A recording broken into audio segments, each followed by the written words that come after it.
Happy New Year. Oh, wait. No, sorry. Yom Kippur, everybody. Anyway, Same difference. welcome to this. Yeah, to all our Jewish friends for real. Happy New Year. Happy Yom Kippur, everybody.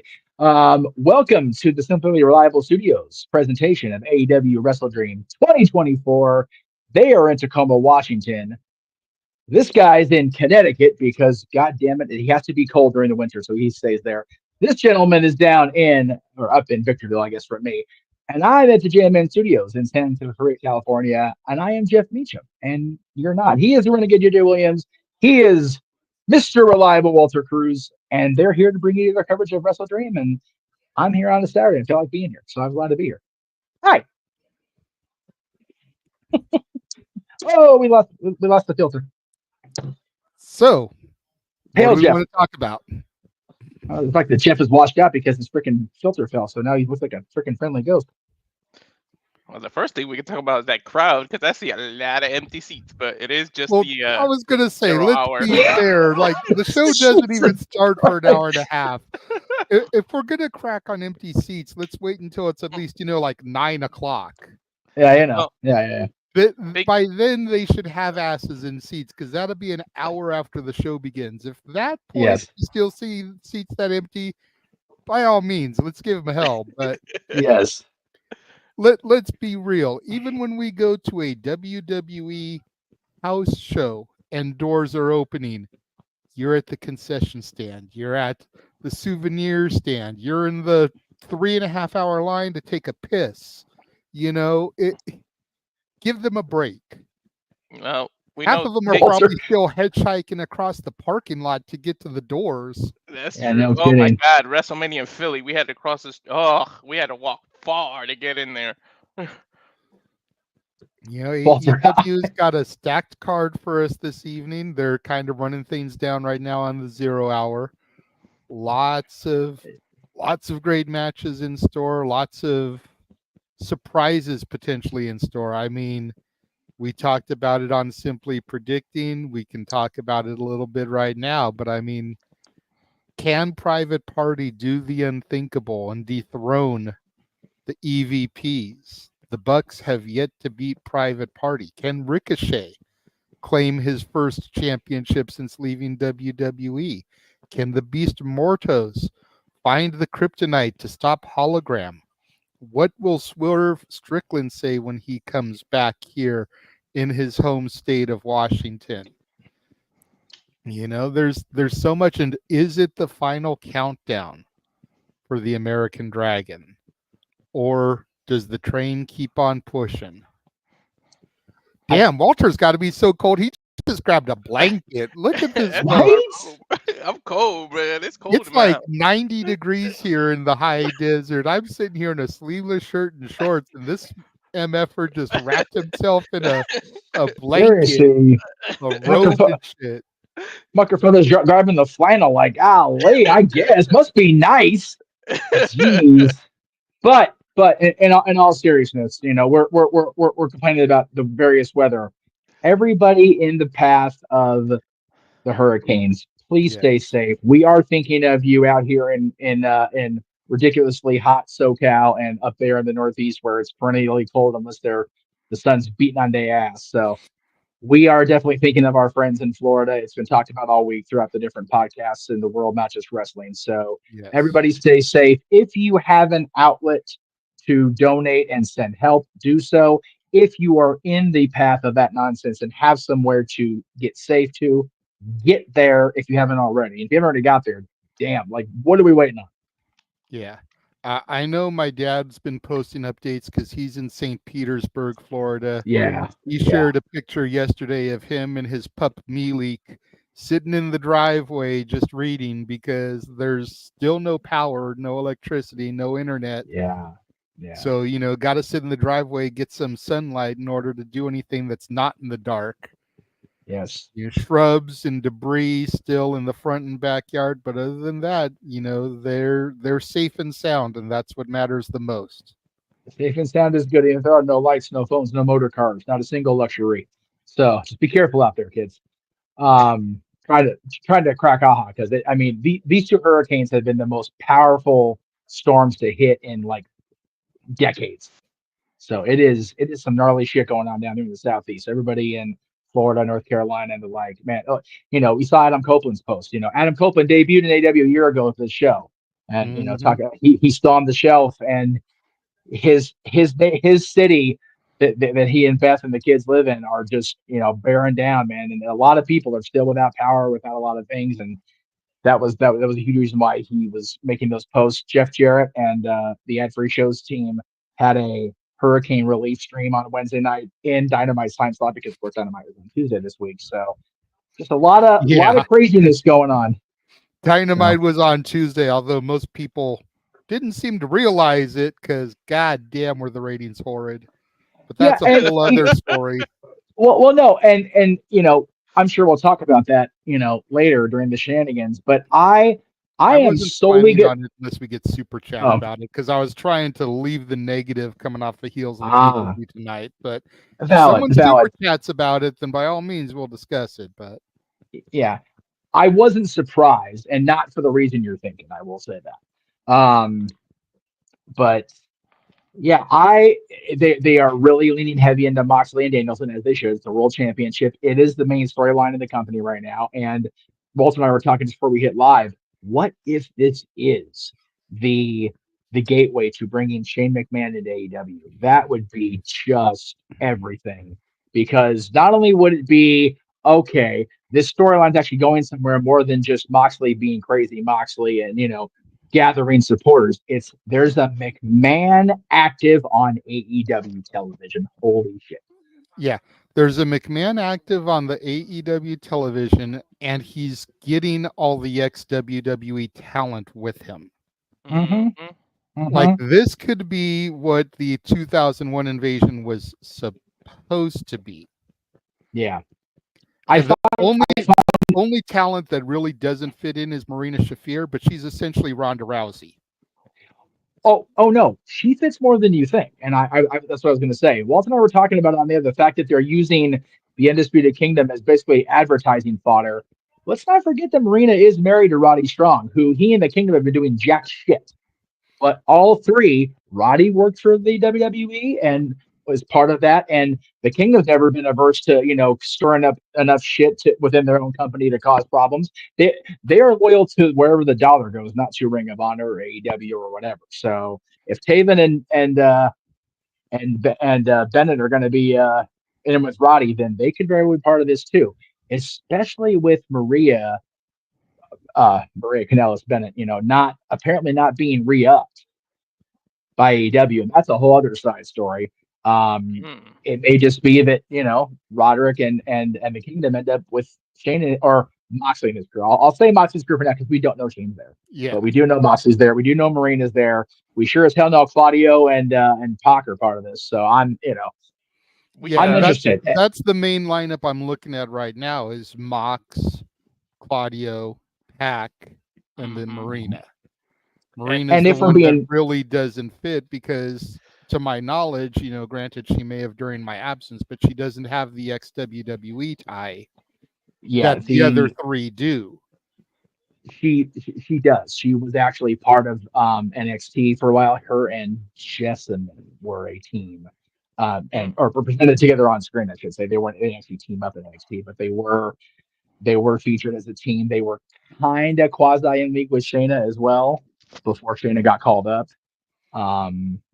So yeah, there's a lot in just that one match. But right now on the screen they're talking about Jack and Shibata. Again, I'm not, unfortunately for my own self, I'm not familiar enough with Shibata's work, prior to AEW and the whole, texting gimmick or whatever. But he and Jack are going to go. It's going to be fun to watch.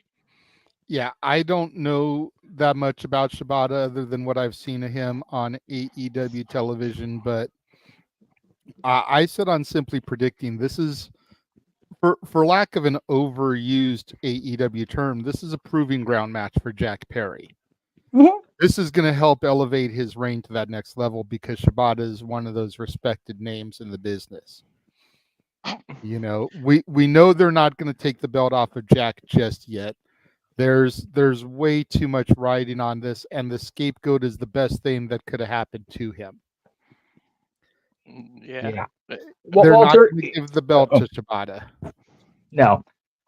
I'd be curious, and Walter, I don't know why I'm taking the lead. Is I guess I could slip into that role. I don't intentionally do it. I swear to God, I don't. No, you can. Since I'm covering the regular show, that's why I'm being quiet and letting you guys kind of run things.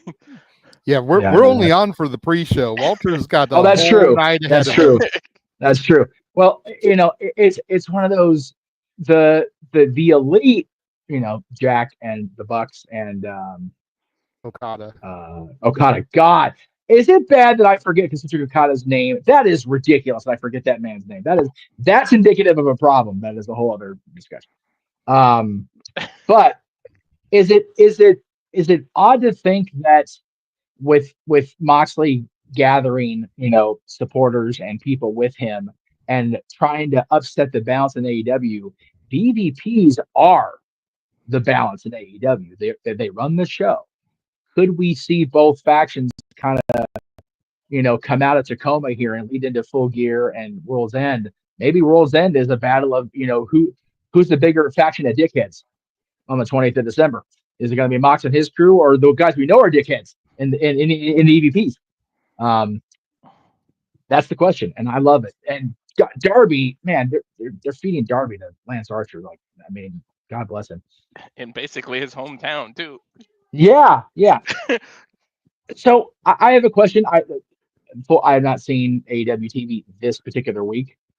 Did I see that Archer is no longer having Jake Roberts with him? Correct. He is now part of the Callis family. No. Okay. Because I saw like they asked like something like manager or trade or something. Who did Jake end up with? La Facción Ingobernables. I always my God. that, but yeah, he's got the Beast Mordos, he's got Rouge, and he's got Dralistico, I think. Yeah. So, okay. Which is part of how this whole Beast Mordos hologram thing came to be, because after Hologram's Dynamite match, it was exposed that LFI is now with Jake and Mortos, and LFI jumped hologram. Oh, okay. Jake came out on the entrance ramp by himself, and the announcers were asking the same question you just did, like, who did Jake get? And here they came through the crowd, just beating the piss out of hologram. That is one of those. That's a Williams special. That is some long-term storytelling, because people forget that back in 1994, besides Joe Diffie doing his thing, if you know, folks, that was a really big reach. But Jake went into Mexico and had a big feud with Conan. They ended up with a bald Jake the Snake Roberts. So yeah, there's definitely history with Jake and the folks of Hispanic, Mexican, Latin descent. So that could be interesting if he's with those guys long term.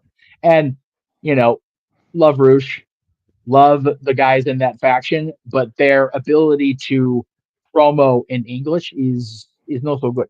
So having Jake the Snake Roberts as their mouthpiece, brilliant. And Archer doesn't need anybody talking for him. He's going to go in there and just, where are we at? He's going to go in there and fuck shit up. Yeah. So that's perfect for Don, because Don can chime in and be like, "Hey, look what I have," because that's what Don does. But Lance doesn't need him to do that shit for him. So that's actually whoever's doing creative. If it's not just Tony, that's actually a pretty decent way to not only get Archer back in the mix, but properly utilize Jake Roberts. So we'll golf clap there for that. Well, I heard Jimmy Jacobs was part of creative, but he recently stepped down. Oh, okay. I saw a report today, so take it for what it's worth. But Jimmy Jacobs just stepped down, which a lot of people are thinking that either Brian, upon his retirement, which very well could be tonight, or Shane, if he is in fact with the company, could be taking that role from Jimmy. Which would be so ironic if either of them does that, because Jimmy Jacobs got fired from WWE for associating with these yahoos, whatever it was, 4 years ago when they were out there at the show out near you in Ontario. I would just find that funny personally, but that's just me being petty and silly. Anyway, yeah, I really like that they're talking about the other man. And again, I have the pre-show on YouTube on mute, and I've got these very nice noise canceling headsets. Thank you, my boy. Appreciate that, Dylan. So I'm not hearing what they're saying, but I love that they're talking about the matches, but they're still heavily featuring the main event. Well, yeah, I I mean love that that's they're giving it a printed big on their fight feel. broadcast desk. Yeah, Like you and cannot look at that's what I'm saying. Renee Paquette Yeah, without seeing Moxley's ugly mug. yeah, and Unfortunately, just, you've got to see RJ City's ugly mug too, but that's a whole other story. well, what's really funny is, this is just me being producer director guy. Renee should be sitting in RJ's chair. That way, she's with her husband. That's a simple little nitpick thing, but for me, it's like that visually looks odd to have her sitting in the quote unquote Brian heavy seat. It's just odd for me. Right. I don't know. I She's don't know. just a Renee sandwich, They just got her in the middle of the two dudes, so Renee They got her in Sandwich what should have been sounds. Bree's seat. Oh, apparently we have an additional 0-hour match just added. 8-man tag. Kyle Piss. O'Reilly, Orange Cassidy, and the Outrunners versus the Dark Order and the Premier Athletes. There Oh we go. Lord! When they had this, we didn't. They literally just now. added They it. just announced this right now. Yeah, this is happening right now. This is what a shock. We're about 15 minutes away from the top of the hour, and Tony added more matches. Speaking of Tony, there's Tony Schiavone. Yes, Shivani and Excalibur and Nigel McGuinness. Two tremendous announcers and people and Excalibur. All right, ringside as we get ready to go live to the ring. But we've got the commentary team right here because we're going to call it as let's show her name. There you go. Wow, I can't even say that. Arcadia Aura. I'm going to go with that. Looks like we're starting out with the TV title match. Walter Brian Cage versus Atlantis Jr. There we go. Hold on. If you guys are going to call, you can move me down to the center. I'm good. I ain't got to be up here. I'll showcase some shit. So Atlantis Jr., he's been champion for a while, no? I'm not sure. I don't follow Ring of Honor. That would be a Noah question. Oh, okay. That'd be a Noah question, of course. Yeah, I have unfortunately not been home. Oh, there we go. Hi. I forgot we do graphics for the matches. Because I've been out of the loop that long. Sorry, guys. Good to see Brian Cage still involved. I was hearing he was going to be gone, so that's cool that he's still around, even on the 0. Well, I mean, it's an ROH TV title match, so I don't think it deserves main time, but I agree with you. It's always good to see him on the telly. Yes. It is good. How do you let a man that looks like that not have a more prominent role in your company, though? Seriously. Especially with his partner back in the day, right, first, being so prominently showcased on SmackDown. Had a they're not banger the of a same match guy. last night against Carmelo Hayes. He did, man. Him and LA Knight turned him that he's getting an opportunity. I just got a call coming. I'm sure you guys see me froze, so I'll be right back. Sounds good. Well, while Atlantis makes his way to the ring, I am going to try and get that graphic set for you, Walter, for that match we just found out about. All right. Because, goddamn Tony Khan can't just leave shit alone. No. Got to have a 27-match card. I'm surprised Tony never, just to screw with us, never booked Brian versus Christian in a cage match. Just so it's just Cage all over the place.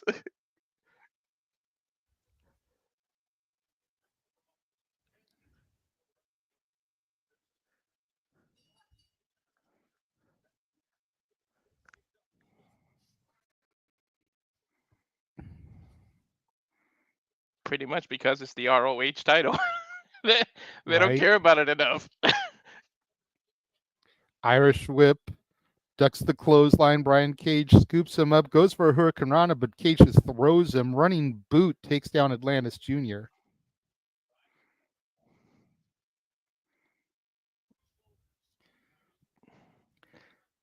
Atlantis Jr. needs to stay on top of his game here. Brian Cage is too strong for Atlantis Jr. to just rest on his laurels. Speed versus strength is an understatement for this match. And he's already coming in banged up. He's got kinesio tape all over his neck and shoulder. Most luchas do, but that's a whole Mhm. other story. Mm-hmm. All right. The strength of Brian Cage has him up fireman's carry. Atlantis able to escape, though. Huge spine buster by Cage. Spine on the pine. Pretty much doing the Scott Steiner pose now.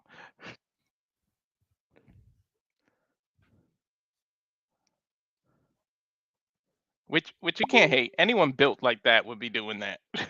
Yeah, absolutely. Smashing Atlantis's head there into the turnbuckle pads. Irish whip sends him into the other corner with force, and Atlantis just crumbles like a sack of potatoes. Brian Cage Yeah. going right to the neck there, just putting his knee into the small of the neck and flexing, as you said, Scott Steiner like. That's an Irish whip, emphasis on the whip. Just damn. Shoulder tackles now to the midsection while Atlantis is posted up in the corner. Cage with another Irish whip, sending Atlantis back to the other corner. And again, Atlantis just crumbles. Grabbing the back of his neck there, you can see the whiplash effect is starting to take its toll. And now Brian Cage going to the Shawn Michaels playbook with that little cocky lounge in there in the corner. That is a big man to be up on them ropes like that. Ooh. He's not as Still jacked as swear he this was, Jay. Brian Cage ate the old Brian Cage. That's kind of what I was saying too. But at the same time, I'm also noticing he's not as jacked as he was when he first got super jacked. Like he was like he had eaten natural selection with Brian Cage. He's definitely leaned out quite a bit. That's fair. That's fair. I mean, God, on the cruise, I was like, how is he walking around? He was like his whole body was Scott Steiner's scary arm big. I was like, God damn, Brian, are you okay? So it's good that he looks Wrenching leaned out.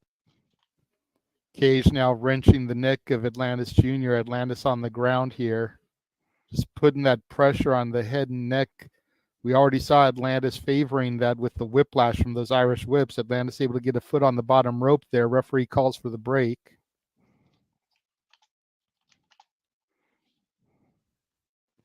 And now we get a 4 count there. Brian has to break the hold. Remember, much like the world champion will say later, he has till 5. Yep. If Bach gives him a chance to say that, that's the thing. Paying homage to Canyon with who better than Cage, huh? Now Atlantis Jr. Oh trying to man. get a little bit of momentum, some boots to the midsection, but barely phasing Cage. Oh. Cage just rocks him with a single solitary chop. Irish whip. Set it up there.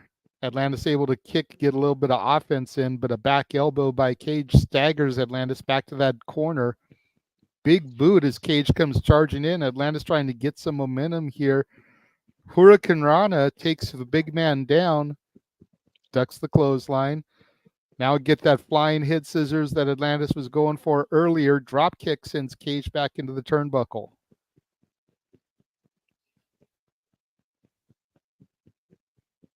I've always admired Brian's ability to sell despite his ridiculous hulking mass that he is. Right. Nice side kick then from Atlantis from the outside of the ring. Sends Cage staggering, flying body press off the top rope. And Brian Cage smartly rolls to the outside there. I don't know if it's that smart when somebody likes to dive. Well, just trying to get out of pinfall territory. That was the key there. To your point, suicide dive through the ropes from Atlantis takes down Brian Cage on the outside there. Ooh. Is it tope suicida? I don't like the way he hit him with his head. He could have pressed his neck. Yeah. Okay, that bugs. he's selling the neck the whole match. He's going for a dive like that. That's just silly. And I pointed out the Candicio tape earlier. Like, you're gonna need a little bit more now. You keep doing that. Yep. Seriously. But you can see he's still selling it there. Those Mhm. suicide Yep. dives rocking him. Cage Especially back that first in the one. ring now. Atlantis goes for the pin, gets a 2 count. Atlantis thought it was 3. To Walter's point, that first one, he went head first at him. It's like, dude, you're going head. You're gonna do a torpedo into Brian Cage. You're gonna bounce off that wall. Right? and You might as well Crash crash into a test brick wall. dummies. Right? with the mask on, you're not far off on that one, Jay. Anyway, Huge power Yeah. slam, scoop slam there, Orton style from Atlantis to Cage. Surprised he could get that huge mass Right? over. Well, happy birthday to your mom. Yes, Hassan, happy birthday to your mom. yes, there are a couple birthdays. Say hi to your mom for me. Very nice. I actually had a friend that was at a Comic-Con last week when Tom Wilson was out there. Still the same, just genuinely sweet dude. But man, that Biff voice just comes and it's like, Brian Cage now climbing up to the turnbuckle, gonna suplex Atlantis Jr. in the hard way, up and over. Oh, that was some strain. This dude was flat on the Oh. apron. You had to pick him up. Gets a 2 count. That is why they call the man the Machine. He is. He absolutely is. And Percy programmed him well. Man, oh man. Cage saying that's it. Has him set up here. Atlantis up and over the shoulders. Drop kick to Cage's knee. Little delayed sell there. Spike DDT, short range. Goes for the pinfall. Only gets a 2 count. Cage kicks out. Smart. A nice smart. spike DDT there. That was nice. Smart to go for the legs. You got to take out the tree trunk. Yeah, legitimately tree trunk. Right? Right? The man's probably 275 and 100 pounds of it is his leg. He's easy 275. I think you're underselling it, man. That Yeah, dude is right? a mass. Cage with a pump handle up and over, almost like a Z360. Yeah. Atlantis able to kick out there. And look at the ring presence and smart enough to pull his arm away from the rope. Look at this again, up and over. Like I said, almost like a Z360, just didn't connect the knee to the face. Yeah. That's a great pump handle variant there. You don't see that very often. Right? Whoa. Atlantis slides out underneath, gives a kick. Atlantis has him set up now on his shoulders. What is he going to go for here? Sit out almost like a blue thunder bomb, but we all know that doesn't get a 3 count. I was just going to say the least effective move ever. Blue thunder bomb, super kicks, and Canadian destroyers. Those don't get 3 counts anymore. We're getting away with that because Noah's not here. The blue thunder bomb has basically become a punch. Oh God, I know. It's so sad too, man. You know what, though, to be fair, Joe? Jimmy, shades of Eddie Guerrero. Looked like he was going for a frog splash, rolls through, catches Cage with a super kick, though.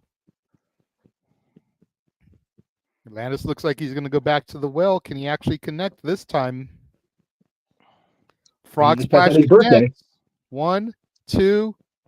Cage kicks out. Still a little bit of gas left in this machine. Yeah, eventually even tanks can run out of gas, though. Yeah.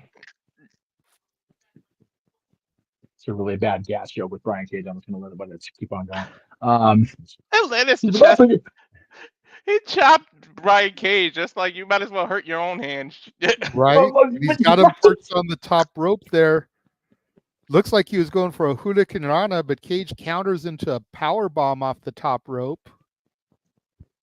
Yeah, that's a big man to try to get inverted on your own. Not going to happen. Sets him up. Looks like he was going for a brain buster. Atlantis countered it into a pinfall predicament. Super kick again catches Cage. Jesus. Super kick Rolling again catches Kate. God damn it. Yeah. 2 minutes to left. We say the same thing. connects this time. Third time's the charm. Oh, Throws that power slam. 2, 3. Brian Cage yes. does it. Your new Ring of Honor television champion, the Machine, Brian Cage. Right Cage wins a on. match on TV. Thank goodness this wasn't part of the prediction because I would have got that wrong. Hell It was yes. part of the Good for. forums. I got it right. Oh wait, it was part of the. I don't know what I picked. I think I Yep. picked I don't the know. title. I picked the Machine. Now you got the Machine, Brian Cage, your Ring of Honor television champion, and the megastar with everybody saying L.A. Knight, Yeah. It looks like he looks like a your bigger United version of him. States champion. Dude, Jay, both of those guys are the top secondary champions of their respective brands. I love to Yep. see it. So I guess And it's fair to say Atlas went down like the city, Oh, good Atlantis. God. yes, Now we're yes. backstage with the MXM collection. And you know These, what? I'm so happy these guys are getting over. yes, I don't care if it yes, was WWE, if it's AEW, TNA, whatever. These guys have worked so hard and so long to get over.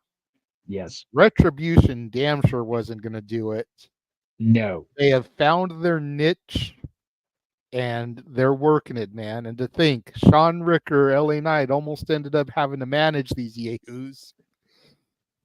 Thank It God is. they pulled him out of there because look at what he's been able to do and look what they've been able. It's Rico! What the shit?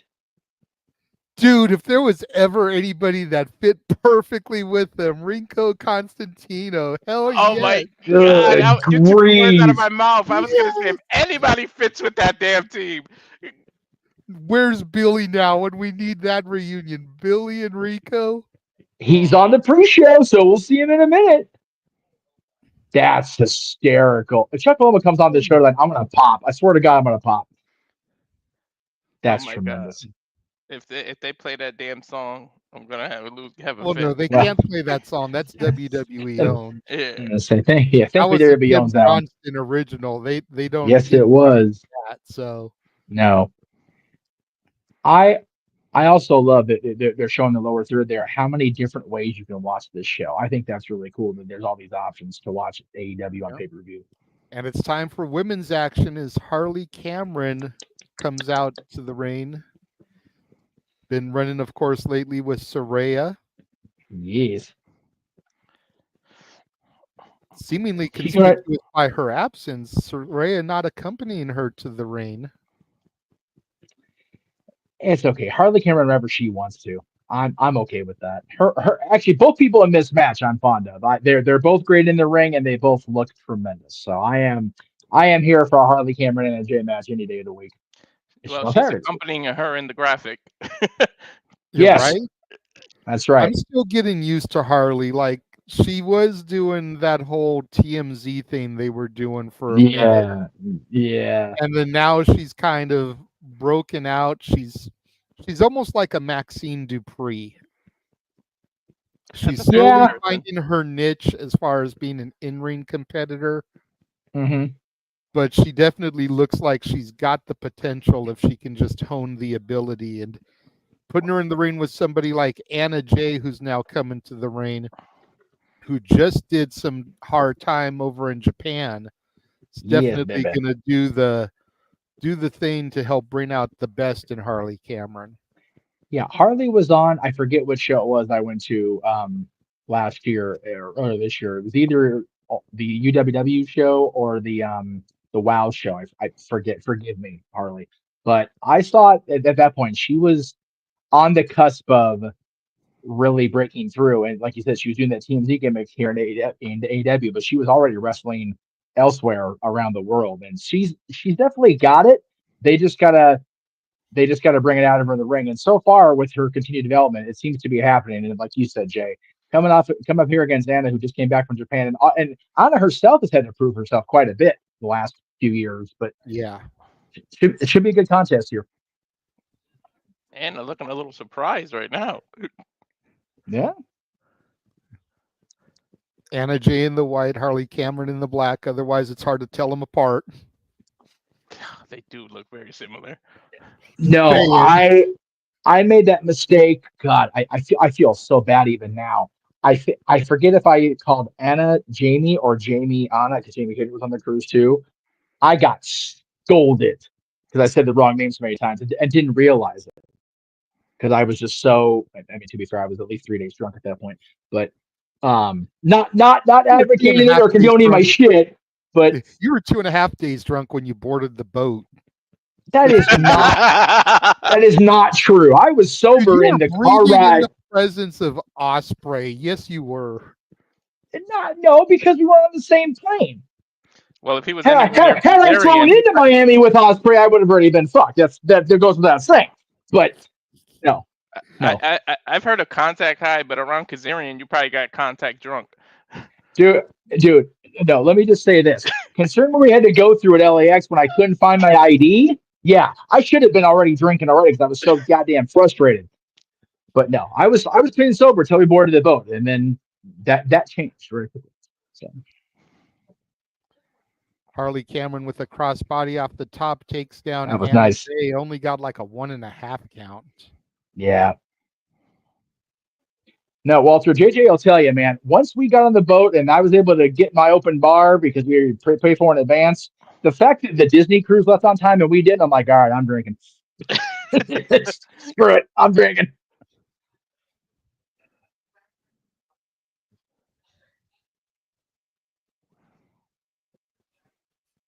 Nice drop kick from Anna Jay. That was nice. Through the bottom rope there. Rocks Harley Cameron on the outside. Now Anna Jay back out.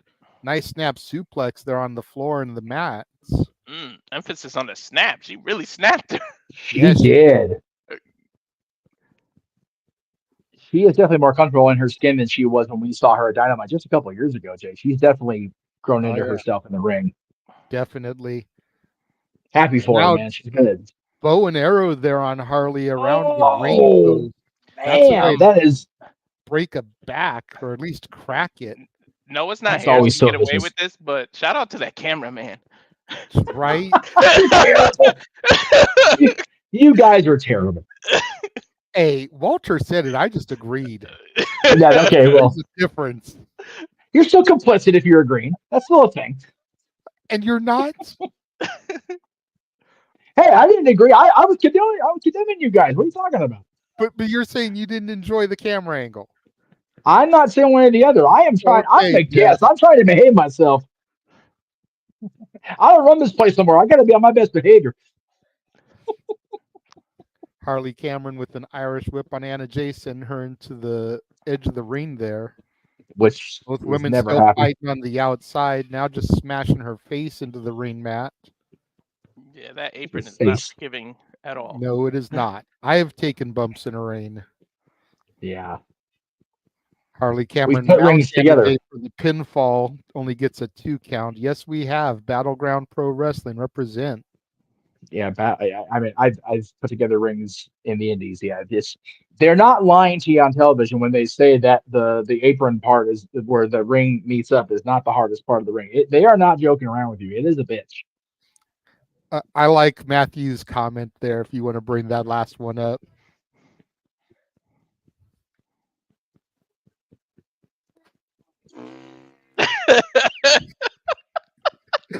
He's out of line, but he's not wrong. He's not wrong. Yeah, no. Yeah. By the way, I happened to look at the graphic when we were talking about me not condoning this. I like the way the typeface and the logo in the upper third pop on these graphics. They turned out really nice. I'm glad they did. That's good. Thank you. Yeah. I did my best. Yeah. I'm glad my little watch along things turned out as good as they did because I was worried they were not like colorful enough or like popping enough, but they actually look really good there in the upper third. So I'm glad. I was worried about it. Not gonna lie. And I only didn't watch. Yeah, I only didn't see the bad blood coverage because I was out of the house for a good chunk of the show until I came in later. So. Yeah, no worries. You just got to figure out a way to get those upper corner graphics to Walter so that he can have them in the studio here. Mm-hmm. He's got them. he has them. I just I mean, honestly, it's okay right now where it is because then you get the AEW hashtag up there in their upper third, so True. everybody gets promoted. It's a happy thing. Yeah. Yeah, I wanted to make sure the Simply Reliable Studios was prominent because just in Yes. the little corner graphic, you can't really see it. The AEW No. is so dominant. So I Yeah. wanted to make sure that was there on all the other graphics. That is brilliant counter graphicing because I made it a point to put the company logos predominant in the watch along logos. That way people would realize what they're watching and not just, what Right. does it say? What is Nice that? running spin kick there from Anna Jay to Harley Cameron in the corner. That was, like I said, Anna Jay's really come into her own, man. And that leg extension was super. Spinning neck breaker. Goes for the pinfall. No hook of the leg. Almost got the 3 anyways. If she had hooked the leg and put that additional pressure, that probably would have done it, Jeff. Fundamentals, folks. Just shows Even in a that stage presentation. Just shows that Anna Jay is still getting used to being an Yep. competitor herself and trying to improve her status. You wouldn't have seen Saraya or Willow make a mistake like that. Well, by the same token, well, here it is. Almost a cover there. Just that's a great way to use it as a plot-line device, like you just did. You pointed out, that she doesn't have the full experience yet, so she didn't think to hook the leg. Gotta always hook the leg, kids. 2 Almost. counts there. Nice. Legs Sorry. Repeated attempts here at pinfall. Anna Jay almost got a 2 on Harley there. Eat defeat from Harley Cameron. Takes out Anna Jay. Hooks the leg. Only a 2 count. Harley's got to be getting frustrated here, wondering what it's going to take to put Anna Jay away. Has to be. She's put all the stops, repeated rolls from both, and now hitting each defeat, not getting the win. Gotta be irritating Harley. Right? I mean, that would have put it away if it had been Mia Yim executing it. Mia Yim or Gail Kim. God bless her, the Hall of Famer. Nice kick to the back of the thigh to set her up for this position. That was nice. What do we got here? Jeez. Oh, Jesus. Face first goes Harley Cameron, but the shoulder not down all the way. That was almost like a widow's peak. I thought she was going to set up for. Right. Referee corrects it, pushes Harley Cameron's shoulder down, and then counts the 3 count. A little bit of biased officiating. Not sure I like that. That's probably going to be talked about when they get back to the curtain. Yeah. Oh well. Referee and Jay gets the win. So. Well, no, you know what? I don't know if they'll do referee scolding. It may be on Harley. True. For not getting that shoulder where it was supposed to be, because that was clearly the finish. Or it could have been on Anna for not putting the shoulder down. As the more veteran performer in comparison, she should have made sure Harley's shoulder was down before going for that pinfall. Either way, you got to believe that there's going to be some. And again, we have no idea. It could have just been. Could have just been a thing. Like Brian Cage was smart enough to move Atlantis' arm from not being underneath the rope. He saw it and moved his arm. That was sweet. I enjoyed there with the hug for the fan there. I'm still not sure Anna Jay's very comfortable. Go ahead. Not comfortable in her skin as a baby face still. I think she still wants to be that heel because that's so much more fun. Yeah. Like Orton, who loves being a heel. I don't. You know what though? Randy's at the point where he's like, you know what? I'm just having fun till I can't no more. So he don't really give a shit at this point. Yeah, he's to the point where he knows we're not gonna boo him. So it's like, damn it. Nope. Just lean into it. You know who I'm surprised has embraced it rather than try to push against the grain is the guy on the microphone right now, Jeff Jarrett. Yep. Jeff Jarrett is a career heel. And people just wanted him to beat Hangman Page's ass so bad. Can't blame me out there in AEW land. Well, because of the reason he was trying to do it. Like, he came in there and cut that promo at the start of the Owen. Yeah. And it's like, you know what?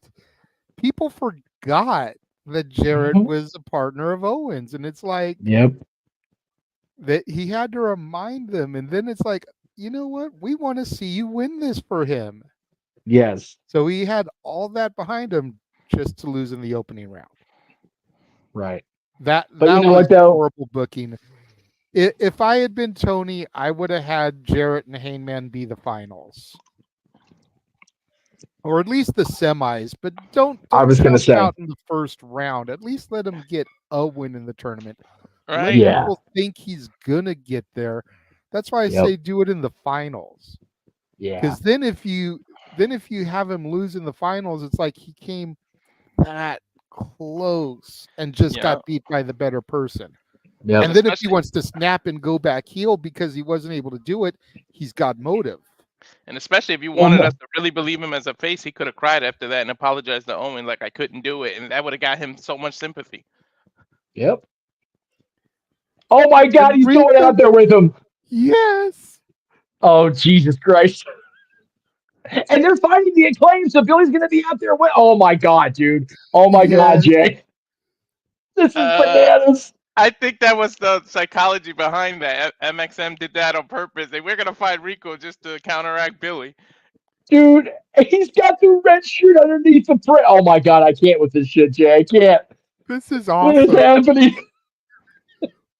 Whoever idea this was or producer of this match, shout out to you, damn it. Dude, you know what though? As much as we get on Tony's case, he's still a fan. And this is proof.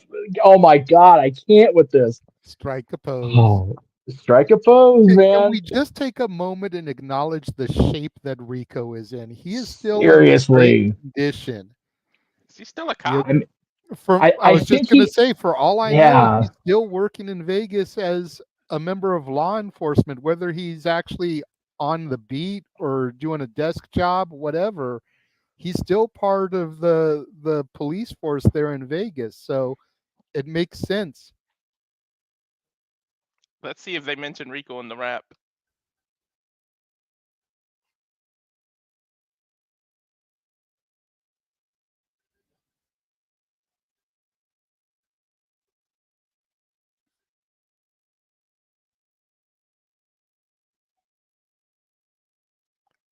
Oh, he made a that was- P. Diddy joke. Hey, don't steal my shtick. Yeah, Platinum Max, stick to your stick. Not gonna That's lie, Walter's that gimmick. rap was kind of that rap was kind of failing until he mentioned Kamala, and then when he hit the Diddy, I was like, oh, okay, he went there. Very good. Man, Max is just continuing to not give a single solitary fuck on that microphone. And when your partner is who he is, you gotta choose your words. What you're implicating Right? a little.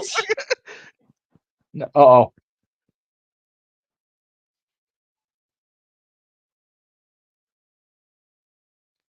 Damn, Billy just brought it up. So this is your payback for me messing up your fashion show, the guy that almost made me marry another guy? No offense, Anthony. Aubrey's got to be the referee for this. Holy hell, what is going through her mind? Because we know what a huge fan she was. Right. Freaking Aubrey's in the ring, fangirl, and you know Tony's on the headset in the back going about this. Like we I'm are. doing this because Billy Gunn actually acknowledged it. Right? That's I love it. I love it. Where is Noah or James when we need them? Dude? Seriously, no. Oh my god. Like you know, I don't know if I want to call this or just sit back and just chuckle along with this shit for the next 10 minutes or whatever it's gonna be. What's oh my horrible god. is I don't know which one is Mace and Mansoor. Like Mansoor's the taller one. Okay, so that's Mace in the ring. Mace. Oh no. I'm sorry. Mansoor. Okay, I'm trying to let me think. Mansoor was the one that they brought in during one of the initial Saudi shows, which I believe is the one in the ring now. Okay. Because Mansoor he in there with Anthony Bowens. And then Mace, the guy that was Mace, because I remember Mace was the big dude. I remember that. Okay. Yeah. So yeah, okay. Yeah. He was like the undefeated guy in Saudi Arabia for like 2 years. Yeah. He was like the guy, like he won that big, like almost like a battle royal, whatever it was, one of the first Saudi shows. And then they did fuck all with him after that. Nice floating DDT there by Bowens. I You know was, what? dude. Anthony Bowens is so smooth, dude. Smooth as silk. I love me some Anthony Bowens. Tony, And here I know comes you. Tag Tomase. Tony, I know you watch and steal our shit. So you know while you're at it, just add Rick D'Amato Martel to this group and really throw it all. Yes, Like I need Rick I would. Martel back in my life. Damn Hell it. yeah, as long as he has the can of arrogance. Yes, dude. If Martel is in this Speaking of company with that arrogance, what's gimmick, Chris Bosch doing these days? Like, let's just go. Scott's a little busy with his comic book career. Good for Scott Lost on that. But yeah, dude, if Martel were to come out with that gimmick and Jake Roberts is anywhere near the building, we have to have a moment. Can we Seriously. please? Especially since But that was like the first major angle I ever saw as a fan. Yeah, that was the first. That was the blind match that I saw. The first one, I the think. blindfold one. Yeah, No, blindfold. no. I mean, the angle that started it on the Brother Love show was on the very first episode of Superstars I ever saw. Yeah, and That's Rick how far D'Amato. back I go. If Yeah. you know me, Rick D'Amato Martel was always he was my favorite heel in the company. I don't know what the hell it was about him, but I always loved him. He was like my favorite heel. Just and Jay and I just love the fact that they use his music for arrogance for Chris Bosh and Scott Lost and PWG because like the old school fans got it and marked the fuck out for it. Could you imagine if he was around now? You know, they could get him, like make a like he was selling cologne or some kind of commercial right now on social media. Hell It'll yeah. be so over. He's still around. He just like I thought I never seen something that he wasn't wanting to be involved in the business, but that could have been while Vince was still in charge. I don't. I could see it now. Arrogance by WWE. It would have been a whole commercial. Like I. Right. Yeah, how they never capitalized on that. They had that stupid fake commercial with Buddy Rose and the blowaway diet, but not actually selling arrogance. Like, what are we doing? See, what they need to do if they're going to get him into wrestling again is they need to bring him to TNA and throw him with Ash by Elegance. Yes. Yes, this concierge dude's not doing it for me. Martel would do it for me. Absolutely. And just name it Arrogantly Elegance. Arrogant Elegance. Dude, who the hell is booking TNA right now? Because we're just giving it gold here. Like, Right? Jesus. We give all the companies gold. I Let's know, be I real. know, man. No, we do. But like, I was I know. booking for TK so much on Simply Predicting with Noah. I Nice. freaking threw my email out there. I was like, look, TK, you can hit me at any of these places or ROWJJ Williams. Right. It's like, let's go at gmail.com. Seriously. For real. And I feel Oh so my bad for God. not even calling this match. Did Moxley I just know hit you a were going hip to. attack? Yeah, he did. Dude, I can't high get over how stack, good I Rico must looks. say. He Freaking basically said stacking Naomi pin. do That's this. Rhea's gimmick. Oh God, yeah, I know these four guys are great. Rico and Billy are also great. I'm just marking out for everything that's happening right now. I'm here. I'm all right. I'm here for it. Or put to Matthew's point, put Rick Martel with Pretty Deadly. Yes, boy. The You know what? Now you know what though. Rick Martel with Yes, boy. I don't know. I think those guys would like out arrogant Martel, and it would just be a clash more than a cup like it would work. Like it would But seem he's like the original model. Yeah. I know. The tagline Yeah. would be, "Are we arrogant? Yes, boy." Jesus Christ. If any of these things come to fruition, you owe us a lot of PayPal's and the rest. I'm just saying. Right? Send your money to me, Al Franken. Anyway, yeah. Oh, jeez. Rico getting involved now from the outside with an open palm strike. Dude, Rico, Billy will still beat your didn't ass. go right after him Yeah. to try to get it. Damn What's it, so where's Chuck funny while you're about at it? no. What's so funny about seeing Rico tonight, JJ, is I just randomly like I had a YouTube like mix like autoplay on the freaking segment with Stephanie and Hildegard making out and then taking out Bischoff and Unforgiven popped up. Like it just happened to be a show today, and I'm like, okay, that's too cosmically weird. Didn't even think about that. I haven't thought about that moment in like 10 years, and there it was. And now Rico's on my screen. It's a weird day. It's been a weird day anyway. I mean, you figure Nevada's not that far from Washington, so it made sense to utilize him here as part of the Well, storyline. sure. The question Especially with is, Philly will still. he be on Dynamite on Wednesday, or is this a one-shot? Right. I Where's gotta the believe it's a Colombo one. list?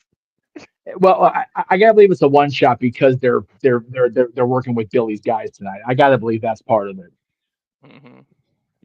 Up and Oh, over. mine's.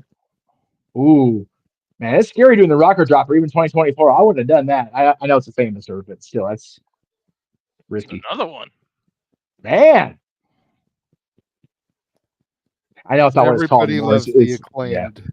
yeah. I know if it's called the Rough Rider or whatever the hell Cardona calls it, but you know, Zack Attack? I don't know. jeez, Is it the Zack Attack? God, man, Bowens laid that kick on point.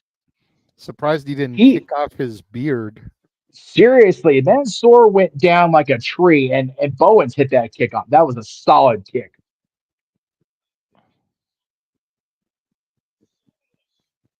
Man, oh man, so weird seeing all this happening. Right. And again, Aubrey in there refereeing the match. It almost makes me want to check the calendar to make sure we're still in 2024. Because damn it, seriously. Oh, Mansoor caught him. Massey with a Harlem sidekick there. Oh him down into a man, power bomb. That's a good tag team move. Platinum that Max at the was last moment to break everything up. dude. How did Harlem Heat never do that? That's crazy. What was that last comment? I was looking away. Matt Cardona calls it radio silence now. Oh, that's right. That's right. Okay, sorry, Matt. I still me for my baldness. So I really don't. I'm really not that sorry. Anyway, he's working on that on some show, isn't he? I thought it was, or maybe it's a different weekend. Oh, knee strike there by Bowens, staggering back into his corner. Platinum Max with a blind tag here. He had to work for that tag too. Yeah, he did. He had to reach like comes God damn, Bowens, right into the goozle there by Massey. Oh shit! Nice double team there. Aubrey in with the pinfall count, only gets a 2. A German positioning there by Aubrey. That kind of finish has got to be a 3. That's silly. They kicked out of that. That was beautiful. A German. That was a sweet. Yeah, yeah. Suplex into a German a choke slam with this German suplex combined. That should have been a finish. Oh well. But it's AEW. Surprised. I know it. 1 count. I know it. One's in the air. Sorry, wrong show. Go ahead. Acknowledge them. Dude, okay, we'll talk about that segment during shenanigans because that was so good with Roman and Jimmy. God damn it. Anyway, what are they? No, nothing. They were going for their finisher there, the Acclaimed's finisher, trying to use it against them. Oh, just use that attitude. A little bit of a counter. Uh-oh. Oh no! Thrown head first into the crown jewels of Massey. Yeah, crown jewel. And now Anthony Bowen's going up top, gonna hit the Scissor Me Timbers. They actually call it Scissor Me Timbers. That's tremendous. Connects. Damn. Wait for Either man going for the pinfall though. Usually that's the end of it. Oh, come on, give them a win. I want this Eminem to win. Right? Mansoor sent right outside there next to Billy. Massey up and over. Anthony Bowen's climbing up to the top rope here. What's he got in store? Huge flying crossbody takes out MXM collection on the outside. Billy just standing there to his credit, not getting involved, not doing anything. Dude, if the ending involves Chuck Palumbo, I'm just gonna walk off camera. I swear. You and me both, bro. You and me both. Freaking doing his dad's walk off. There you go. Could be a fucking shit. I'm out. So Rico. Okay, here we go. Rico. I was gonna say into the ring. He backs up right into Billy Gunn. Ruh-roh. And he knows. He knows who it is. Crowd chanting, you fucked up at Rico. Oh no! Oh, Billy counted. Billy tells him the second Faymaster to Rico. That was awesome. Damn, Billy Gunn at his That's age, what. just Anthony Bowens in. Did I just hear fucking Rico? Yes. Yeah, Rico is out there managing Rico is exclusive collection. Come on, Huge Tony. elbow Damn drop it. from Platinum Max. Hook Max the leg, 2. 3 count on No, man. Mansoor. I love There it is. Ring the bell. Damn it. Dude, you missed like it was probably the worst called match of the show, but we had so much goddamn fun. Hell with it. Yeah. yeah. I love Rico. Rico Man. Constantino No came way. to With the ring MXM? with MXM Oh, collection fuck. as they took on Billy Gunn and the Acclaimed. Oh, So come Rico on. and Billy were involved in the same match in 2024. Damn it. You missed And- it. and James- we did them gold with the And booking. Billy Ja- acknowledged it. Billy acknowledged that Rico almost made him marry Damn it. another man. James, and we're talking full Rico, the red shirt, the leopard pants, the leopard jacket when he walked out, like it was a thing. Damn I told him it. James, I That told was them they need to such a just good bring Rick thing. D'Amato Martel back and add him in there too. Seriously. I forgot your age God. though. You probably don't even know who that is. No, he knows who Martel is. Yeah, he's not Josh. No, I'm not that old. You know what we need? Bounces in the fans. Oh crap! I was gonna say, okay, well, I'm gonna talk over this. So what we needed is Chuck Bowman to ride his bike down for no reason and just not say a word and go back around. That's all we needed. That's all I needed there. Anyway, My face completely just I changed. do like Camille's T-shirt, not approachable. Oh, I love that. Nada. Question. Sorry, don't mean to interrupt. Who's are we watching this on? Because I have like 3 different trailers. Well, right now we're on YouTube, Yeah, right now okay. this is YouTube. Okay. so it don't matter.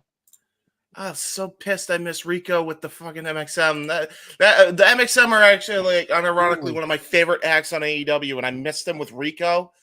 Yes. So Damn it, man.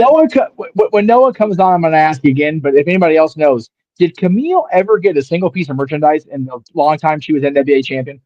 I don't know, but I love Queen Aminata even more. She just told Mercedes, "I don't care who you are or how many titles you have. Nice. Give For me Queen Aminata. Aminata and Mercedes, please, God, and let Aminata beat that bitch." Yeah, somebody got to clip my face expression. We were all happy and laughing. My I face know, completely like, changed when oh, Mercedes was on no. the screen. All right. I decided that if I do come back full time and help out on these watch alongs, I need that color sport coat that Tony Schiavone's wearing. That burgundy is solid. Dude, and in front of that HD waterfall behind him, Yes! that looks sick. Like the That burgundy shit on pops. that blue Nice. and green. Dude, somebody needs to screen cap that for me. And like, this is how I want my setup. Oh, look at Tony back there lurking. It is. Yep. God damn it. Fuck's sake. All right, I'll here we go. unmute. See what it is. Out the New Japan representatives with the Inoki towels. Okay. I'll be nice. Damn it. The grandsons of Antonio Inoki. Well, we won't hate Oh, on wow. him right now. No. He's No. doing something respectful. Yes, There's- exactly. Oh, There's that's really nice. 24 hours or 23 hours, 55 minutes of every day that we can hate Tony Khan. I'm going to give him these 5 minutes. Okay, that's fair. And even then, I don't hate Tony. I just don't like what he's done. Yeah. That's all. I'm sure he's a very nice man. He just, he's booking, He is a very nice looking man. at- That's part of the problem. Although lately he's been less nice, which I've actually been on his side of, to be fully honest. I feel like he tries too hard on the mic to be commanding. It's like, just talk normal, Tony. Yeah, man. Did they just pretty much teach you how to pronounce the name? The way they broke the letters up. Nice. Walter's typos in the private chat just gave me a funny for no particular reason. I completely forgot this is supposed to be a New Japan collab too. Well, okay, so it wasn't really touted as that, but since it's so-called WrestleDream, Tony wanted to make it a point, especially because they got Inoki's grandkids out there. The inception of WrestleDream last year was to pay tribute Yeah. to Inoki. So I'm assuming it's going to be like the Owen, where every year we're going to get the little tribute to Inoki, which is fine. I like that. Right. Yeah. Yeah. but it's not Forbidden Door where it's like cross-branded. Yeah, that's fair. You mean the Oh. not so forbidden door? Oh, this. I spoke his name earlier, and and he appeared. Adam Copeland, along with Dax. God, Twitter Dax's warrior name. Dax over here. No. You know, it's for real. They're talking about the hurricane relief, so that is. I mean, it's like we were talking about at the start of the show. It is such a mess down there, and particularly where Adam is in Asheville and the other parts of North Carolina. But yeah, Adam, when he did his first post after everything settled down. By the way, he's had that Maple Leaf shirt for his entire career, like his entire adult life. He's always. I love that he had. I love he still has that shit. It's popped every time. Anyway, He lives hockey in guy. Florida, Sorry. right? He does. Oh no. He lives in Asheville, North Carolina. That's why it was such a big deal that the hurricane hit Asheville so hard, because him and Beth and the girls are up on that hill, and then they go out. It's like, oh shit. So yeah, it's Asheville. I think got hit harder than Florida. Yeah, if it I'm did. being honest. Yeah, Asheville got really hurt by that hurricane. Yeah, because I know Global HR for Disney down in Tampa, they were getting ready to bail out when I talked to them last weekend. So, but yeah, it's just North Carolina definitely got the brunt of the first one. This one that's still kind of fucking around now has definitely been hitting everywhere. Yeah. So. But yeah, like hopefully they very cool thing that Dax, Cash, and yes are doing. I do want to say though, because of this, does this mean they're going to be a trio, and does that mean they're going to be called Rated FTR? Oh, I'm here for that. I'm here for that. Let's do it. I approve that. Somebody get the shirt in the works, and you know what, Tony, you can have that one for free. Yeah, honestly, because that's good shit. Yeah, it's not the first time he stole ideas from us, dude. All I gotta say is Jeff's got his cowboy hat there on the table. There's some shit going down. No, right? Yeah, we've been talking about it all week. I've been watching all week. You know, the different podcasts and things, not just wrestling I listen to, but Jarrett and the Ad Free team on Wednesday did a hurricane relief stream for a couple hours. It maybe been a little more an hour. So yeah, it's like I said, if you're in the path or you're not evac, get out of there. If you have some place or some way to send relief and send help, do that. You don't have to freaking do the damn, $1 million stuff like Dolly Parton or anything. Just, everything is helpful right now. It just is. And I know I sound really sappy like a freaking telethon, but there are so many friends that I have in the Southeast that are just going through it right now. So if you're able to get out of there, don't, grab your kids, grab your pets, grab the essentials. Don't worry about that freaking TV. There'll be another one in Walmart in a week. You can pick it up. It ain't a thing. Just stay safe, everybody. And, make sure you tune in after this crazy shit, because we're going to have our own shenanigans shit afterwards. So. Yeah. And whatever you do, don't donate that money to Lieutenant Dan. Damn it. If nobody knows the full thing on that, oh boy, is that a mess. Damn it, James. Damn it, James, you freaking idiot. No. Now, if you want to donate to stuff that creates movies like Lieutenant Dan was in, then by all means do that. That's okay. Oh no, I'm not talking about that Lieutenant. I know. Those are good. That Lieutenant Dan, we know he's cool. Trying to steer away from it. Anyway, there it goes. Anyway, yeah. So yeah, this next match is going to be a mess. Yay! Walter suggested that we give Jeff an HJ. I didn't want to do an HJ on the air, so we're going to go ahead and just have everybody in the screen and call it. Walter's Wait, what? Oh yeah, yes. This is the Outrunners. The Outrunners, and I heard Kyle O'Reilly and Orange Cassidy against the Premier Athletes and the Dark Order. It's an 8-man tag. This literally got added today, James. Did I get the names right? Hold on. Truth Magnum. Let's see. Oh shit! I don't know what the names of the I think I got them right. I'm not sure how I feel. I feel like they need to actually be on a main card. I swear to God, these guys. Is that Rocky Romero actually appearing with these guys for once? Apparently, you never see Rocky anymore. Well, apparently he might be joining the learning tree. Yeah. Yeah. I mean, I get Rocky B here for this one because it's a tribute to Inoki, and he is a New Japan guy. Yeah, so yeah. I get it. Yeah, but apparently, he's apparently going to be with the Learning Tree. They already teased That's it on Dynamite. Yeah. this is that's gonna make me a little sad. I'm not gonna lie. I'm honest to God sick of the Learning Tree. Like, honestly, just bring Enzo in, pair him back up with Big Bill, and call it a day, and have Brian Keith do something else. Like, have him in a tag team. Like, on air. Yeah. This it feels like a rare miss for Jericho in his evolutions. I don't know why. It was good for a little bit, and then it's drastically outstayed its welcome, I think, at this point. Like, after the FW thing, what do you do with it? Like, what do you do? You have nothing. No, I agree. And my thing is these two guys, Sterling is what it is, but these guys are awesome. But what, with all everlasting respect to the Exalted One, what the hell is the Dark Order still doing? What are we doing? Yeah. Like, why? Yeah. I don't know. I love the Dark Order, but like James, you and me, we're gonna bow out. We're gonna give the two J's the main event call on their own since we're calling the whole PLE. Yeah. Okay. That's fair. Yeah. I assume this is not they deserve that. Is this the main event or what? Yeah. Okay. This is the last match of the 0 hour. Yeah. Okay.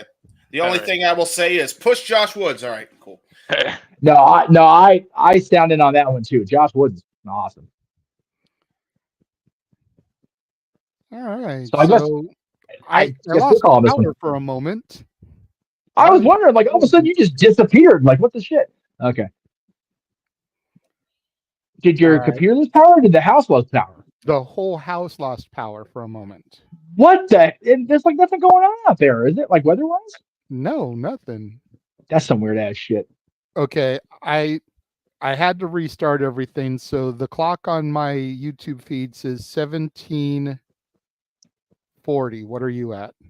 I'm at 30, so I'll pause till you get there. Okay. 17:30. All right, so we got the Dark Order on the ring apron. Yep. There we go. Given the claw. Yeah, see the claw. Oh man, we should have saved that one in the thing too. Anyway, especially with Von Erichs being involved in the family here.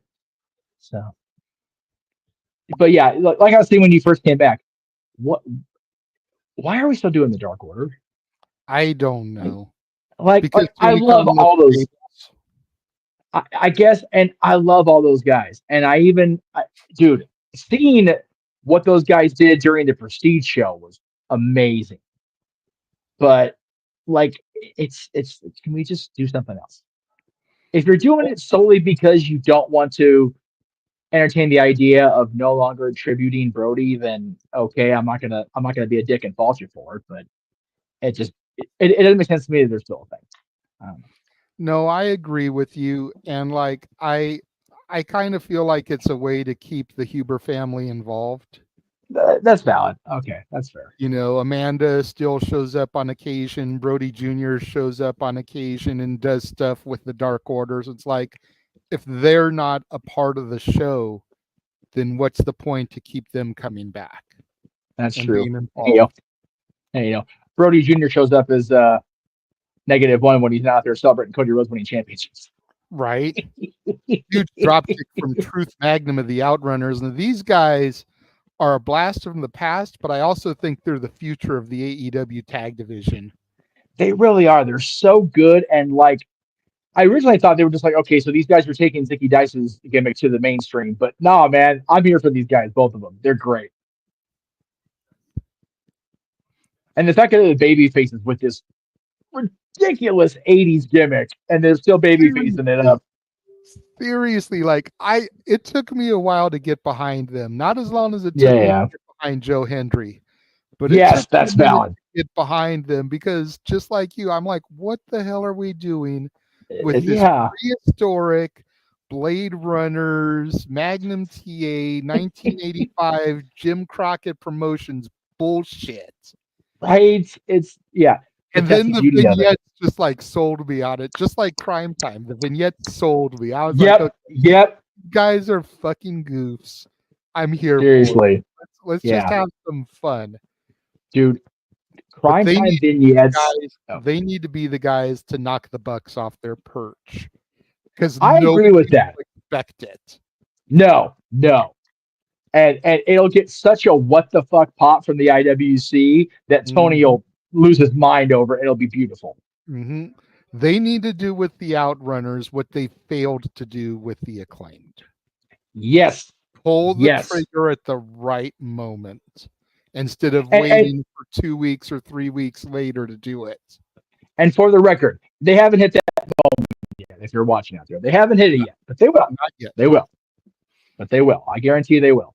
The Outrunners haven't had that opportunity yet, really, either. They've been featured more on Collision and in these multi-man tags. They need to get a big victory over somebody like an FTR. Yes. Just thrust them into that sphere, which I know sucks to have FTR job to them, but at the same time, long-term, goal, like a victory for the Outrunners over FTR would move them up that ladder where people could foresee them as a viable threat to the Bucks. Right now, they're fucking around with guys like Private Party and an MXM Collection, and to a lesser extent, guys like the Dark Order. Like they need to be in those Private Party, FTR type of matches. Getting heavier featured. Kill Switch and Nick Wayne, even. Yes. Something. Well, what I would suggest is have FTR lose to these guys, and then that's how you slide FTR in with Adam Copeland once he comes back, and that's the 3 men to go against Christian, Nick Wayne, and Kill Switch. If Kill Switch comes back, because my goodness, this Demonia is kicking his ass. Yeah. Shout out to our buddy Luchasaurus, man. That's rough. That's rough. And that's a big man to be impacted like that with that kind of disorder. That's shitty. So much love. Huge double suplex there by the conglomeration, Orange Cassidy and Kyle O'Reilly. I am so glad and low-key proud of myself I didn't give up on Orange Cassidy, because it took me about as long with him as it did with you and Joe Hendry. For me, I was just not into it, and I'm glad I gave myself the time to recognize how great this guy really is. Jesus, huge rocking OC, and now this whole team just coming out and putting the boots to Orange Cassidy. Evoluno throwing shit at him. Was that I don't know if it's a towel or like a piece of paper, but for everybody that's not actually watching the feed, the premier athletes and still there just stomping the shit out of Orange, and Uno just takes whatever it was, like a folded, like a newspaper thing or whatever, and just throw it at him, like, yeah, what the fuck, Uno? God damn it. Oh, I love this shit. It's so goofy, but it's so funny. Like, that's why they keep the Dark Order around, because they're the comic relief, but they can still get deadly serious, and it's funny. Absolutely. At the same time. So we got John Silver and Alex Reynolds from the Dark Order. We got Tony Nese, and who's the other premier athlete? Arya Daivari. Okay, thank you. I am so glad there's a character on Young and Restless, the little baby. Her name is Arya. I always remember Arya Daivari's name because of her, because I hear it every day at 11:30. It's like, oh yeah, that's his name, Arya Daivari. There it is. Got it. Repetition's a beautiful thing when you don't remember shit, kids. When you get to be my age and have the concussions, you gotta have something. God damn it, Noah. Or no, never mind. I think that was James, because it popped up on All Things. Looks like in a mask, but you can't unsee it now for Evil Uno. I thought that the first time I saw it, and it's very much the Mankind corporate gimmick from 98, 99, but here's what it is. Truth Walter. It's always Walter. Floyd, like just the names. Oh, I know. That's why I was like, okay, these guys are gonna be like another Zicky Dice thing. And I love Zicky Dice, friend of the channel, whatever. But I thought, like, okay, it's gonna be like a couple of weeks and then whatever. But nah, they're running with it, and I'm like, okay, all right.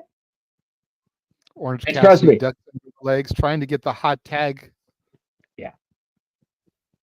And for Walter making the comparison about Evil Uno and Mankind, watch Evil Uno's match with Alan Angels. You want to see some Mankind stuff out of Evil Uno Right. from Portland? Holy shit! Or the last one was that we did a watch along for. That was bananas. Cassidy fingertips away, getting the hot tag up and over, spinning DDT onto Tony Nese. God, I love that move.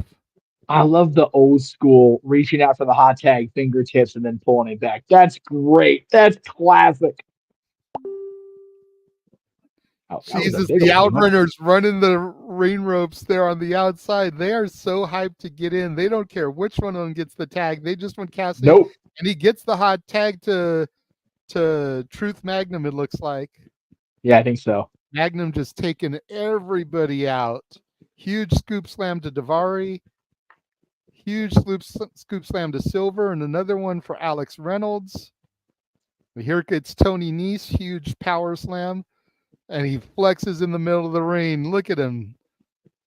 Jeez. Calling Turbo Floyd in. Now he just scoop slams Turbo Floyd onto Reynolds there. This is great. The favor onto Nese. Oh my god. And Tony Nese being slammed on somebody is going to hurt. They got the 8 abs to doom. They'll kill a bitch. What the hell? Double elbow drop. That's one of their signature moves. I don't know what they call it. I just know that's one of their signatures. Oh my god, that was ridiculous. Oh, damn you, Josh. Oh, the noggins collide. That's not good. Oh, dude, Rocky's throwing down. Look at this shit. Oh, yeah. Get him, Rock. Oh, Uno said, nope. Not today. Oh, man. By the Dark Order. Nice German suplex there. Tony spin kick. Hot tag to Daivari. Oh. Frog splash. Oh. The next 1, 2, no. Kyle Big save by. Yep. That would have been it if O'Reilly hadn't got. Oh, God, O'Reilly with them legs of his. Look out. Here we go. Oh, shit. Jesus. Freaking stomp to the back and then just a punch out your face. But Daivari able to counter, snap him with a DDT. O'Reilly rolls outside. Now we're left with one of the outrunners in Daivari. Oh, shit. He's going to that Hulk Hogan territory. He's about to start hulking up, brother. He's truthing up, dude. That's Turbo Floyd. Is it Turbo Floyd? Up. It's Turbo time. Turbo-tastic. God damn you, Jeff. Oh, come on. That's funny shit. It was. I appreciate it. Okay, all right. God damn it. Leave me alone. Huge Turbo time. I'm a Disney person. Oh, Orange Cassidy. Oh, shit. Orange punch connects on Daivari. Oh, too close to the. What? Oh, that was stupid. Ooh, smart Mark Sterling using that brain, getting Daivari on the bottom rope there. Granted, Cassidy had that lackadaisical cover. If he had hooked the leg, Sterling couldn't have done that. But Sterling backing right into the Outrunners. Trying to escape into the ring, he comes face to face with Orange Cassidy.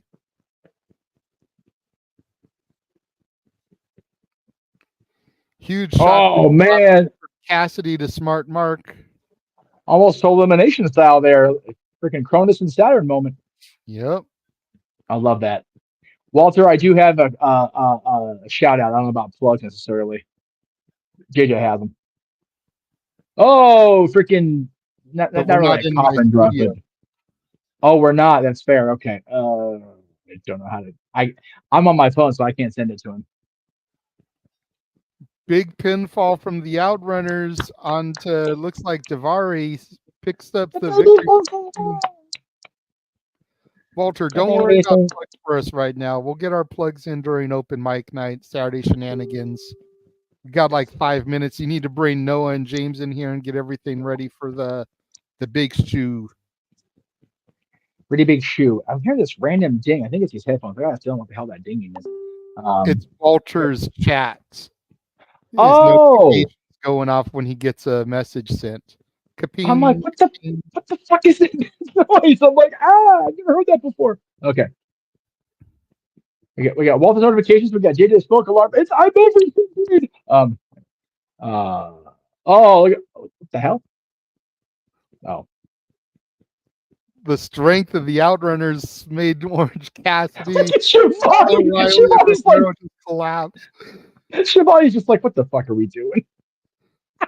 Tony's like, this shit is so 40 years ago. That's okay, Tony. So are you. We love you anyway, though. Even Nigel McGuinness is like, what the fuck is this? I had a banner with the American Dragon a couple weeks ago. Now I gotta call this bullshit. I'm sitting there with this dipshit and a legend like Tony Schiavone. What am I? What is my life? Like, I used to book this shit all the time in PWG. I was gonna say, Excalibur's like, this was tame.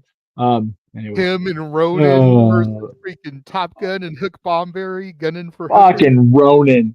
I haven't thought about that guy in like 15 years. So you just said his name right now. Jiminy Crickets. Oh my God. Kitty. Oh man. Hello Kitty. We rode that guy so hard for so long. Never gave a legitimate heated response. You were Kurt's bitching a guy one time. We almost lose my goddamn show. Fuck you, Jay. Backstage now with Kazuchika Okada, the man who made the word bitch a thing. Like seriously, like yes, yeah, no, pretty much. Walter, you can go ahead and bring you and James back in now. There we go. Hi. Hello, people. Oh, there we go. I'm here for Okada and O'Reilly. I'm all about that right now. O'Reilly wants to issue a challenge to Okada. Oh, O'Reilly. Auto parts? Okada's bitch. Oh, no. Oh, no. Okada's bitch. Oh, no. Okada it'll be a thing, I'm telling you. Oh, I love Okada's cell. No, it's yeah. Says hell no, walks away, but wait. Bitch. I love Okada right now.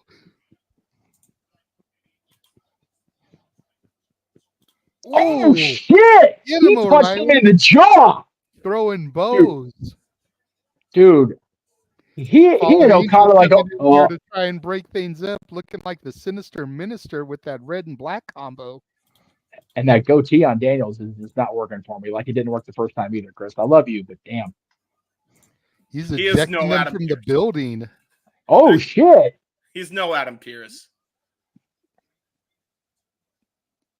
He's the only general manager on television right now that hasn't been a world champion. Or besides David. I was gonna say he may be no Adam Pearce, but god damn it, he's the fallen angel. I was about to say that's right. Our champion. Oh, he was right. God, I was forgetting he was world champion. I was forgetting. God, okay, well then yeah. Hey! Oh, sorry, wrong guy. Oh, that was a fucking awesome 0 hour. Hello, everybody. Noah, what the fuck is Rico Constantino doing on my TV in 2024? I don't fucking know what the hell is wrestling in 2024. I got tips and scissoring with Rico. They're trying to win Chuck and Billy. The fuck? And you know what, guys? Rico still look good to me. Walter! I was about to say he might have another run in him. He said, Noah's seen that on the Saturday Shenanigans tonight. $25 super chat. Oh my god! Shut up! No! Oh, I hate y'all for this. No, JJ, that is truly a horror song. We'll say that for next week. Oh Jesus! Hold on. That was my guilty pleasure, though. Like, yeah, I remember I did a thing I'm sure it was everyone's guilty pleasure at some fracking point. You know what though? For real, me having to be there to pay off for that Unforgiven with Rikishi and all his freaking stink face and Bischoff and drag. I just like scarred for life now. Of course, the fucking Fire Stick's not working. That'd be too easy. Well, anyway, that being said, it's good to see everybody here at the Super Marble Studios, and we are just really, according to Triller, less than 20 seconds away. My clock's at 15 seconds. Looks like a Shuko Okada called Kara the but it sounds like we might have a match Each. on Wednesday on Dynamite. So I'm looking forward to that. This has been a tremendous 0 hour, brand new Ring of Honor World Television Champion, Harley Cameron on the day, game contest, and again, what the fuck was Acclaim versus MXN Collection? I have no What is idea. happening? This Some is banana professional shit right wrestling, there. damn it. That's right. All right, well, This shit go banana. but that's putting it politely. That being said, we go ahead and load the feed. Let me go ahead and load Triller TV, and let's go ahead and freaking do this. And then, as I got the FBI logo on my screen, oh my gosh, I can't breathe. This is I'm going on to Do be the not pirate this now. show. We will find you. Except I got Jeff that's Meacham what I was because he meant to. can't make it work. well, you Yeah. know. God. Well, gentlemen, I will see you after the pay-per-view because I'm gonna try to get to work over here. But either way, I'll see you at 11 Eastern or whenever the There you show's go. over. Fair enough. Right. That being said, it's Saturday. You know what that means. The Stimulable Studios is back once again with alternative commentary coverage on the biggest events across all things wrestling. Shout out to AEW fam. Welcome tonight where dreams can come true and nightmares are hoped to be halted. This is AEW WrestleDream from Tacoma, Washington, and the Tacoma Dome. Welcome to the show. Hello, everybody, and welcome once again to the Cinema Studios. Tonight, we bring you AEW coverage on WrestleDream. I am Noah Foster with James Ebert and Walter Cruz, my technical difficulties are sure to ensue, and we are here to bring you again our delight, our insight into everything that happens tonight at AEW WrestleDream. And guns up as we're kicking things off with Switchblade, Jay White, and Heyman and Page. To everybody out there in the comments and the chat, please again show decorum, be kind to one another, support each other. And again, if you enjoy what you are engaging with us, please subscribe, comment, tell a friend, super chat, my brethren. We are here to demonstrate our passion across all things wrestling for you here. Again, we do not provide the show. We do not pirate. We encourage you to support your local pay-per-view provider or sources that you can. Otherwise, we just hope that we keep you engaged for the entire night. Good to see everybody once again. Matthew Hollister, Darren G, Wesley, Kate Prayer, everybody that's involved here, the first-time comers, the regulars. Nick, Teodoro, that's a new one. Christian Jason, Daniel, good to see you. Matt Helms, as always appreciate you. Always appreciate everybody here. Nathan, again, I keep going on and up, but we're already starting. And again, we hope that you enjoy our coverage. That being said, tonight could literally be the final encounter in the final countdown for the American Dragon, Bryan Danielson, and so much more. As Switchblade Jay White looks to get back to where he belongs in pursuit of the AEW World Championship. Walter, you ready to go tonight? Definitely to go. After that 0 hour, that's what 0 hours are intended to do. It got me excited to the pay-per-view. It was funny as hell, but yeah, I'm ready to get into this. I would be ready to go, but it fucking has it now has a one device limit, so I just got booted. So Walter, I need you to watch it on the Discord with me, brother. There's no other way around it. Heyman Page, of course, and Jay White renewing hostilities from July while James figures out his technical difficulties, folks. Heyman bearing swerving his past, but apparently still were not removed from his past sins. One of those things, Walter, where we look at Heyman Page, we thought that he claimed the ultimate victory, but it looks like more than ever, he still is pretty much against everybody. Yeah, he's the opponent to anybody. He's the rivalry to anybody, and he hates all. So you got to give him credit. At least he's fair across the board. He don't give a damn who you are. Yeah, clearly, as you see that middle finger salute there to the Tacoma, Washington. A sold-out crowd expected here tonight at the Tacoma Dome. Referee Paul Turner for this opening contest. Of course, these two have not met since July when Heyman Page eliminated Switchblade Jay White from the Owen Hart Foundation tournament, and Jay White was injured. It was when Rock Hard Juice Robinson was being hung by Hangman that Jay White came back and exacted revenge. Bell rings and we're underway. This is how we're kicking things off. You're kidding me, right? Holy shit. And you can be part of the conversation on the Twitch using hashtag AEW WrestleDream for the entirety of this event. Safety, good to see you. Collar and elbow, I just saw. Continental tie up. And James, looks like you finally got your stuff in order. So I'll go to you, finally get some opening comments for you. Good to see you as always, my brother. How you feeling about tonight's show? I'm feeling pretty good, but that was a hell of a slap. I don't think Hangman's in a joyful mood. I mean, when is he not? But we also know that Jay White's the ultimate mental player. He's always the ultimate counter striker. And again, Jay White, he's coming in here, preferably the baby face. I think the crowd favorite because at this point, I think everybody wants to see him and Adam Page get his ass kicked. Yeah. is in the corner. Jay White teeing off against Hangman Adam Page. And of course, we know tonight we can expect Hangman's greatest rival to return home tonight, Swerve Strickland. You almost wonder if Swerve's going to be watching this match, or has he moved on from Hangman Adam Page? I wonder if there's a clause where they can no longer associate with each other. You almost wonder that after the war that they had and everything leading up to it, you almost have to legally keep them apart. But who knows at this point? I mean, it seems to be chaos and bedlam in AEW lately. Well, according to John Moxley, again, he says this is bigger than AEW. This is not about him, and we'll find out what that means tonight in our main event.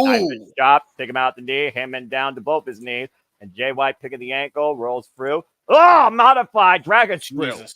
All right, I was like slightly off. Quick pull crow. Jay White again. All it takes is one moment, and he immediately takes back control.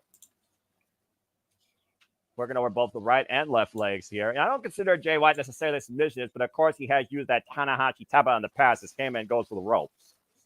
Oh, okay. You just saw that. Let me know when he gets to the ropes, Noah, because I'm trying to sync up like exactly with you. And then we should be all good. Well, I think so. We'll see what happens. Jay White hoisting out Hangman, and oh my! Ace first on the apron. Jay White goes back inside the ring. Here's a cover. Hook of the leg. No. Oh, okay. I didn't know there was a decapitator. That's got me completely confused. All right. Let me know when Hangman gets out of the corner. All right, man. Knife edge shots by Switchblade Jay White, and Hangman again rolls in the middle of the rope. That's the knee. Then Jay White up and over. Jay White, awkward landing, but catches his footing as he falls to the floor. And Hangman out of the corner. Oh, man. Bit close. Oh, okay. Okay. You're ahead of us, I think. Okay. I think he's ahead of us anyway. Okay. We'll figure it out, guys. The opening match. And again, we can tell the tale here when it comes to Hangman Adam Page, who pretty much doesn't give a damn about anybody's well-being, like he said, including his own. Talks about everybody to stay out of his business. And that includes referees at this point. Referees with the most minimum, it seems, of authority over Hangman Adam Page. They dictate the result of the match. Fans calling out the Hangman at ringside. Not surprised there. Hangman brings Jay White back inside the ring. Again, okay. Hangman in enemy territory. Swerve Strickland's hometown. Yeah, especially after he burned his house down. Oh, I just saw the boot. Let me know if you see the boot. Knife edge chop in the corner. An Irish whip by Jay White. Hangman can't boot up. Okay. Well, no, I'm like after the ground and pound. And again, Hangman again just seems unfazed and constantly unhinged. We saw what happened with him and Jeff Jarrett during that lumberjack leather strap match. Yep. Like he has no respect for anybody at this point. The fact, this is a former AEW World Champion. And Switchblade Jay White at this time last year was literally in pursuit of the AEW World Championship at Full Gear. Jeez. That was a brutal knife edge chop. Holy shit. We got to consider also that Jay White was flanked by Rock Hard Juice Robinson. Oh, my God. You wonder Juice Robinson might come to Jay White's theaters. Jay White do this on his own. Cover, hook the near leg, immediately up in position. Awkward position. This is not something Hangman, the world champion, at one point would have done. Like, you could tell how unhinged he is by not even having any ring awareness there. He should have pulled him away from the ropes. Well, again, this is Jay White's second match, like I said, since July. And again, Walter, he's on mute. I don't know if he's down in the conversation or doing producer role. I do want to give a shout. I do want to give a shout out, by the way, to the entire 0 Hour commentary team. Walter, JJ, Jeff. Hope they had great fun. They did a great job. We've seen the Ring of Bar with Southern Champion change hands. Brian Cage got a shit in and beat Atlantis Jr. We saw Holly Cameron get planted by Anna Jay with a gory bomb. And we saw Tips cut down by the Acclaim as the Acclaim beat MXN Collection and Billy Gunn dropped Rico with Famouser as the Outrunner conglomeration unit beat the Premier Athletes and the Dark Order. And we're kicking things off here on our WrestleDream main card with Jay White and Hangman. Cover 2-2. Good grief. The clash of styles here. Again, Hangman's such a forward striker. Yep.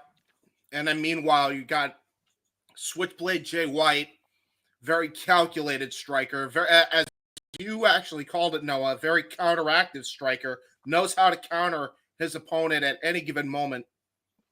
I gotta admit, this is my hardest match to predict because Jay just came back, and then Hangman's on this run. So I'm like, who the heck do you book to win this? Yeah, it's almost like Tony shouldn't have booked himself in a no-win situation.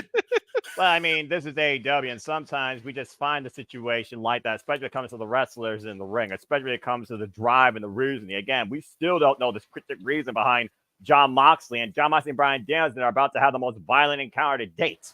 Yep. Heyman and Page right now. Jay White, Irish whip, up the ropes. Jay White holds on, though. Heyman, sit up and over, lands on the apron. Heyman, scouting Jay White, big boot in the face. Uh-oh, caught and loaded. Is it a high noon? Heyman looking for it. Is Jay White able to scout it?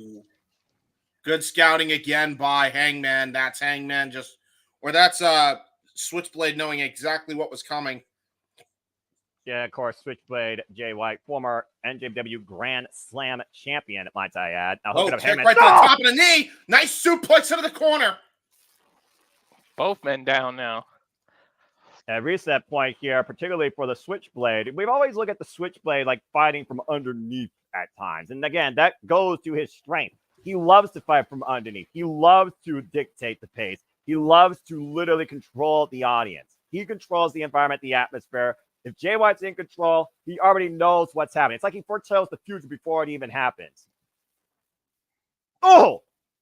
And Jay is laying it in, Heyman in the corner with these jabs and chops. Hammering him. Runs in with the uppercut. Jay White right now, the aggressor, and now hoists up Heyman on the shoulders. Heyman out the back door, though. Look for the lariat. DDT! Brilliant DDT. Going for a cover, hook to the leg. And a 2 count. Smart to go for an immediate cover. No breathing. Yep. Yeah, don't let Hangman breathe. You can't allow a guy who's this volatile and this hostile to breathe, especially when you're in the ring with him. I do wonder what Jay White was talking about when he said there were 2 obstacles standing in his way towards the AEW Championship. Heyman the first, but I wonder what the other one is. Is it himself or is it somebody that we don't know? That's a very good question. The front face lock. Jay White hoisted up by Heyman. Again, Jay White escapes. Big knife chop. Oh, God, and met with an elbow. Jesus. Yeah, here we go. German suplex. Heyman lands on his feet, though. Wow. Full-time flatliner.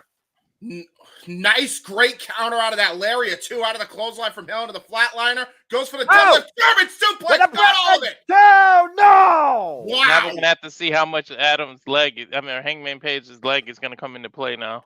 Yeah, and he stomped his knee earlier in the corner, Walter. Fair point. Yeah, he might have pulled something when he escaped out of that German suplex counter, to y'all's point earlier. And again, go ahead. I was just going to say, again, we've seen the history of him and Page when he goes to those high risks. Not the first time I've seen him tweak that leg. We also know that Jay White loves to exploit the leg. We saw that modified dragon screw earlier. Yep. That's what I'm saying. If anyone can take advantage of a weakness, it's definitely Switchblade. And Heyman and Page ragging the eyes. The Switchblade, Jay White in the corner. Brilliant maneuvering. Again, like it or find a not. weakness. Uh-oh. Oh, my God. Knife edge chop. And it just tweaked up Hangman's knee. That is exactly what Jay White needed here. And now he's got him in a tree of woe position and just chopping his chest while he's in that position. Now, Jay White smells blood, and he is literally getting his pound of flesh. This is literally, like I said, 3 months of revenge looming. Yeah, you ain't kidding. And listen to the crowd. They love it. They love seeing this. What's Heyman, crazy? public enemy number 1. Uh-oh. Uh-oh. The belly driver on the apron. Jesus, right on his head and neck. Take a look at the replay here, guys. Man. Look at that. Bam. Just absolutely floored him on that apron. And again, Jay White, it was almost like the audience literally had him for a moment and took Jay White off his game, and Heyman capitalized. Oh, boy. Look at the eyes. The eyes tell the story. Hangman targets sighted. Jay White walks in. Gets brought with a forearm. Again, this is the strategy of Jay White. He is playing possum right now. He is leaning into it on purpose. And he knows that as long as he's in close proximity, Hangman Page cannot execute the buckshot lariat, Walter. Yeah, exactly. You take away his biggest weapon. Again, when you're in there with a heavy hitter like Hangman Page, you got to exploit that power game a different way. Again, Jay White all the way to the other side. Oh, wait a minute. Jay White in the center. Oh, man. I got some of the forearm, though. God. Hello. Oh, wait a minute. Jay White, though, just picked the left leg. And God, dragon screw leg whip. And he just brutalized it on the apron. That's the hardest part of the ring, which means, by the way, he just had more twerk on that knee because that was the sturdiest surface he could have done that on. Oh, wait! Oh! Apron powerbomb by Hangman, and he still got him. Again, Rage is a huge advantage No. for the Hangman. He powerbombs Jay White on the steel step. Jackknifed him right on. I don't know if Jay Oof. White's going to be able to continue after that, despite the fat Hangman Page might have a bad leg. That is Take a look, rough. Walter. Guts! Ah! Dude, It that looks was worse watching it twice. Yeah, that's what I'm Again. saying. Remember, Jay White was injured in a match with Hangman Page. There's a reason why he was gone for 3 months. Yep. And Paul Turner right now asking both men to get in the ring, or Hammond right now to exercise caution and restraint. Good luck with that. Mhm. Ugh. Woo! Yeah, any No kind way. of caution or anything like that. That's not Hangman Adam Page's thing. Yeah, Heyman is reckless Not abandonment. That's the mindset of Heyman and Page. Again, Heyman and Page set himself against Swerve Strickland. You're not as good as me. So despite Heyman and all the rage that he's fueled by, Heyman is still very capable in that ring. We called him a hybrid athlete ever since he arrived in AEW. He's got that balance of technique, but he's also got that great power game. And he's a hell of a brawler as well. Very Magnum TA-esque. I'm pretty sure Walter said he was a man of mission. I guess that mission is yet to be accomplished. And Heyman, again, with just enough wherewithal to know a song the referee means nothing. Jay White spitting in the face of adversity. He wants Hangman to whip him with the belt. He's trying to risk disqualification. Swing and a miss. Hoisting up Hangman. Uh-oh. Oh, knee breaker on the stage. Oh my God, that was one of the most vicious shin breakers I think we've seen in a long time. That was brilliant. Yeah, I don't think I've seen anything like that in a while. And again, Walter, I mean, if you blow out a person's knee, you barely can do anything. He literally took the power out from Heyman underneath. Even if Heyman gets back to the ring, Jay White might have literally terminated that buckshot lariat. Walter is on a call, I think, right now. But yeah, to your point, Noah, like, this is exactly the type of strategy that made Switchblade Jay White a former Ring of Honor television champion, former Ring of Honor IWGP World Champion, a former Grand Slam champion in New Japan. This is the strategy that made him such a high-profile signing to begin with, and he is showing that on display right now as he takes out Hangman with a vicious lariat. Knife edge chop. And Jay White right now, to your point, James, the aggressor. Face first goes Heyman into the apron, and Jay White has created the perfect opportunity for him now to exact as much punishment as he wants. This is Jay White's match now. Uh-oh. Yep. Heyman again. Another dragon screw leg whip to that leg. All he has to do is target those legs. That's exactly what you need to do against a guy like Hangman, especially to avoid a buckshot lariat attempt. And again, focus the attack, by the way, on the left leg. He is constantly focusing the attack on that single body part. Irish whip, reversal, Irish whip. Ooh. Clothesline, rocks the Hangman. That was Hangman. a forearm shot from his upper forearm. That was a Stan Hansen-like lariat. Fair enough. Look at that Uranagi, and again, Heyman refusing to be lifted. And Jay White, though, planting! Spinning Uranagi. Cover, lateral press, and a kick out at 2 by Hangman. The front man with a spinning solo of Bullet Club Gold still wasn't able to get the win there. The thing about the way that Jay White even covered him, James, lateral press. He forced Heyman to use his legs. Brilliant strategy. This is what makes Jay White a surgeon in that ring, man. I'm telling you. Ooh, tried to go for a low blow. Jay White saw it coming. Half and half. Snap, dragon suplex. And Heyman got spiked on his head. Now there gonna go for Flavor. the Counter. Heyman hooking up Jay White. Aye, perfect, but his knee gave out. And the knee of Heyman, to your point, immediately given out. Desperation maneuver, countermeasured by the Heyman, but can he follow up? Mm-hmm. The hell of a let me hot meeting. start here at WrestleDream. Good grief. Yeah, right. And now Hangman, it looks like he's going to try to get some feeling back into that knee because he knows exactly what he needs to do and hit a buckshot. But again, Jay White has had it scouted somehow, some way, every single time. Again, can he also get the spring form momentum he needs to execute it? Unable to even launch himself up and over. Tries to. Got caught. Got caught. Blade Runner. What a perfect counter! Lateral press stick by the leg. Jay White wins. What? With the switchblade. What? That's a shocker. Just like that. What? Perfect game plan by Switchblade Jay White, eliminating the buckshot lariat, attacking the left leg, caught Heyman coming in, Blade Runner connects, Jay White wins. That Jay White wrestled the perfect match, guys. Exactly. Like, that's what happened. Exactly. And there's juice to celebrate. You know what? This might send Adam even more over the edge. Mm-hmm. No, I didn't do that on purpose, but I just realized what I said. Yeah, not saying you realize what you did. Take a look at the replay here, Walter, and you could even call this, man, be an MMA again. When you don't have your legs and you see all three of those ligaments tearing apart, you can't even use that for form of momentum. He was able to spring over, and immediately that hesitation, Jay White caught him, Blade Runner, and nobody kicks out of that. Definitely not. That was such a picture-perfect counter, by the way. Jay White just showed why he's a former world champion right there. Yeah, but something tells me Hammond and Page is not done with the switchblade after tonight. Oh, there we go. Finally. I've been trying to get Discord to go to my TV instead of my computer so I can. There we go. Oh, there you go. That's how you can see the full thing. There you go. Yeah. Game contest is, again, action just beginning here, folks. And again, we look toward the women's division now. We talk about tonight being a WrestleDream. Will dreams come true as Mariah May looks to be the girl from hell and Willow Nightingale's worst nightmare? AEW Women's World Championship on the line next. The Glamour versus Willow Nightingale. Looking forward to this match. You took the words right out of my mouth. I was like, this is a women's match that I'm really, really looking forward to. As we go to the history as we got to here. It was AEW Dynamite Title Tuesday, Fatal 4-Way number contendership. Willow Nightingale outlasting Saraya, Jamie Hayter, Nyla Rose, playing Saraya with a depth-by driver through the table. While she's had her eyes on the Glamour and the prize that she's held for the last few weeks.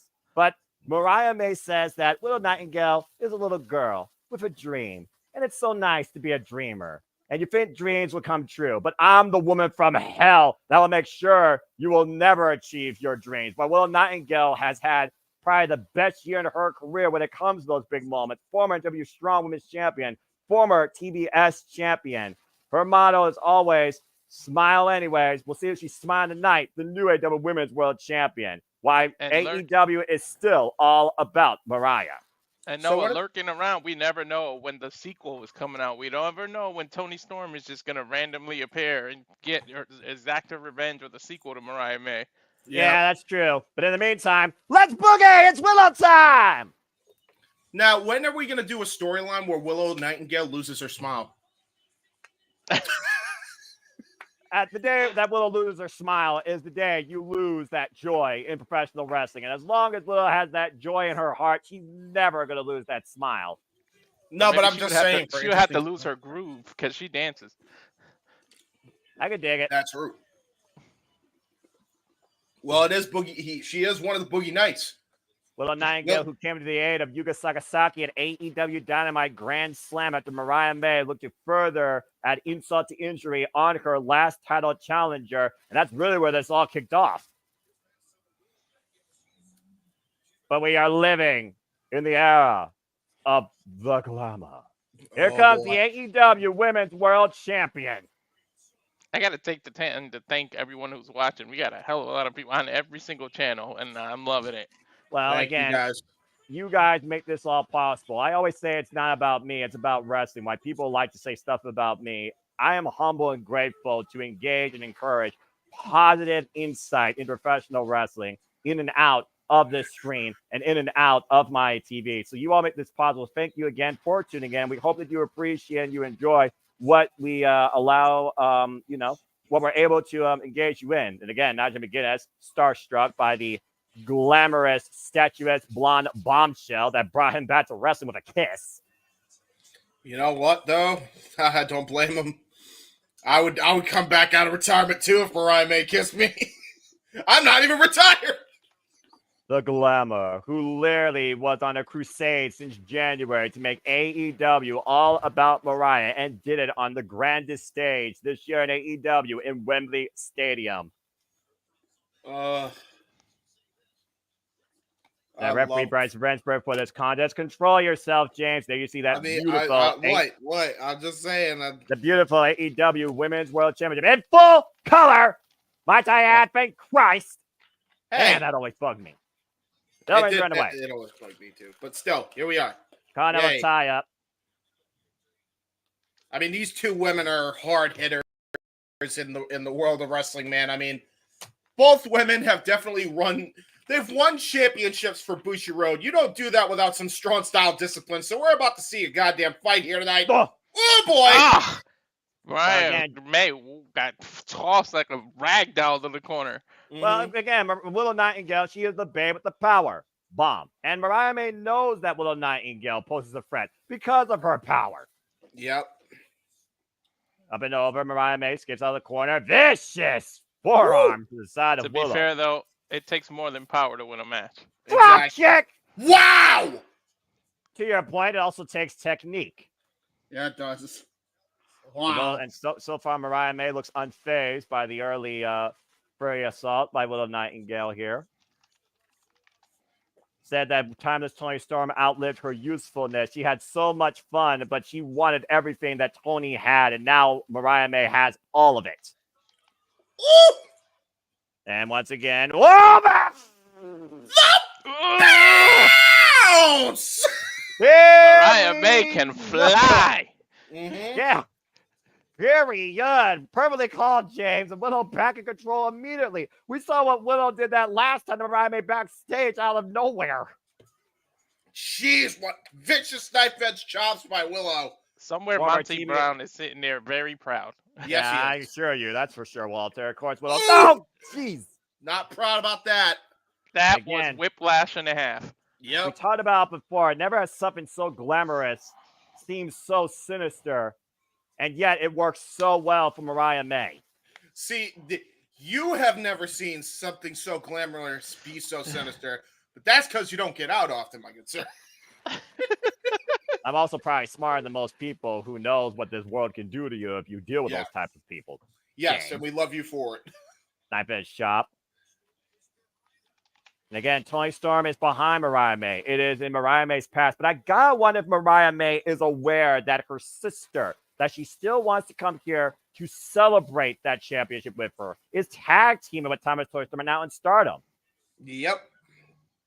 In the midsection, and again, the boots in the corner right now by The Glamour. You know what's so hilarious to me, too, is that Mariah May was such a great actress, right? Yes. She was the one that brought the trio together, and now she expects Mina Shirakawa, after she wanted nothing to do with Tony Storm, to all of a sudden just be done with Tony Storm after she had just changed her mind. Oh! What a great drop kick by Mariah May. Here's a cover, hook on the far leg. It gets a 1 count. So I'm just saying, man, like, it's not how that works. She stole her gimmick, though, and she's trying to take it to another limit. Yeah, I guess you can't argue that AEW sin has been all about Mariah since Wembley. True that. We saw what happened at AEW All Out when she assaulted a still injured Sky Blue. Sky Blue get well soon. 2 defenses now underneath the Glamour's reign against Yuka Sakazaki and Nyla Rose. This is our 3rd defense tonight. And of course, there is a hit list of women looking for Mariah May's prize. Willow Nightingale right now is the top recipient of that hit list. Oh, off. Right to knuckles. The temple, these knuckles to the temple. Yeah, man. Whoa! Oh, my! Oh! Well! She's biting her ear! I think she just got a taste of the glamorous. I was about to say, that's a hell of a way to get a taste of it. Not my first choice, but hey. Yeah, that's just going to further infuriate the glamour, though, Mariah May.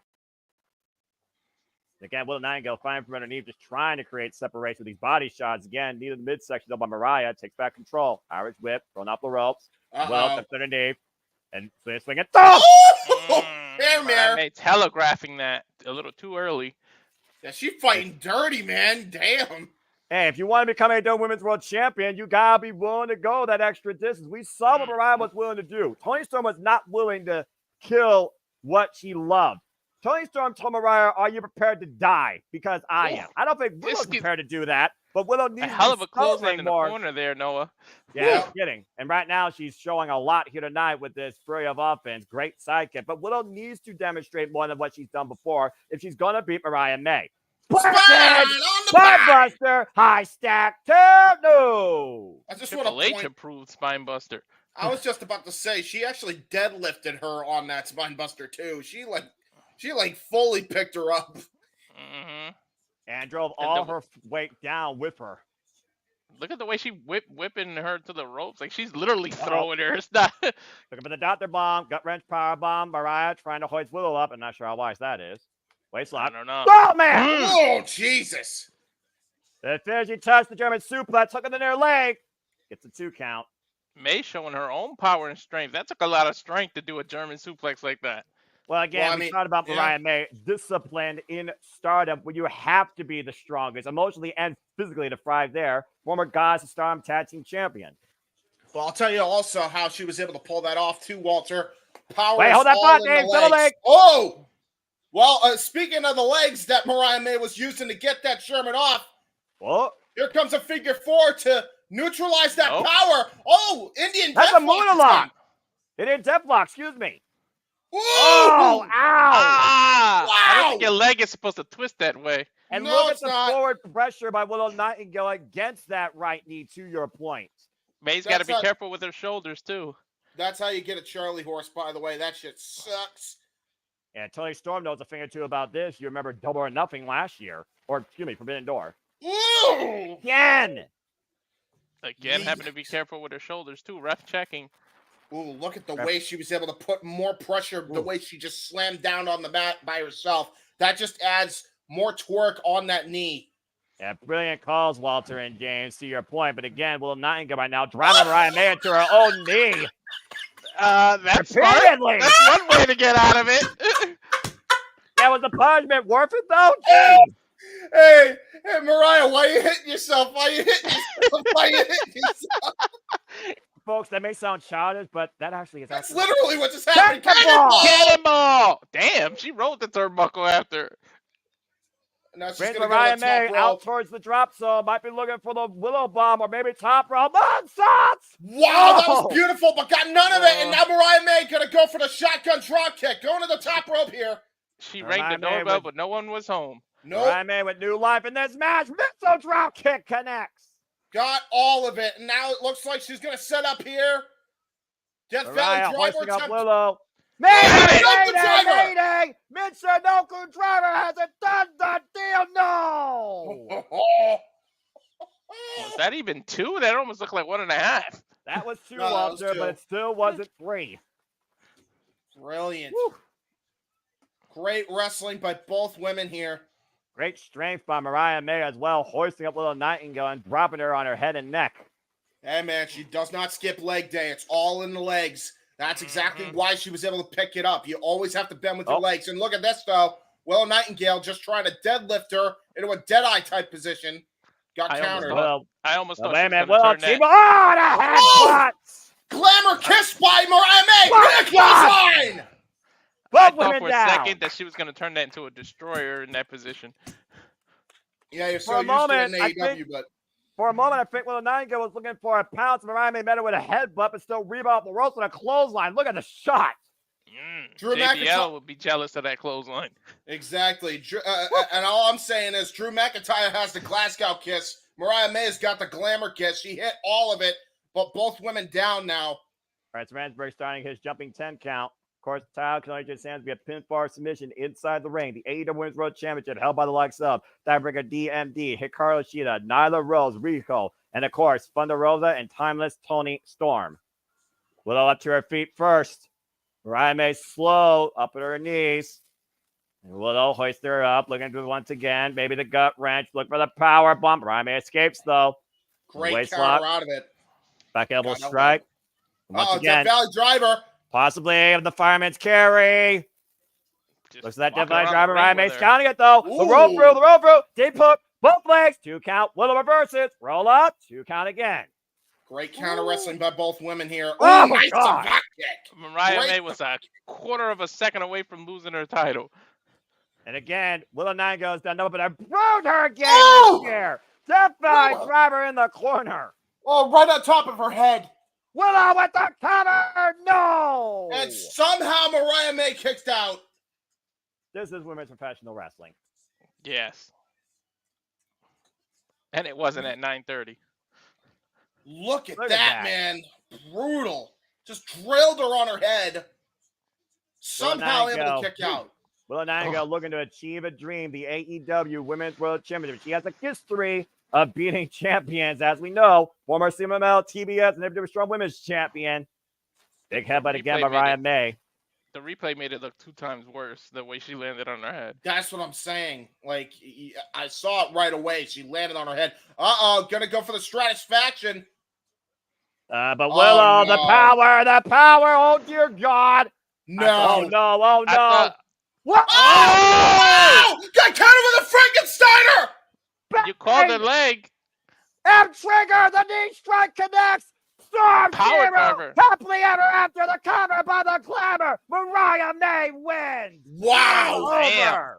What a That was- sequence. That was fantastic. I thought she was almost gonna go for like a Avalanche Styles clash off the top rope the way she was holding her. Woo. That was fantastic sequence of moves. And again, the wherewithal, the resilience, the timing of the champion. AEW is still all about Mariah. And again, you almost wonder, I mean, Mina Shirakawa and Toni Storm back in Japan watching this from afar. And again, Willow Nightingale, I don't know how she keeps her smile after this, as the Glamour still has the richest and precious prize in AEW.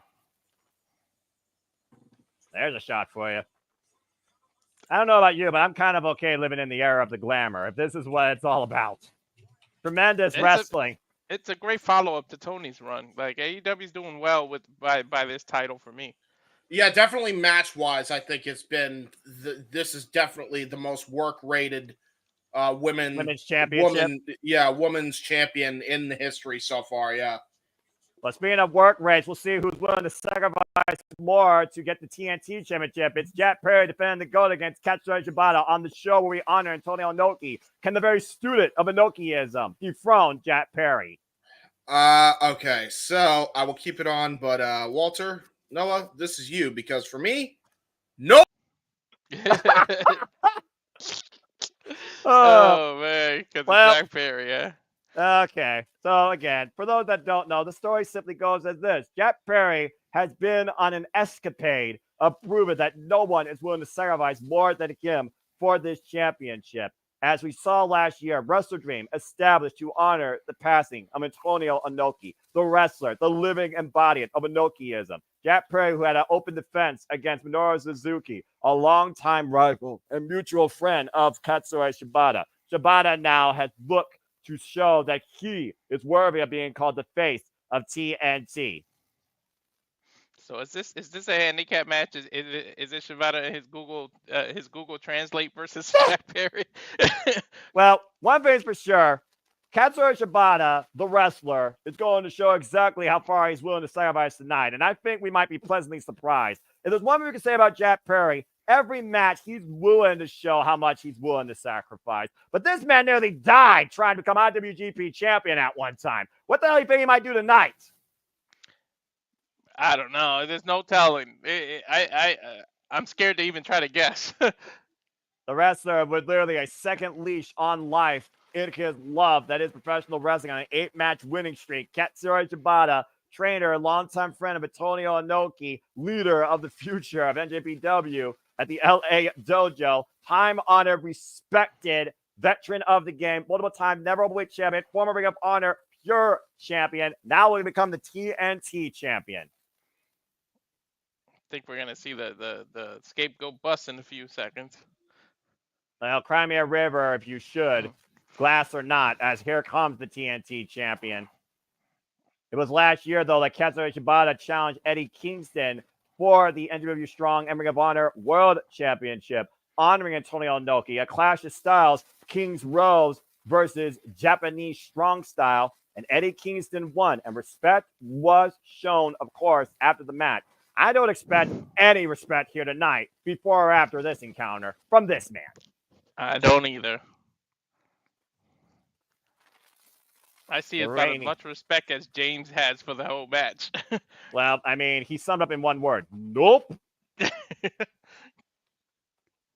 But again, Jack Perry says he wants that man who nearly killed himself in combat against Okada, who shattered his head and nearly, let's just call it what it is. He stopped his own brain almost, it seemed, at Sakura Genesis 2017. Jack Perry wants that Shibata tonight because he believes that Shibata might be the one and the only one willing to sacrifice more to leave the TNT champion tonight.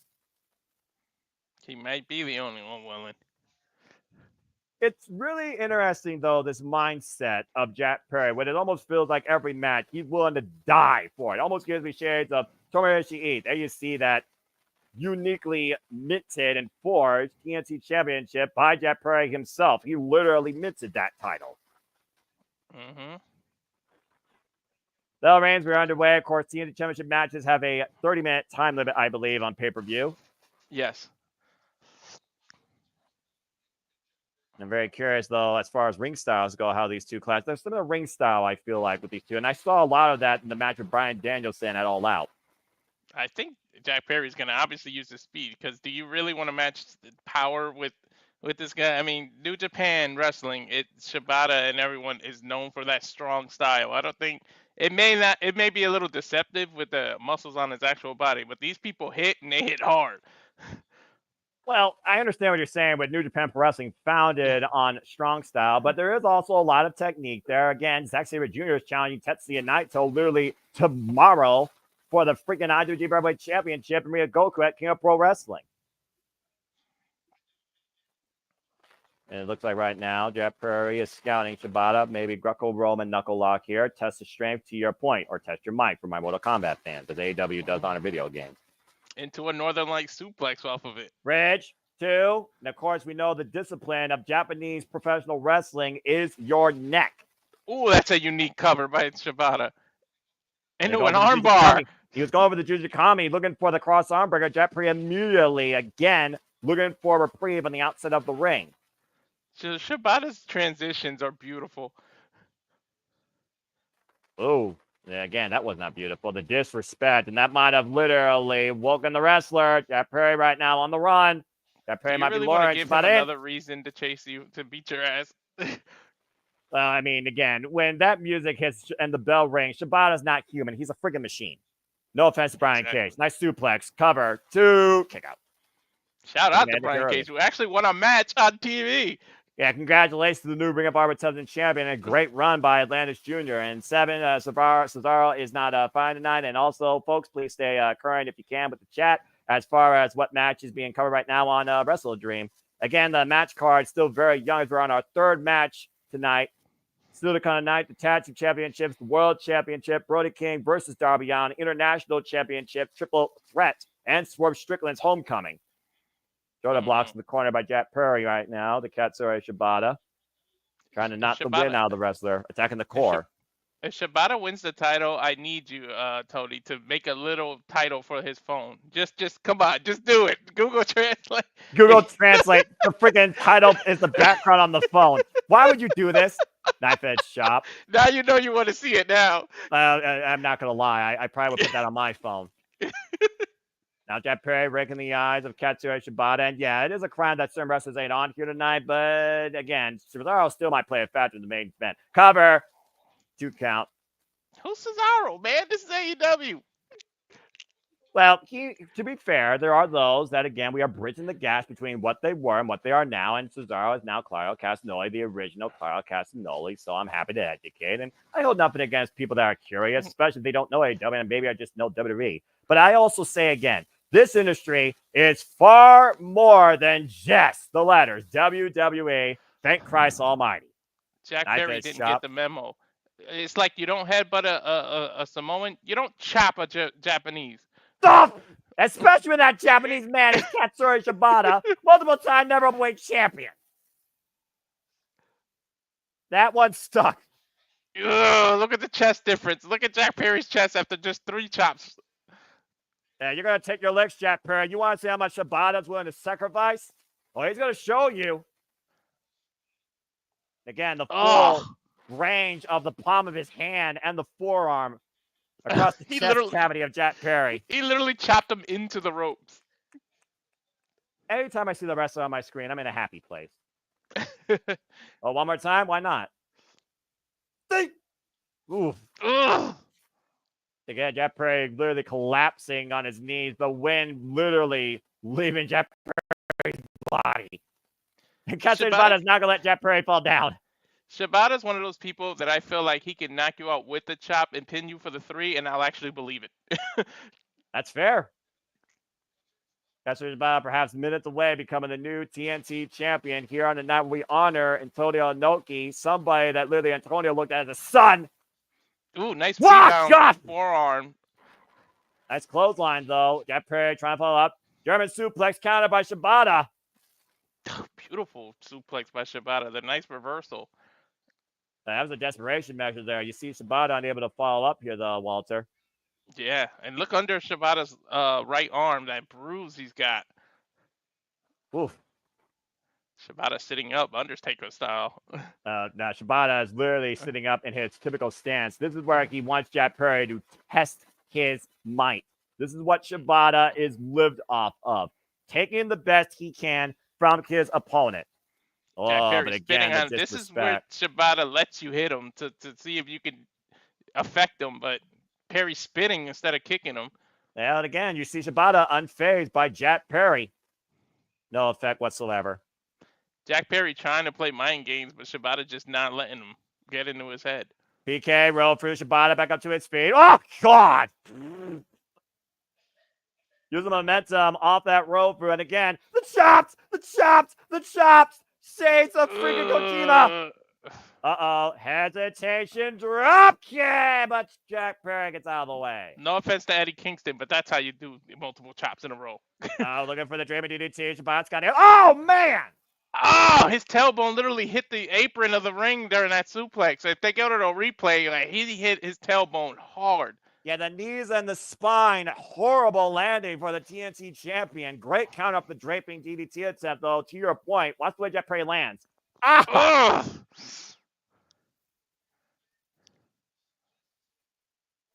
Oof, back of his knee's got to be shot right now. Katsuri Shibata again following up the vicious forearm assault in the corner, jacking the jaw. Jack Perry once again in position, looking for that hesitation drop kick. Akenta Kabashi! Original. The drop kick in the corner hits flush. Shibata has all the momentum right now, Noah. Frozen half, lateral press, cover, 2 count, 2.5. You see if that suplex from the outside to the apron is a game changer, a momentum changer right now, because it definitely shifted. He wants Shibata wants Jack Perry to get up here. Again, Shibata will always want the best from his opponent. Again, Jack Perry showing no respect to the wrestler. Kawada kicks now these knees to the head of Jack Perry. Right to the face. Champion staggered once again in the corner. Follow-up boot. Shibata just staying on the assault. This will be a bad night for the Elite if Jack Perry loses the title. Wait a minute! Oh, nice reversal by Jack Perry into the STF. He's got it. Center of the ring. Far from the ropes. Great submission, by the way. Jack Perry showing his endurance and his awareness. we always look at the STF, and I think about the STF. I think about Masahiro Chono, who used it so much in his career against his greatest rival, Kagemuda. And of course, Roughneck Shota Umino implements his own variation of that now in New Japan Pro Wrestling. And Shibata makes his way to the ropes. I guarantee you Shibata knows how to escape that hold. Gonna force the brave, but Jack Perry might have worn out Shibata enough, but a DDT! Ah, draping DDT from the apron to outside on the mat. Nice DDT on Shibata. Bring him back to the center. Hook in the near leg. Cover. Kick out 2 by the wrestler. You got to give Jack Perry some credit. That was intelligent to throw him right in the ring and cover him immediately after that DDT. And again, we talk about that neural injury that Shibata suffered 7 years ago. Anytime Shibata takes a shot to the head, you got to consider that literally being a ticking time bomb. Death Valley Driver. Out of the knee into a Death Valley Driver. Beautiful reversal. And now Katsu Shibata control the champion. Up in the fireman's carry. Uchi-Goroshi. Into a sleeper. Perry That's a in beautiful trouble. combo, by the way, Noah. Yeah, exactly. And of course, he follows up the sleeper hold with the PK. And again, Jack Perry looking for an escape, trying to grab anything he can. Shibata came in Perry towards center. Now literally grapevining the body. Cover. 2.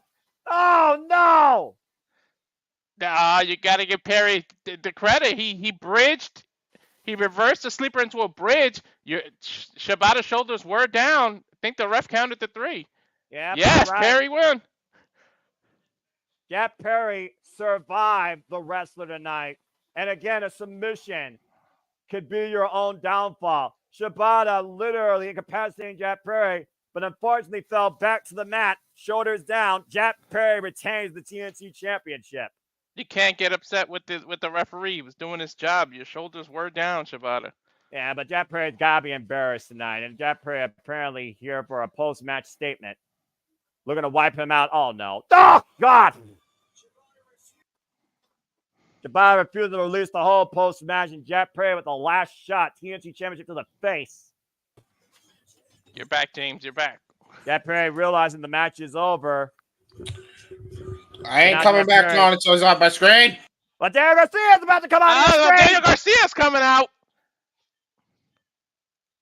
And Daniel Garcia said he is here to stay with the best wrestler, and he has golden intentions. I guess we know where the next TNT title defense is. But in my opinion, this should be the next TNT champion. Look at this face off. Look at this stare down. Jack Perry barely escaping with that title, though. Stoic glance by Daniel Garcia and a lackadaisical feeling out. Can you really be proud of yourself for winning in that manner? Well, at the end of the day, a win's a win, and you're still champion. I think Jack Perry could care less. What's his phrase? Oh, yeah, Crimea River. That's true. What the fuck? What? Oh, shit. What in the hell? No way! Well, finally, some people that are over on the show. MJF! Maxwell Jacob Freeman is back! Remember the last time we saw him, Daniel Garcia dropped him on his dead head! Yeah, I think right? Jeff has something to say. Hang on, let me bring him in to have something to say. Oh, boy. Oh, he's not ready yet. He's not ready yet. MJF won the match at All Out, but he was put out on the shelf following that match. I'm shocked he's back already so soon from the pile driver. Yeah, what do you think's going for MJF's mind, knowing that Daniel Garcia's here to stay? So maybe this isn't the TNT title match. I mean, You I gotta wouldn't get mind through seeing this MJF. match. I wouldn't mind seeing this match ran back, though. You and I called this match at All Out, Walter. Oh, what the hell? Oh, don't tell me MJF and Jack Perry. Oh, please don't do that. Well, You know the devil of wrestling don't give a damn about anybody as long as he gets his agenda done in the end. Jack Perry with one last cheap shot, and now MJF is going to freaking exploit the carcass. Oh, like a hyena here. Or a vulture, actually. Fucking scumbag. Oh, boy. Slowly taking off his shirt, taking his sweet-ass time. Of course, MJF no longer has that 100K Dynamite Diamond ring after Daniel Garcia pawned it to get back to London to cost MJF the AEW American Championship. And MJF just teeing off against Daniel Garcia. I guess he's Go ahead, done. Jeff. Safe.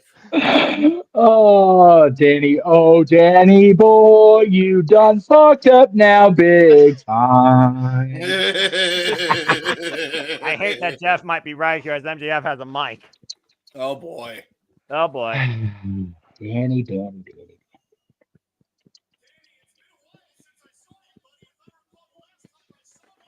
about last name song. Saying he defeated my biggest shit. Bullshit! You literally calm in the ropes. Trying to make several movies and several million. movies. You he bastard. says. Oh boy. Oh Jesus. Yeah, Jeff he hasn't been a forgotten. barber in a while. Of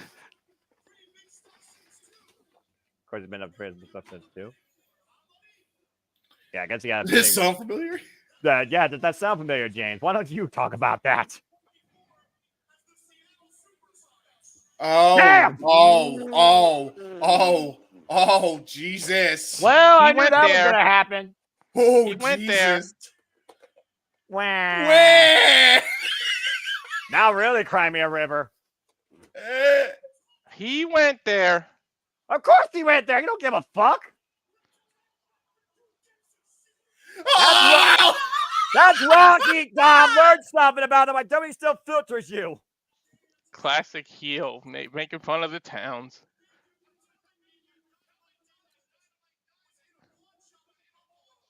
Oh, you want to punch him up? Uh-oh. Oh, he's got that ring back. Oh, no! Yes, he does. Oh, boy. Oh, we love it. You're gonna kiss it, he said. Yeah, I don't think he's going to kiss it the way that MJF is wanting him to. Whether he wants to or not, that ring's about to make contact with Daniel Garcia's head. The one finger salute to Tacoma. Ah! Oh! Oh! Oh! Adam fucking Cole! Adam Cole! We haven't seen him since MJF dropped him on his head. Back up double or no when MJF first came back. Oh, No limp. We're back here tonight at WrestleDream. No limp, guys. Adam Cole is back, baby. Oh, boy. And remember the first person he dropped on his head and neck? Before Garcia, it was Adam Cole, and he's rushing down to the ring. Oh, boy. He can run. Hey, Jeff, now I think it's MJF that done fucked up. Man, WrestleDream is becoming everyone else's nightmare. What a shame theory. Daniel Garcia haunted by MJF, and Adam Cole is back. Holy shit. What Look at Jeff's business they face. picked up? Look at Jeff's face. No. No. Adam Cole, baby! This It's down. I don't like that the best friends are fighting. No. I do. This is I what I want, AEW, damn it. Just make up. It was you would have done the same thing, Max. The best wrestler beat the shit out of each other. No. Adam Cole is back, and he wants MJF. Garcia's still I in the don't ring. want. Yeah, I was gonna say Garcia's still in the ring. Why is he? Yeah, what are we doing back? What with Danny Boy here? I mean, again, Daniel Garcia and Adam Cole, they've had their beef in the past as well. But again, you look at both these men's past, there's mutual respect there. And both these men are definitely all elite. Yeah, but here's the thing. The last time we saw Adam Cole, he was leading a faction that's pretty much all but dead on arrival. Like, is that just forgiven? Are we just going to completely pretend like that never happened? And there's such of course a thing we as are. being absolved of your sins. I'm pretty sure that pile driver did just that. Welcome back, Adam Cole. Woohoo! Adam Cole's back. MJ. Woohoo! Oh, Jeff, somebody summed it up by stealing your words. Here you go. Good grief. That's right. Good grief. MJF and Adam Cole back in AEW. This is gonna be fun to watch. Hi, streamer. Who's streamer? I don't know, but Adam Cole. Yeah. Hello, streamer. Adam Cole This may saying be the MJF's a boost that dead man. AEW needed. We talked about the ratings earlier, Jeff. This might be what they need. Now, you know what? Well, I was talking about the fact that Adam Cole wasn't there, and the fact that Roddy and the Kingdom are just kind of floundering there. And Roddy's wife is with this set up with this Moxley stuff. So I thought it was going that way, but with Adam Cole back in the mix, obviously that's not going to be the case. Oh, you know what? Nothing's obvious though, because Adam Cole has got a babyface pop, and last time I checked, Roddy and Taven and Bennett were still very much healing it up. So, Okay, well, you know who's feeling face in this next match, because get ready for shit to hit the fan and what's going to be match tonight. Time for the AEW National Championship. Yeah. And before we even break this down, Jeff, I have to ask your opinion on this. Okay. Somebody had the gall. And I'm not saying that it might not live up to this, but they had the gall to compare this to the unbreakable triple threat match that happened in TNA.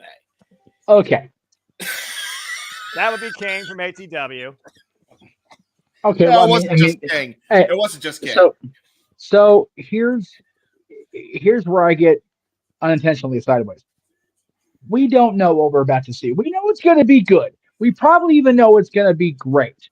But matches like that, matches like the triple threat at WrestleMania 20 are damn near untouchable. Yes. However, if any three guys together in the ring can do it from a match quality standpoint, it's going to be the three guys you're about to see. The story of the WrestleMania 20 match, unparalleled. But the match quality of either, particularly Unbreakable, yes, which was the first TNA match that I recall that popped Meltzer's scale nut. This has the potential to do it. Yep. Well, we know this, but still. Yeah, and it's one of those I have tried, and not just in wrestling, but in my life, period, in the last couple of weeks. A lot of you guys know what's been going on, over here. Just sit back and fucking enjoy it. It ain't gotta be compared to TNA, WWE, NWA, WCW. It's just gonna be a banger of a fucking triple threat match. I agree with this. Bottom line, just go live and enjoy wrestling. Yeah, I have tried so hard to live off of Noah Foster's philosophy with all the bullshit that's been going on in my life. And I try to sit back and enjoy what I can, and what I don't enjoy. I have a beautiful pair of remote controls here, and I exercise my right to use them and go, no. If only more people would do that on their phone, then maybe it wouldn't be such a toxic world. What? Anyway, Canel's going to catch on a 9-match. Yes. Enjoy the call, boys. Well, yes. I mean, I'm just looking forward to saying one of three things. Holy shit, Ricochet wins. The Alpha finally fucking wins. Or my usual stick, Will Ospreay fucking wins. But yeah, let's go ahead and keep things moving forward here, James, Walter, and crew. This triple threat was born out of the fact that Will Ospreay regained the AEW International Championship against MJF at All In, with defenses since against Pac and Ricochet. But the Alpha, Kenosuke Takeshita, ruined that rematch dream match since February 2016. So we never got a winner. We never got a clear-cut better. It still feels like Little Brother versus Big Brother, as Ricochet and Will Ospreay look to still sell the score of each other. But now the Alpha and Kenosuke Takeshita on Don Callis' behalf. This is for his first singles piece of gold in the AEW National Championship after Don Callis exacted revenge, excommunicating himself from Will Ospreay after defining Will Ospreay as mentally weak, since they didn't win the tag championships at Grand Slam when he was looking to give Kyle Fletcher a screwdriver. And we still don't know the mindset of Kyle Fletcher going into this. Is he still with the family, or is he still with his brother? And could that come into play here? Triple threats, there are no disqualifications. And it's cliche to remind people that triple threat, you don't have to be involved in the fall. Exactly. Ospreay can lose his title and not get pinned. Yeah, exactly. Which is why I'm wondering why he would even agree to this match or even recommend a match like this to exist. I also got to point out as well, I mean, like this is a match where all guys have some form of history. Ospreay and Kenosuke was actually the very first opponent when Will Ospreay signed with AEW. Officially on the dotted line. So there's some history between all three of these guys, and it is tumultuous at best. Let's elevate this shit! Oh, baby. I'm not gonna lie, this is probably my second most anticipated match tonight. Yeah. You would think, listen to this pop, you would think they're in London and not Tacoma, Washington. Yeah. Anytime Will Ospreay graces the stage of All Elite Wrestling, it is always a mega pop for the aerial assassin, our two-time AEW International Champion, Will Ospreay. Yeah. Can we also just point this out? Will Ospreay has such one of the best teams in history. Konosuke's is pretty damn popping too. Ricochet's ass. I know We one need thing. to change that. I Noah, do agree. I you kind of might don't need a understand it. swig of water or dew because it's gonna be hard to keep up with this damn match.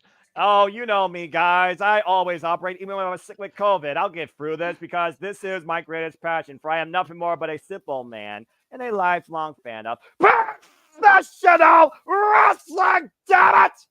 And you're about to see a professional wrestling clinic. Listen to that place.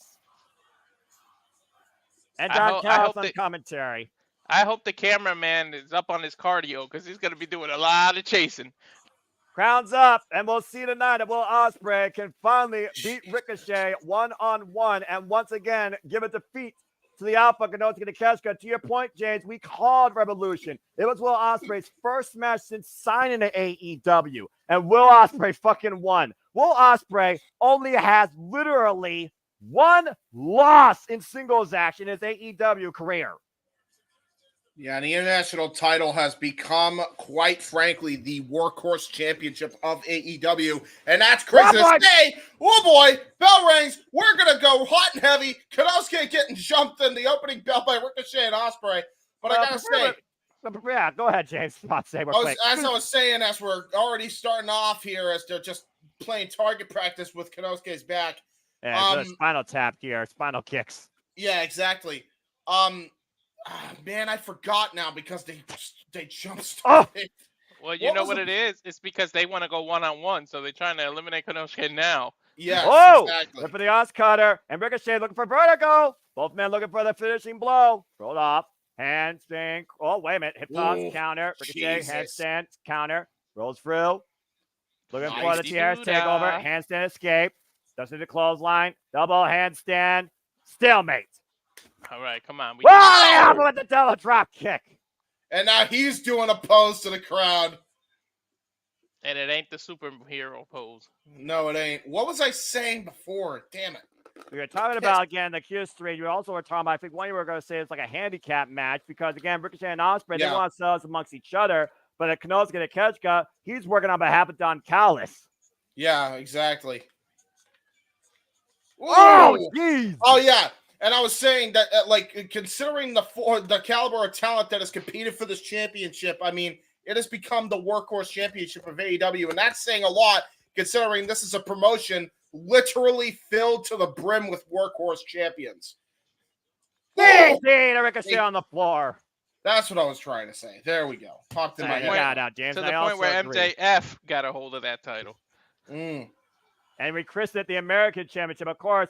Orange Cassidy, the most notorious champion, 41 total defenses across 2 reigns. Yes. Pac was the inaugural when it was the All-Atlantic champion before they realized that name was stupid, and then they changed it. But yeah, overall, Orange Cassidy, the most prolific, has definitely set the standard.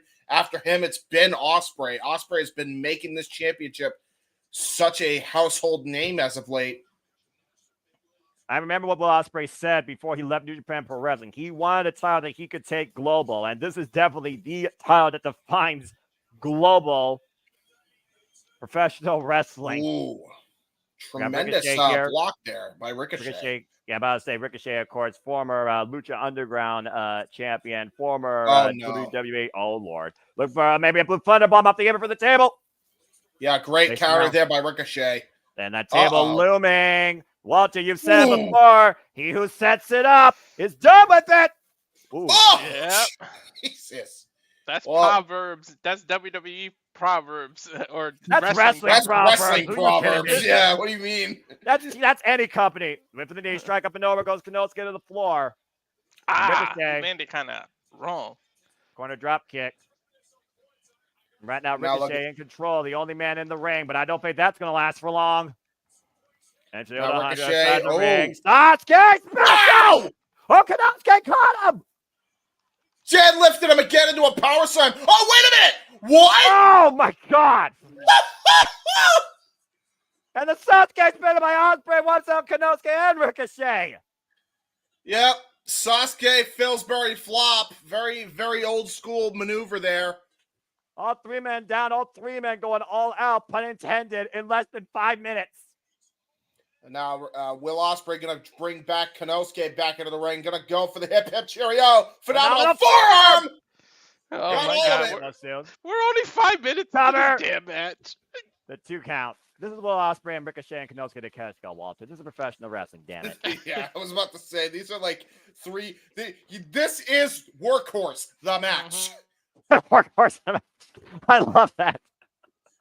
Oh my gosh. Konosuke Ketchka, former 5-time KOT champion from DDT Pro, semi-finalist in this year's G1 Climax. Not a loss yet since returning to AEW. Yeah, Konosuke is riding that momentum from the G1, Oh! only suffering one loss. What a brutal forearm shot, though. Ooh. Hook kick. Ricochet. Fucking Konosuke. And Ospreay sending Konosuke. Say that combo! Brilliant combo move there by Ricochet. Sending him in for a DDT, gets a neck breaker. Shooting star! Hook on the front leg and a 2 count on Konosuke. That was innovative. He actually smashed that shooting star press all the way on Konosuke's side. You gotta imagine his arm is not feeling too good after that one. Right? Walter had a power problem. Technical difficulties, but we are still here, showing love to all Elite Wrestling. Knife edge chop by Ricochet to Konosuke, and the fact that Ricochet and Konosuke never met each other one-on-one or in any comparison in their careers is crazy. Now here Ricochet, we go. of course, defined in Dragon Gate at one point. Well, Ospreay, of course, defined in New Japan Pro Wrestling, while Ricochet left New Japan in 2016 to other lands. Roll through. God, with world class! Oh! The wind up with that elbow, that KO shot. Ugh. You all right, James? That was horrific. Look at that. He just destroyed him. How is he conscious? Is it wrong that I smile at things like that? Yes, but I do too sometimes. It's okay. I love professional wrestling. Again, that elbow strike. He calls it world class, by the way, in case you don't know, Excalibur.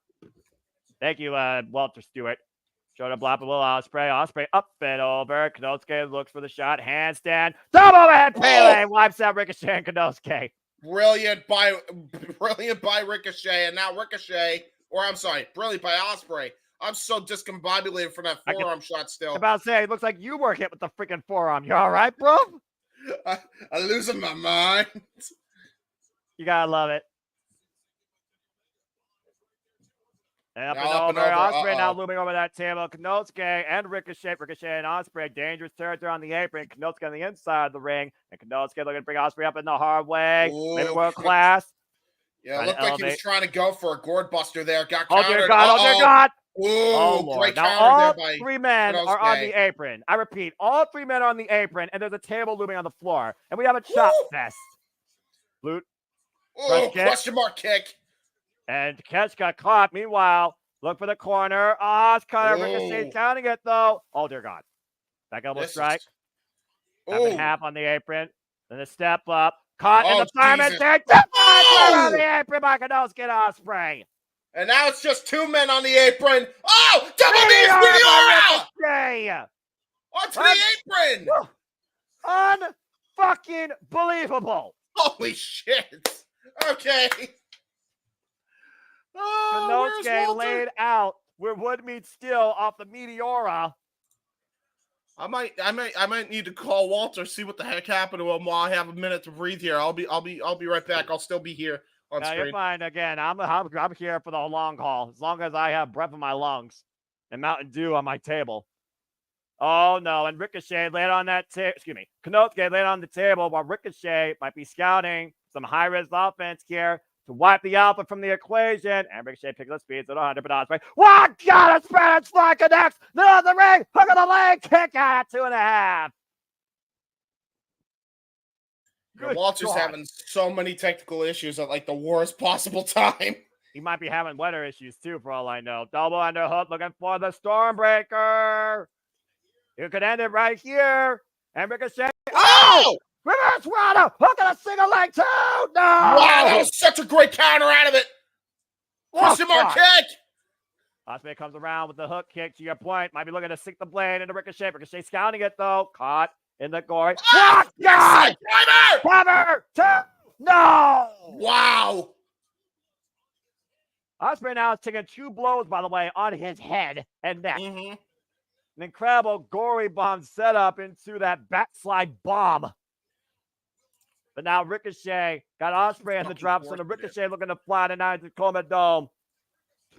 6:30. Rolls through, lands on his feet. And Ospreay hoisting up Ricochet. Power bomb! Hook and precision! Oh! Are you kidding? Stars Clash! Connects! Walter's back. It's the half two! And Kanosuke saves the match. The wrestling gods do not like me, I guess. Let me guess. You had your internet gave out because Xfinity sucks, because that happens to me all the time.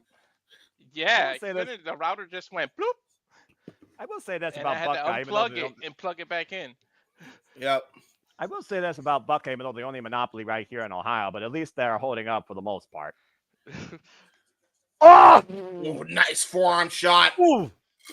Hook kick. Make sure to get the graphic up also, Walter. I guess I missed And right a hell now, of a pump lot. handle. Yeah. Oh! Bastard driver! Follow Yeah. up! Wheelbarrow suplex!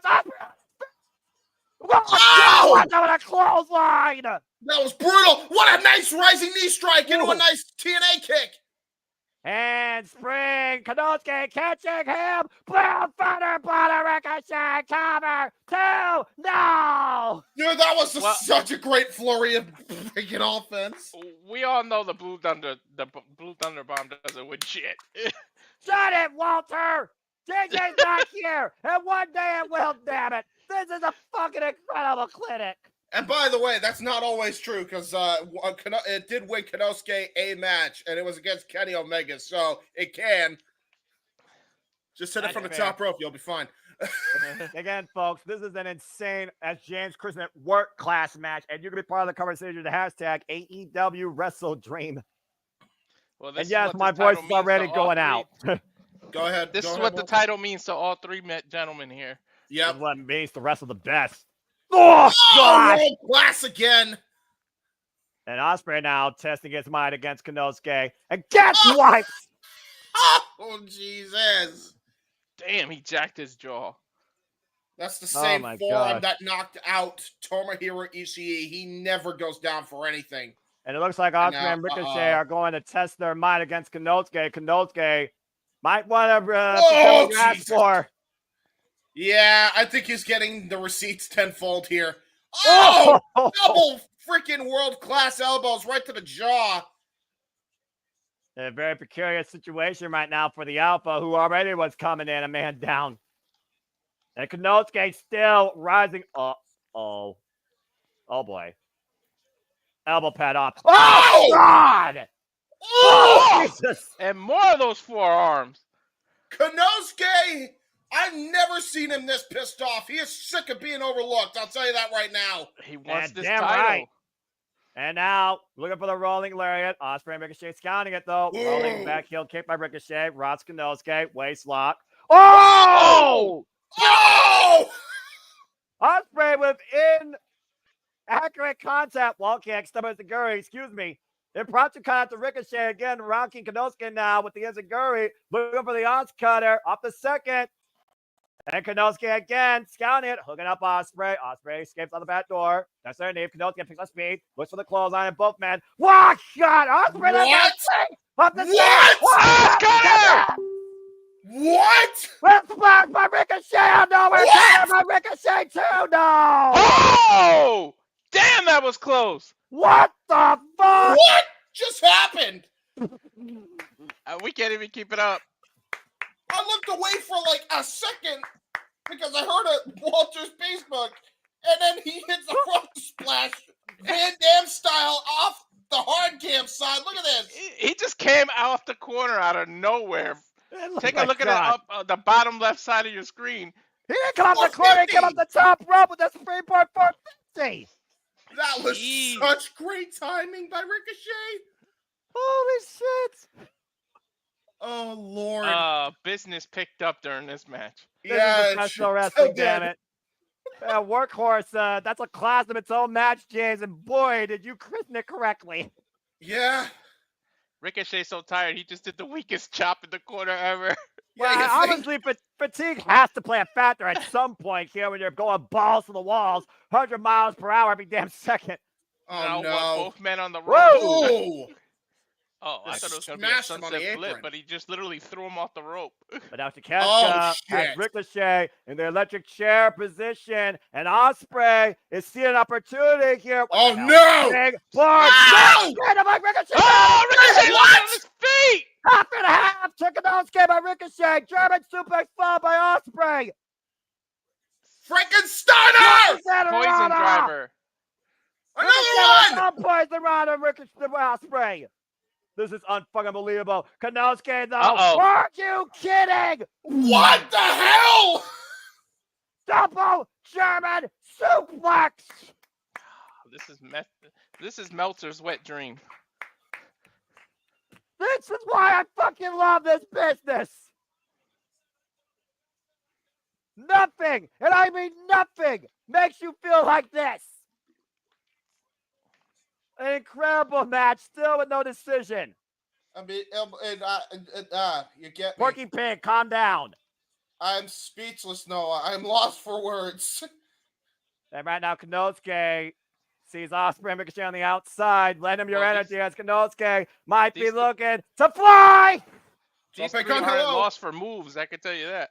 Yeah, exactly. Well, at this point, what else do you throw at each other? That's not the kitchen sink. Don't ask that question. You know they're gonna pull out something. Fuck Oh! off! Brutal clothesline from hell by Puppet bomber Kanowski. cover by Kanowski. Kick out at 2.5 by Ricochet. That was a weak kick out, though. He definitely got him rattled. It was the shoulder that slipped out from the cover. To your point, he had no forward kick out there. All three of these men gotta be spent. This is just that the Japanese dojo training in full effect here. One from DDT, two others from New Japan. This is exactly what is coming out of all three of these men here. At this point, who is this match to lose? Who cannot lose here? Oh, haluva kick! What a haluva kick by Kanowski Takeshita. Yeah, where you at, El Generico? Yeah, exactly. Takeshita right now.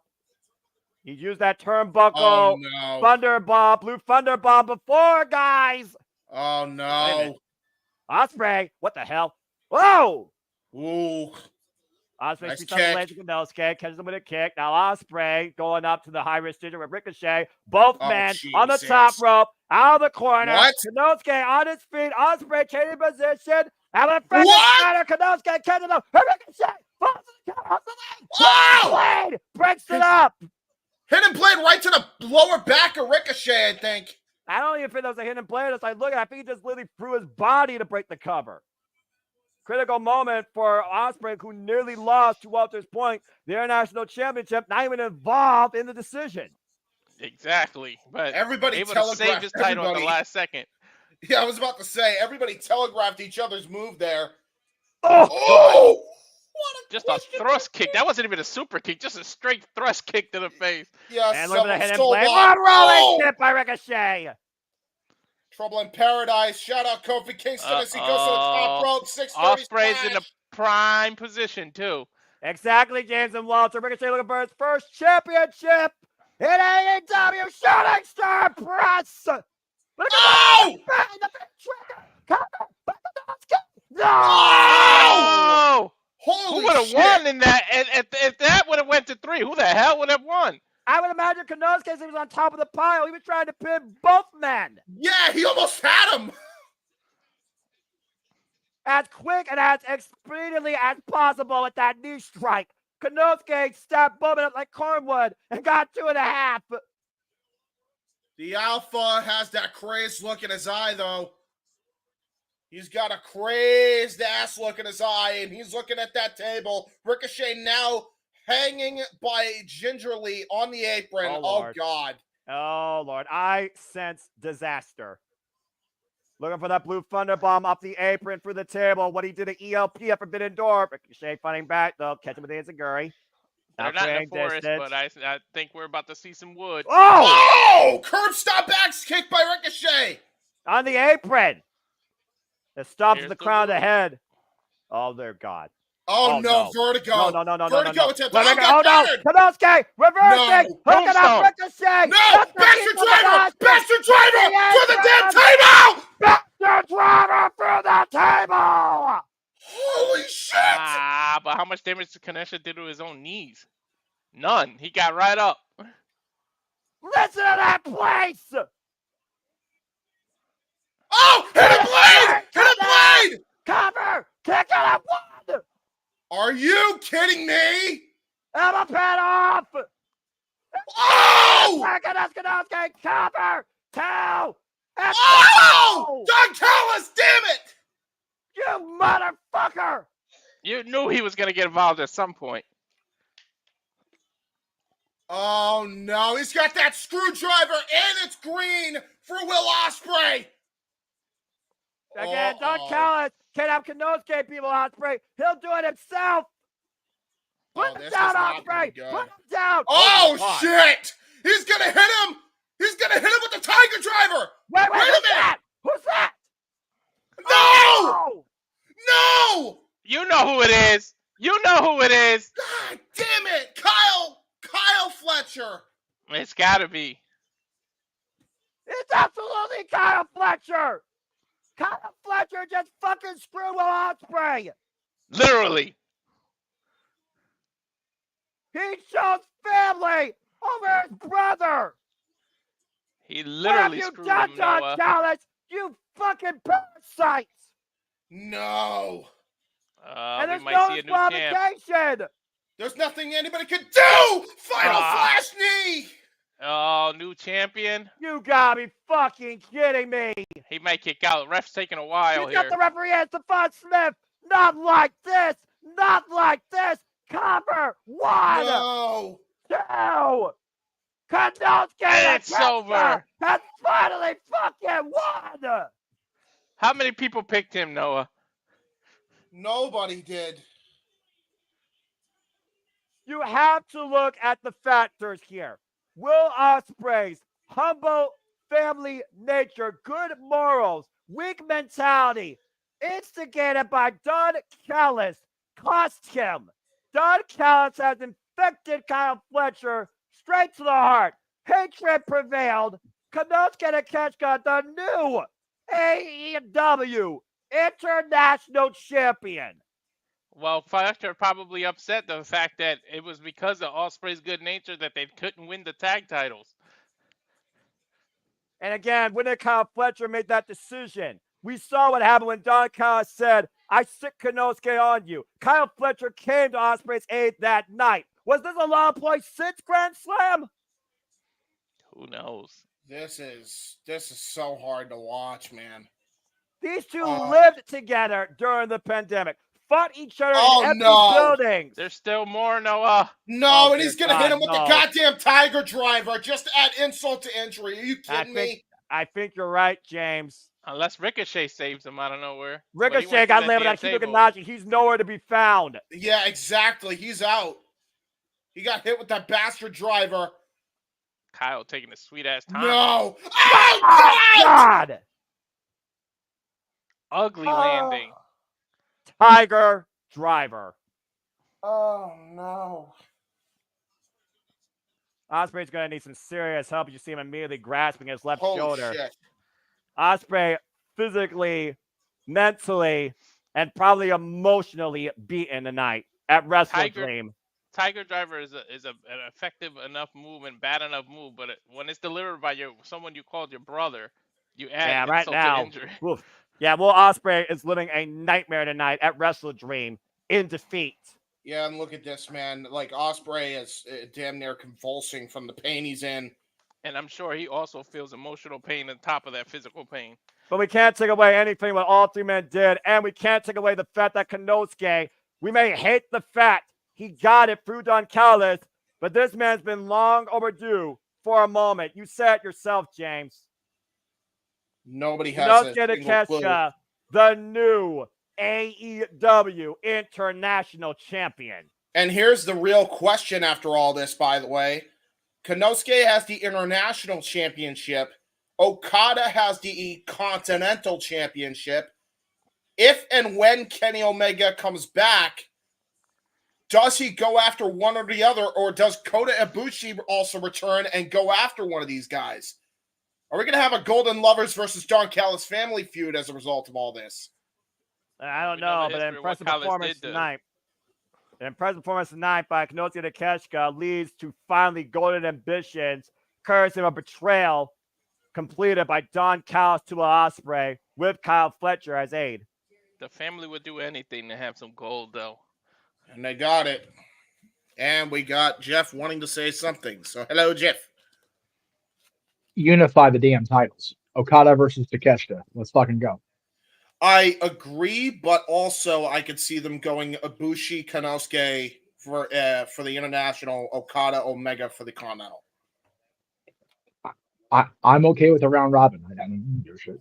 Yeah, I mean, same. Yeah, I mean, there you go. You can take my free TV money. I'm not going to pay $50 for it. But you can take my take my advertising dollar revenue. That's right. Hey, you know what though? All I got to say right now is I'm glad to see Jerry Lynn still involved in wrestling. Period. I don't care. Jerry Lynn is a coach for AEW. I love me some Jerry Lynn. There's a great moment that one other person saw with Jerry Lynn and Aaron Rift, and that was me. And the hallway of a hotel in Florida that I told on there a couple times, but it still just is just a beautiful moment, funnier than hell. And it's stuck on my hell. Well, it's time for a fun. It's time for a fun moment. And if you want to stay on screen to do it, Jeff, Prince Nana's in the ring. That could only mean one thing. It's time for a homecoming. Oh shit! Prince Nana coffee. Get Prince Nana coffee if you want. Prince Nana coffee. Prince Nana coffee.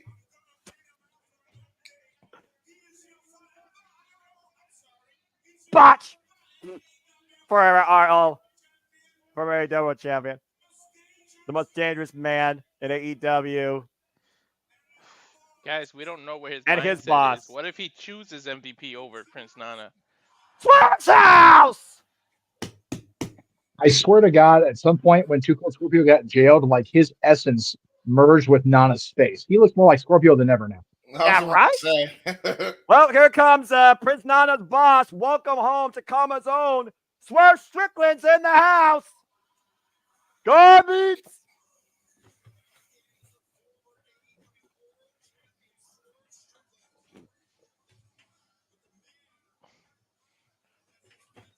We're idiots. We are. As you do it, you call yourself an idiot. I'm not gonna lie. I'm with it. I'm with it. He's doing the twirl with the chair is the best. I'm with it. The Nana dance is one of the rare times that Noah will acknowledge his own dipshittery, and I'm here for it. Ooh, Look, Lucas Pyro. Tonight, this is my WrestleDream. This is my fucking That's right. This is my company. This is my business, damn it. This is professional wrestling. I just call one of the damnedest workhorse clinics and betrayals I've seen in a long time in AEW. And now we got the homecoming, the former AEW World Champion, the mogul, Swerve Strickland. Yeah, I was going to bitch about not being able to see the match, but I'm not paying for it. And Prince Nana still dancing in the ring. You're talking about me. He's still doing his thing, of course. That's right.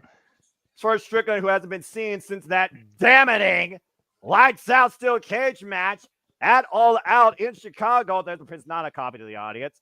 And of course, Prince Nana saying that the most dangerous man will be back soon. And tonight he's going to give us an update. But we also know other people is wanting to do business, which Swerve Strickland has to late too.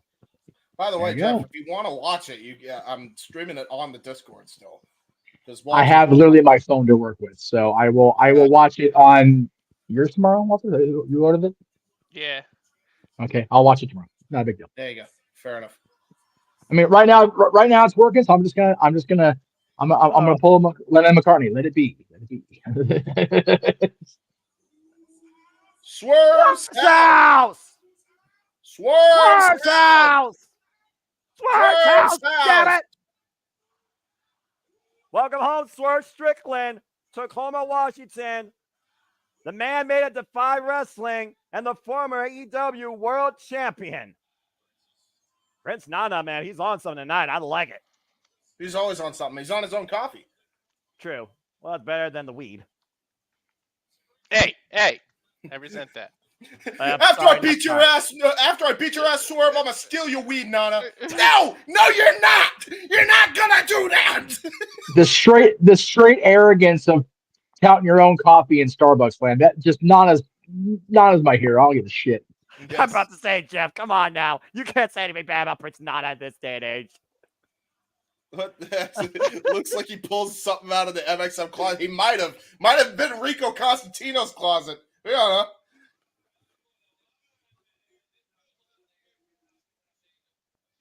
That's true. Don't forget, this is his home state. Hometown, Walter. Yeah. And now Good to he's see him back actually, in happy. Tacoma.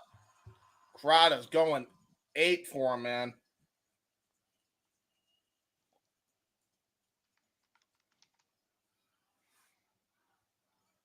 Oh, man. Man, the house? roster. Whose house? I gotta Okay, tell be you, the happy, roster gentlemen. is beefy. Like we got, AEW's got some legit. yeah, We freaking still don't know workers how and he feels wrestlers. about MVP. We're all happy, but you don't know. Uh-huh. I mean, Swerve's just taking it in right now. He's back inside AEW ring in front of his hometown on pay-per-view. Get his medical update after getting brained by Hangman. Gee, I wonder why.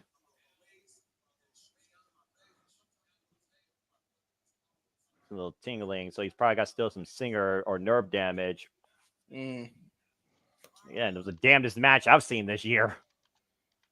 It's turn they numbed his face and then swung a chair into it. You know. He is medically cleared. cleared. Oh shit. Oh boy.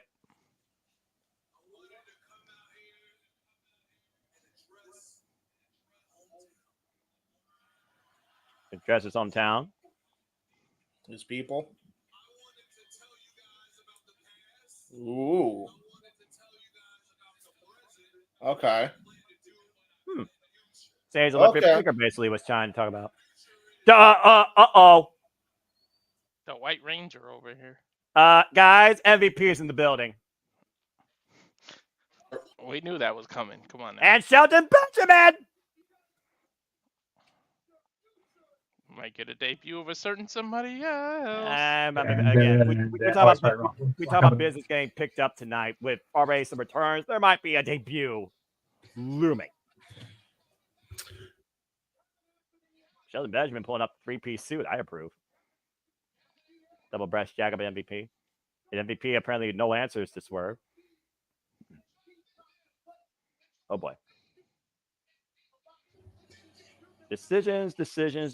How we all are defined by them. Oh boy. Oh boy. Where is he now? What? Huh. Believe in him. I mean, MVP, the inaugural AEW Intercontinental Champion. The one good thing about hearing the feedback sometimes is I'm able to sync it perfectly with Noah's feed. So there is that. Talk about the future right now. Whoa! That's small. Who's out? Who's out? What the hell happened there? Botch. Just put up the graphic at this point, Walt. It was an itsy bitsy teeny weeny graphic. Conspiracy. Yeah, well. Swerve update. Uh-oh. I mean, I wouldn't call it floundering. He just came back.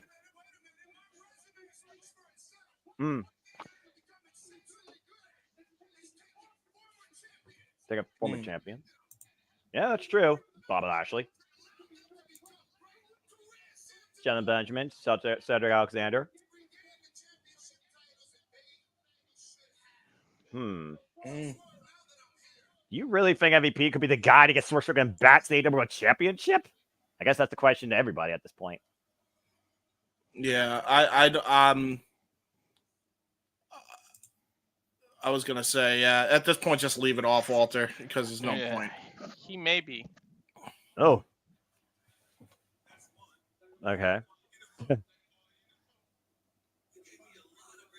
Somebody's like a quarter of a second ahead of us, James. Oh shit! The throwback. Support your local independent wrestling. That does say MVP and Swerve Strickland did have a match before, and Swerve won. He really doesn't. Shelton No. Benjamin and R-Truth really both found the fountain of youth. So Yeah, did Billy right. Gunn, to be fair. Mm. Damn. And apparently Rico did too. I still can't fucking believe I saw Rico on my screen in 2024. What the fuck's my life? Mm. That's gonna haunt. He was Mutton chops. so good. Still the mutton chops too. God. Almost Swerve. What? For those that don't know, Shane Strickland faced MVP and defeated him while he was in Defy Wrestling back in 2018. That's what they're referring to. And that's their only ever encounter in the ring. Preach! This is so dope, man. By the way, Management's always been a gold standard. That's for damn sure. we know it's going to turn into an angle, but I love that they had that little moment there. That was awesome. I love the representation I'm seeing here right now with this. Amen. Freaking Ring of Honor, Defy Wrestling, WWE, independent greats. He may turn on Prince Nana. Oh, no.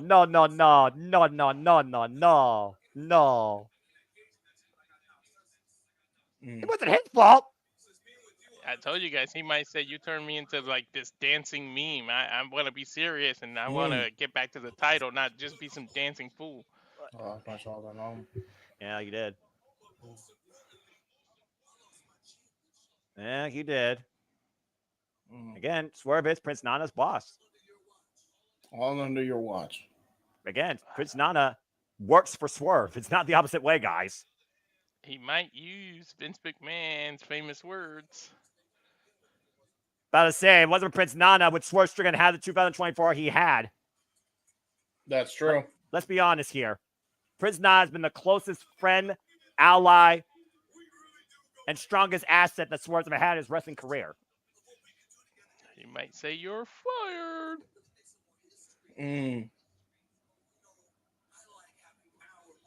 About to say, MVP also likes power too, and you wonder if Swerve would want to share that power of MVP.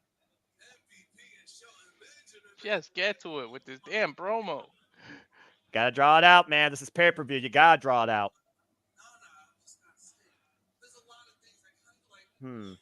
Tempting. 2 hours later. You're not wrong for that. Come on, man. You know, Jeff, for once I agree with you. This was TV, I agree, because fuck television. But this is pay-per-view, and I expect something big to develop out of this. So come on, guys. Let's show some decorum. Or at least a big human, because I think I know where this is going. And now that I cracked on it, the freaking feed told me again. So.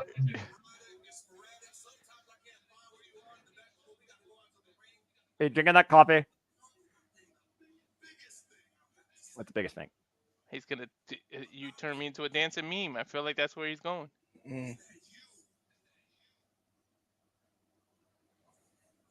Oh, wow. Swerve saying Prince Nana's family. Hey, well, I guess you got your answer. Oh. Swerve ain't turning his back on family. Not even in the name of business.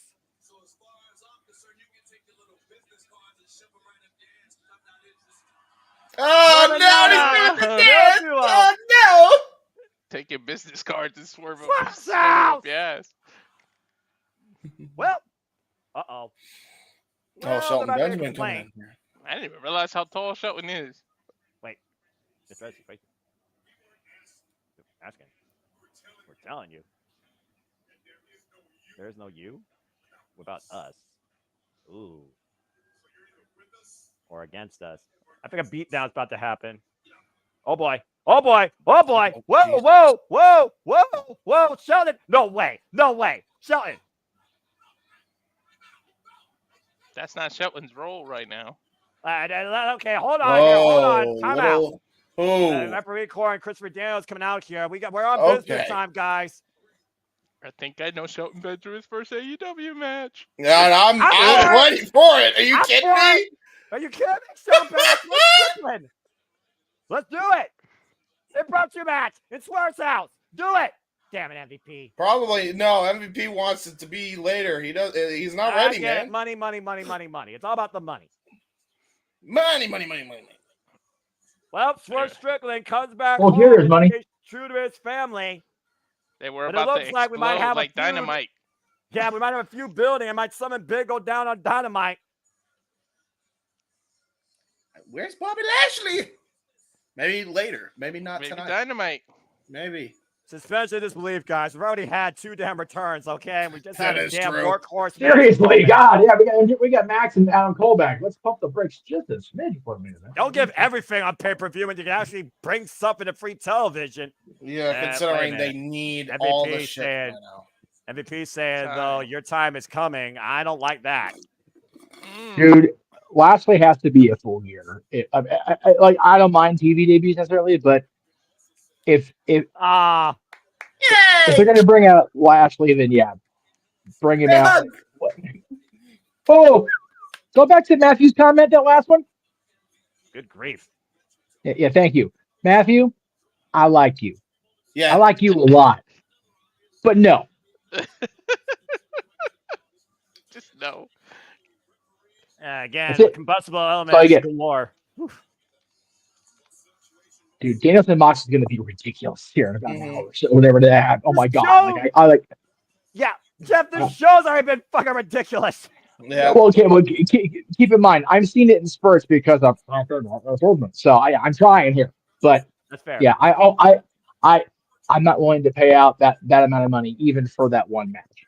And again, it's not anything to do with the quality of the content of the matches. It's the business model is flawed when compared to the rest of professional wrestling. It's just- Well, that being said, business already picking up after the confrontation Yes. earlier. Queen and I will go one-on-one this Wednesday in women's action. But coming up next, James, I know that I'm play-by-play, but I know you love some lucha. It's time for Territory Falls of Hologram and the Beast Mortals. Yay! Hologram. Okay. it's just going to be bananas.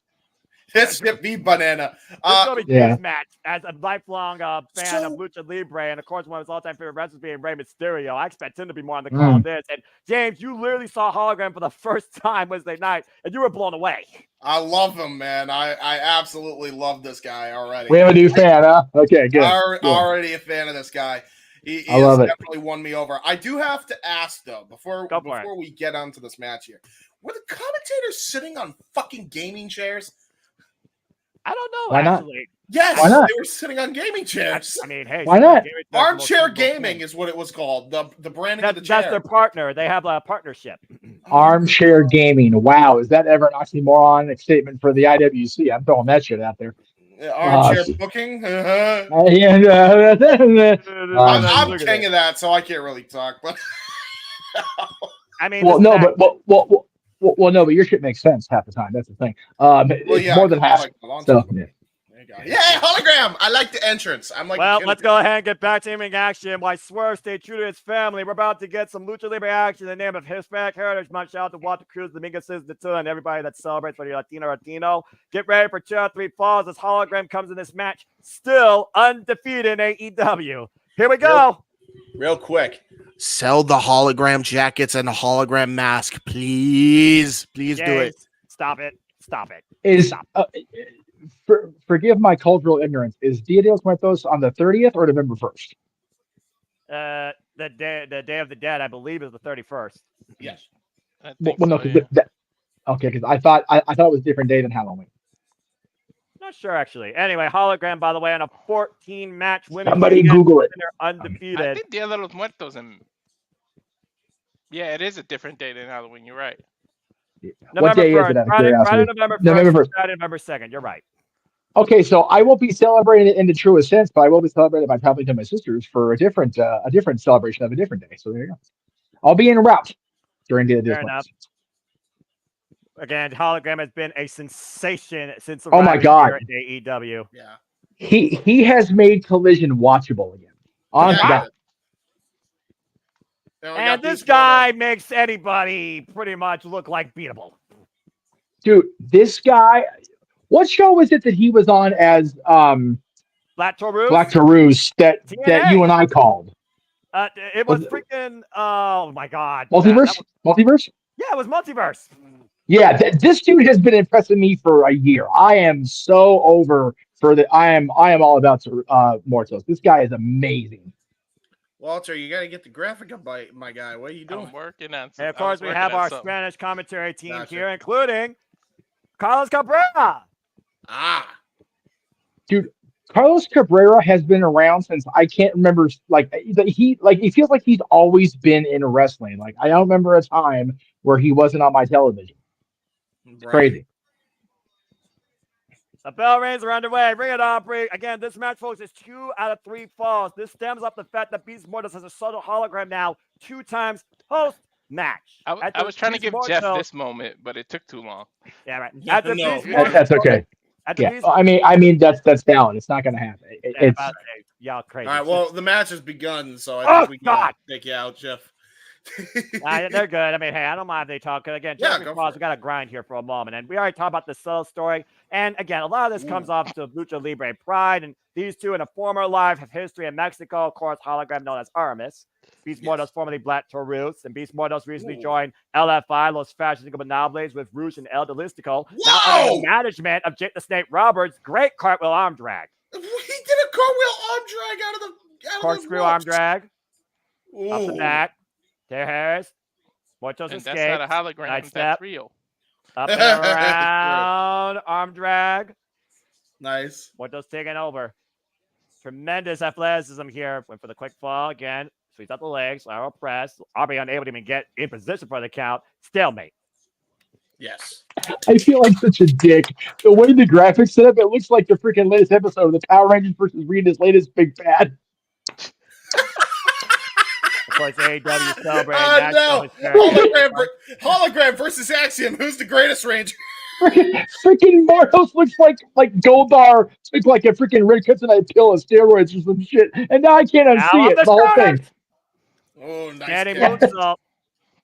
I'm gonna put myself on mute timeout for that bullshit statement. Nice. Press kick into the Beast Mortos. I'm just gonna focus on the monitor. Up and over goes Beast Mortos, lands his feet to the floor. Oh, To the Jesus. outside, hologram looking for that diving. Tope Suicida. Hologram could have really hurt his neck right there. Yeah, I'm shocked he hasn't yet, but again, he put all of his weight into that suicide dive. Second best in the business, I think. He looked like E Honda when he came flying across the screen in Street Fighter. Yeah. The whole, yeah. Now you're getting my attention with the video game references.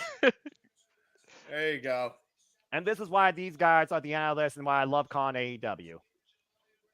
Throwing it back inside the ring again. No falls rendered so far. Of course, last time we saw Beast Mortos in pay-per-view competition, James, it was Death Before Dishonor where he got the win over Commander. Yes, Whoa. exactly. Timu Green Raver versus Timu Godard. Oh, Carl, man, crucifix bomb. What was that doing? Hologram pop up, Samoa drop. Woo! Cover, hook the near leg, kick out at 2. Y'all in the comments are worse than me. That was hilarious. Everyone's having fun. This is what professional wrestling is supposed to be about. Fucking fun. Anybody that has not seen the new Legacy Inc. clip where they do Power Rangers impressions and Yes. they have So ridiculous. They have Alpha 5 be like, I want to show you teens a magical place. What are you doing here? Just looking for some jailbait with attitude. And then they do a Goldar impression saying, Rita, Alpha 5's been arrested for pederasty. We keep mentioning Power Rangers. Datilla's going to pop up out of nowhere. Oh, Guys. no. James. What the hell? What? Jesus Christ. What? Taking Mortals down with the counter. Takeover Tierra is now off the ropes. Crucifix bomb. What? A hologram. Cover. Seatbelt 2. And holograms up a fall. Shit just got serious in a real big hurry after all this cracking on the Power Rangers. Rare. God damn. For real. Dude. I'm not.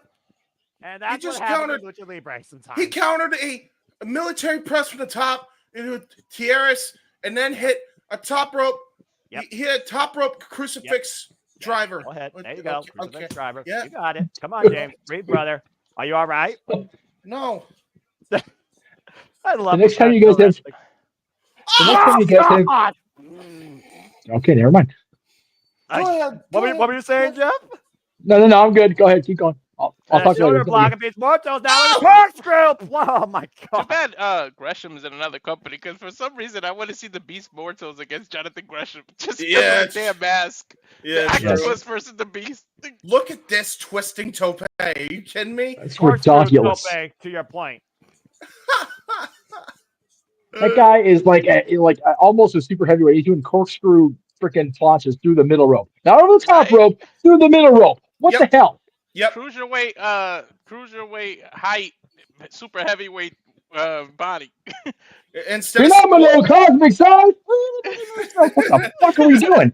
There's a genie up in here. Everybody here is losing their minds apparently because they don't know how to handle this lucha libre action. I get it. instead of crazy. Samoa Joe, it's Lucha Jose. And right now, See. Mortos to the military pressing. Ah! Oh God! Golly. There's Ow. no mat there, guys. That was pure ramp. Ow. He just got thrown onto the stage. You know, I noticed Hologram has some hospital logo on his knee pads. He might need a hospital after that.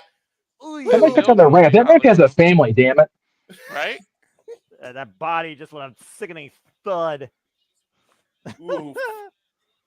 That pole ramp is for walking, not for depositing bodies. Shame on Right. mortals for that. Well, this is what Those happens for when you feet, not take for on the Beast backs. Mortals. Oh God! Good. But Beast Mortals also now has to win 2 straight falls there, guys. Let's keep in mind, it's 2 out of 3 falls. We try and bring some Yes. sort of sense to this match while we're having a ton of fun. Well, he's Yes. definitely doing a good job of just beating the shit out of poor Cover. Hologram. Not barely anybody with their 2 counts. That'd be a way to get a couple Bane falls is straight and kicking beat the ass shit out of now. him. Mexican Bane. That's it, I quit. I just do. Mexican Bane. Jesus Christ.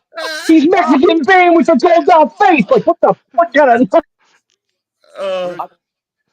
Bruce Band, Los Fashionables back to life with El Juristico Yeah. and Beast Mortals joining them as of late. And a Hello, headbutt hello. to the heart. Oh, damn. I freaking Management respawn table. twice for no reason. The Yeah, management you're fine. stable of Jake the Snake Roberts. Good grief. Yeah, right? Of that talent exchange. Now Lance Archer's part of the Don Callis family. What's this now? Oh, gonna go for a belly to belly through the corner. Oh, Oh, no. boy. Ow! Oh! God. That's brutal. And Yeah, I he's was Yeah, what the- home. He was literally standing on his head for a moment before Beast Mortals took him up the tree of woe. God damn. Okay. Oh, Uh-oh. no. Oh boy. Oh, no. Incoming! Oh! Adios mío. To the midsection, I love meals. Walter. I want Spanish commentary from Walter this match. I welcome it, even if it's like, oh my goodness. And Oh! up and over, Uh-oh! and Beast Mortal slows himself down from colliding into the ring post. Now Hologram adjusted position off the top rope, moonsault to the floor. Damn it, JJ, you're right. Now I can't see it.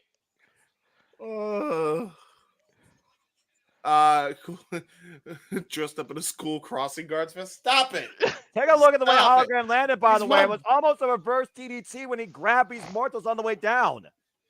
Ugh. Hey, don't give Hologram ideas. He might do some crosswalks for the kids.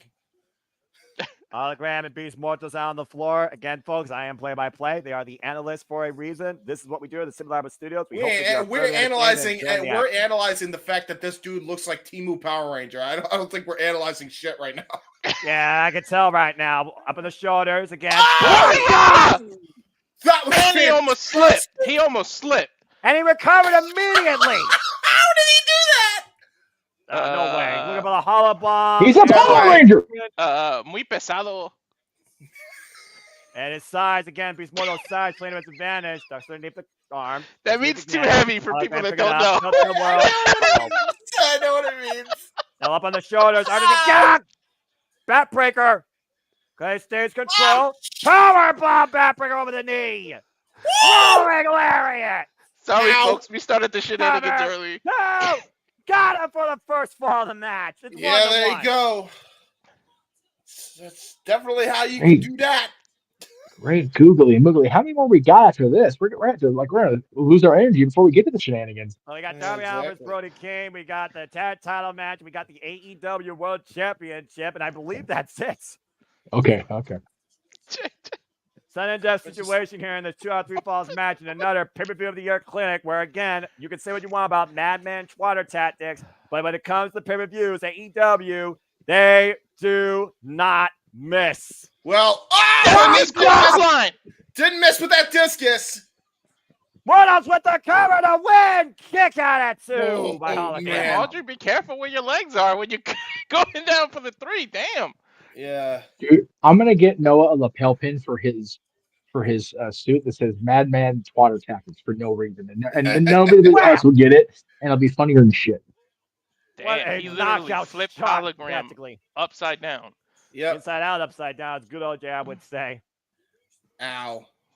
Beast Muertos in firm control right now with the kicks to the lower back. Nice call there, James. Again, just simple words. I think James' brain's broken since the triple threat. Oh! Yep. And now it's Dude, even more broken after that crucifix bomb. I still can't get over that one. You weren't even able to call it. James's reaction during the first part of this match, I was going to say, like, look up Chris Kloss reacting to naughty women at XPW. It's the same voice. It's the same goddamn voice. I mean, yeah. That's me typically with naughty women, but yeah, I digress. That's all right, so the that's a whole other show. Oh, oh, Jesus. Muertos with hologram up on the shoulders from the second. What? What? Huh? Takeover count from the middle rope. How do you do that from the top rope like it's nothing? And now look at the follow-up. Slips in between. And again, baiting Beast Muertos in, up and over, and hologram again, swinging around. Catch him with the That was diversion. That was diversion if I ever seen one. And now go to the top rope. Spins over. Beast Muertos again, still the follow-up, looking for the run-in. Up into the apron. And hologram catches him again. Stubbins Segura rocks the Beast Muertos. What the hell do these people have? Glenn pulled me out of the studio. And now, oh boy. Oh, this is dangerous. This is dangerous. What? Yeah, it is. Fuck. Off the shoulder. Oh, the apron. Holy shit, he did it again. Otra vez. Stop it. Stop it. Holy shit. I haven't seen a poison around like that in a long fucking time. Let alone from the shoulders.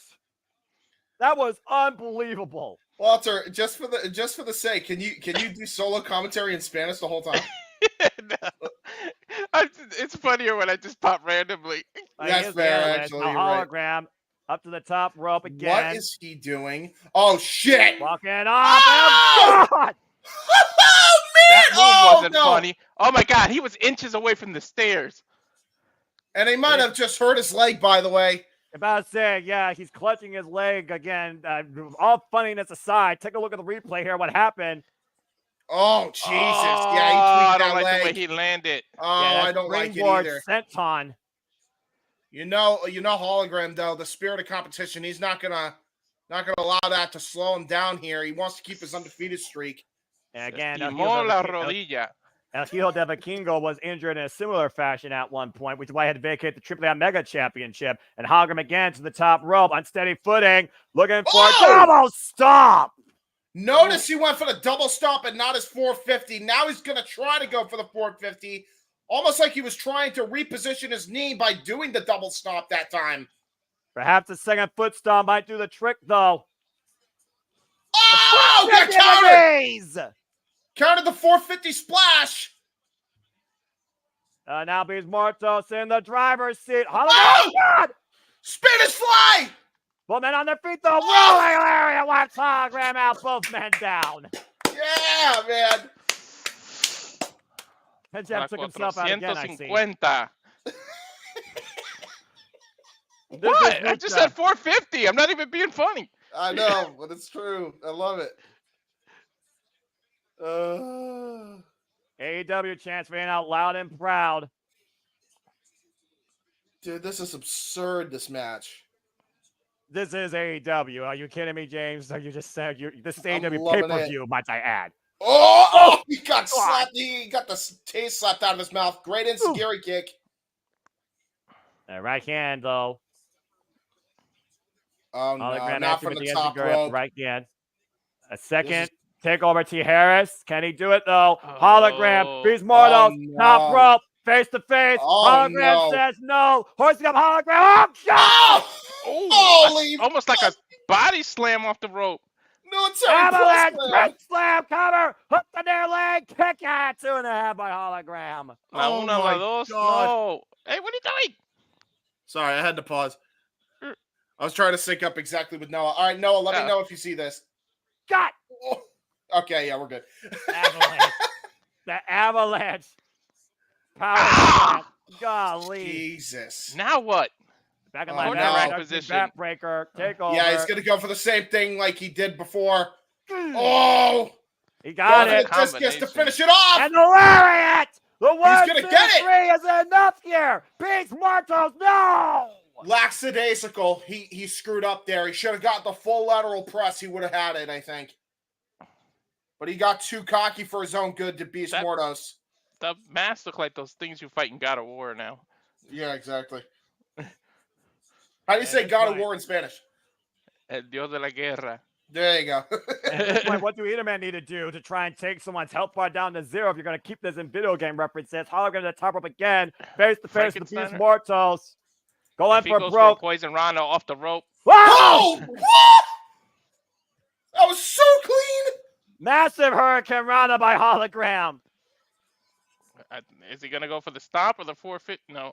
What the hell is he planning on here? An hologram. Oh! Diving crucifix bomb again. Money strong Credo. Cover by hologram. Kick out. No, 1, 2 only. That's exactly how he got the first fall before. They both pulled out their original stopping points for the first 2 falls. Neither one of them willing to stay down. Yeah, this is Hispanic Heritage Month. This is Lucha Libre Pride. This is Hologram's undefeated streak on the line and his pay-per-view debut, might I add. Yes. Spanish and now, kick now. Hologram hoisting up Beast Mortos. Wants that hollow bomb. Can he get him up, though? What the hell? No way!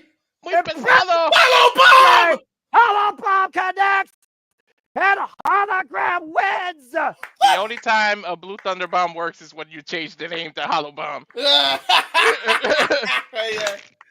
It's not an illusion. It's not a hologram. We got a winner. Hey! Once again, Hologram overcomes the odds. Bro, he has strained his muscles, though, after that. I'll tell you that right now, because he was deceptively strong to be able to pick up a guy like Beast Mortos up for that. And again, absolutely incredible effort, though, demonstrated by Hologram, who remains undefeated in AEW. Talk about a pay-per-view level performance. Yeah, right. Saying, my neck, and my back. Exactly. Congratulations to Hologram, but massive respect to the effort by Beast Mortos. Well, that was Lucha. Here comes nothing but violence. Action rolls on as Darby Allin goes one-on-one with Brody King at WrestleDream. Here comes some stunts. This match with Hologram versus Beast also is my match of the night. I don't know, man. If that mountain was real in the background of this PLE of this pay-per-view, then freaking Darby Allin would probably try to climb it. Don't give him ideas. All right, well, guys, first off, let me go ahead and just say real quick before we talk about this match. Thank you to those that have been tuning in to another production here by Simply Reliable Studios. Again, always humble to bring our passion forward here across all things wrestling. We're here. We bring alternative commentary to all the biggest shows across WWE, NXT, Ring of Honor, AEW, TNA, Independence, and NJPW at times too. We hope you are enjoying the action and the play-by-play, the analysis, and the jokes and the simple takes. Please like, subscribe, comment, tell a friend. Please support us in our passions. You make this all possible. We do it for you all in the end. Super chat, my friends. If you want to dictate the conversation, donate to Dictate, Super Chat, simple as that, or PayPal, Walter and James. Also, again, James, Walter, it's always a humble pleasure, conferential wrestling with you. I hope everyone's having a great time as we continue action here at WrestleDream with Darby Allin and Brody King. And please stay tuned following tonight's pay-per-view. The action continues here at Simply Studios with the Saturday Night Shenanigans hosted by the Renegade, JJ Williams. Let's go down to Arcade for our next match introductions. Ooh. Of course, skate park. It had to be a skate park. Of course it had to be. Of course. Literally trained and endorsed by Tony Hawk himself. And again, we would Darby Allin, of course, his cinematic entrances. Of course, the story of this match, guys, we know that Darby Allin literally calls himself the face of AEW. He puts this company on his back. He does the media. He talks about, he represents the brand. Brody King says he does the same thing, but Darby Allin takes it for granted, and he's going to save Darby Allin from himself. The guy that wants to climb Mount Everest and go into space. It was Darby Allin that told Tony Khan, bring in Brody King, and Brody King is forever grateful for that. Oh, He's literally Jesus. following a bus. He has Oh, literally Lord. climbed onto a bus. Are you serious? Now, at least it's the back and not the front of a bus. That's true. It looks like Darby Allin's arrived at the Tacoma Dome here, and this is Darby Allin and Brody King's third singles match. It all really kicked off in Royal Rampage when Brody King literally won, hanging Darby Allin with a sleeper hold choke and dropping him to the floor. They followed up with a singles match. Brody King bludgeoned Darby Allin. In another singles match, though, coffin match, Darby Allin was able to put Brody King in a coffin. And now these two meet once again tonight, where there'll be nothing but violence.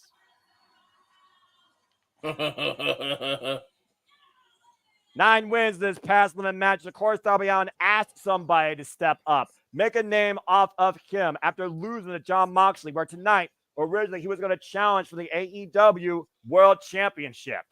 Yep. What a shame for Darby, man. Shouldn't be putting your title shots on the line. Yeah. Yeah, well, there's one thing Darby Allin is. If he's reckless, he's also relentless, but he's also passionate.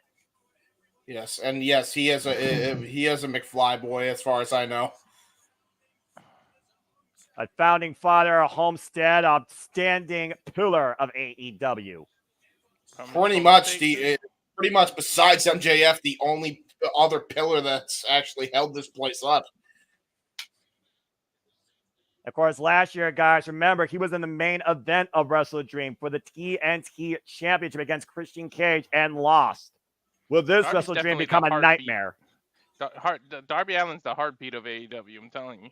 Yeah, well, in the meantime, that heartbeat might literally be stopped if Brody King has his way, because here comes nothing but violence as members of the House of Black. Please rise. I haven't done this in a bit. Oh, boy. This guy right here is a force to be reckoned with. 4-1-1 career record versus Darby Allin. To my point, that only loss was a coffin match. The damn sheer size difference. That guy, yeah, I mean, we saw that size difference. Yeah, that guy is literally a beast and a monster in his own right. Brody King, who was literally nearly a finalist in last year's Continental Classic. And Brody King, again, guys, he wants everything Darby Allin has. And a win tonight can definitely get him to that spot. and look at what he's wearing, by the way. This is the same gear he wore when he fought Darby Allin in Defile those years ago. You That's sure right. he ain't related to the Steiners? Because, damn, he looked like he could be Braun Breaker's stepfather or a grandfather or something. I was about to say, you might be on to something there. Yeah, you're not wrong. Bell Bell rings. reigns were underway. Referee Paul Turner for this contest. Brody King, former AEW Trios champion, by the way, with the House of Black. 25 weeks. Trained out of Santino Brothers Wrestling Academy. Darby Notice boxing in the there corner. is no paint. There is no paint on Brody King. He is dressed up as himself. The same Brody King that threw around Darby Allin back into the Defy days. He just threw him around again. He threw him right over the rope. Well, Yeah, he Brody did. King's also coming in here pissed off. You saw what happened Wednesday night. Darby Allin jacked his jaw with a rock. Oh no! He's Oh literally picking no! up Darby Hey! Allin like he's his luggage. Man, Driven. he just chucked it too. He Driven just picked him up into like the a duffel barricade. bag. Oh Brody no! repositioning to still ring stats. We know these two will do nothing. Oh boy, Oh! the other's not willing to do. Oh And the Jesus! The Ooh. bell did ring. This is a regular one-on-one match. You can get disqualified here. But Brody King and Darby Allin know what each other is capable of. Whoa, God! No! Oh, got caught. Got caught. Whoa, watch out, audience. Yeah, I was about to say. Yeah, I'm about to say the speed of Darby Allin is not working against the strength of Brody King. Ow. There's probably at least 100 pounds difference too. He just Give or got knife take. edge chopped to hell. We talked about before how Darby Allin's DNA should be literally measured by science. He goes up and over the steel ring Whoa. steps, though, and once again the step up. Ah! Ah! Oh, Pelican! Oh, why? Why? Face. Just let the high flyer hit his high flying thing. Why you gotta hit him with the elbow and knock him out? Just let him do the thing. Face You meet can just elbow. get off Elbow his back. meet face. Yeah, Ow. bang to Walter's point. Oh. Every Darby time. Darby Allin attacking the former broken jaw and broken No. hand of Brody King. No. Why No, Brody no, King no, might no, be no, looking no. to attack the former compromised ribs of Darby Allin. Oh my Oh, God! no. This is damn near 300 pounds on top of the steps, stomping you. Driven into the rib cage of Darby Allin while pressed underneath them. That's how you break a rib. Yeah. You fake Brody King, Darby Allin, give a damn. At least No. bruise them. Shoot. Oh my God. 10 count Referee's being delivered. discretion. 10 count being delivered to both athletes on the floor. To your point, though. Oh no. No, Again, no, Brody no, King no. said nothing but violence. Oh! Oh, snake eyes on the steps. On the side of the steel ring steps, and Darby Allin might literally be out on his feet. The paint that's blue on Darby Allin might be red in a moment. Uh-huh. I mean, Brody King was literally bleeding from the mouth, but I don't think he's going to stop until he does the same to Darby Allin tonight. There's a hook of the leg, middle of the ring, 2 count. Oh, look, an actual cover in a match. Hey, there's been covers in the matches so far. What do you mean? Not when Darby Allin's involved. It's just pretty much. Oh, Crash yeah, it test. is a fight. It is a fight. I mean, with Darby Allin, it's always a fight. This guy literally has been fighting his entire life. Dude! Look Oh, underneath his arm and his my rib. Look at the God. cut he got already. It is long, it is far, it is gone. Yep. Home run. Ah, damn. Oh, that's a baseball. Somebody gonna need oxygen after this because I know he can't breathe right now. Yeah, no shit. Ow! And keep in mind his ribs. Look at the scar that formed on his stomach, by the way, from being stepped on by those steps. And He has his a legit rib. scar. Look at the side of his rib and Yeah. his hand. Brody King's handprint is literally on his chest. Look. Yep. And Oh, now he's going to jeez. stand for a ride with the Beal. He Oh, tossed him like some Jesus. groceries. Brody Yeah, King man. incoming. Oh, jeez. Avalanche splash, little hoe train action. Hey, Charles, right? By Into pressing the the tree corner of to your woe. point, James. Darby Allin now hung up in the tree of woe. Uh-oh. Oh, no. What's he gonna go for? A splash in the Oh, corner you know here? exactly what he's going for here. Cannonball.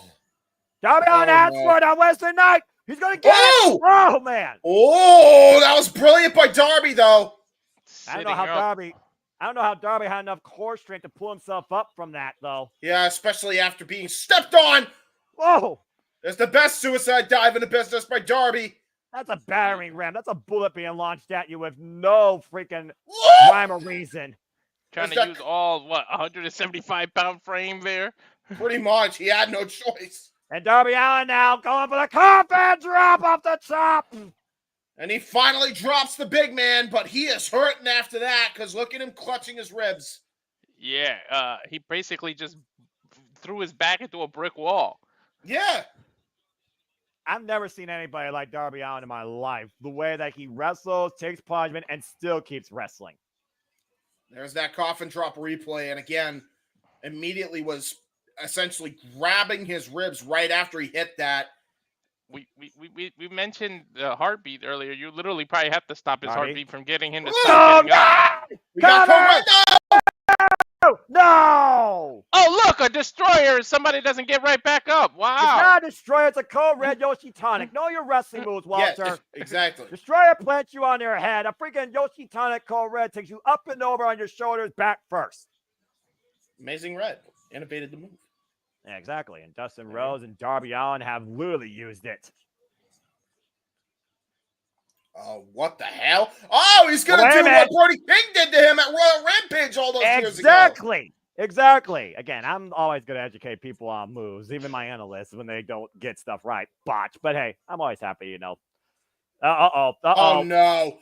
Back! Oh no! He just did the Vader McFoley. Oh no! Yeah, he just literally went back first with Darby Allin on the apron. Oh, that hurts. Ow. Yeah. Accurate. Yikes. Dude, I want to check on my own ribs. Like, damn. But you Yeah, notice the way man. that he's actually grasping his left arm close to his body. It's almost like he didn't try to fall back first. He tried to fall on his arm. Look Watch at the this. replay. Ooh. Oh God! Yeah, he turned the his way- body. He tried to turn his body. Yeah, just to relieve some of the pressure off the ribs, but oh no! Uh-oh. Now he's got the Turnabout's fair chokehold. play. This is why Brody King beat him at Royal Rampage. He released him. Yeah, I'm well, I surprised mean, he you can't released win him. that way. You can't win that way. And I think Brody King wants a statement win. That's why he took this match, Walter. He can't win that way. Yeah, but Yeah, the again, referee, well, you got unlike till where- 5. Unlike is Royal true. Rampage, that's right. You have a 5 count here because this isn't about eliminating your opponent and dropping them to the floor. It's about pinfall or submission inside the ring. Although Brody King, I guess, could take a count up, but I don't think he wants that. No. I don't know. Brody King has tattoos bigger than Darby Allin. This is Oh, accurate. Jesus. Uh. Ow! Oh! The chopping. Look at the way Darby Chopping Allin. your chest. Look at the way Darby Allin's chest is heavily, and I mean heavily, rising and falling. Does he even have a chest anymore? Well, he's still breathing, so I would say yes. And I'm still seeing the chest rise and fall, and Darby Allin fall again. And somehow Darby Allin continues to come back. I tell you, you literally have to kill this man in the ring to get him to stop getting back up. Well, Brody King says he's going to save Darby Allin from himself. Is there any saving a man that has nothing to lose with everything he does? Why would you slap a man and he did the headbutt? Oh no! Uh-oh. Coffin drop into a sleeper. Up and splash, actually, up the second rope into the sleeper to your point as he rakes the eyes, trying to find some sort of reprieve as he falls into the ropes to cause Paul Turner to start the 5 count here. And he used all that 5 count that time and a Oh, chop right God. to the back. And I was going to go German suplex. My God. He literally... German suplex, Darby literally got sucked into his body. Like, you can barely see Darby. And every landing is awkward. It's never flat. It's like he's trying to change the landing, but he's unable to fully. Mm-hmm.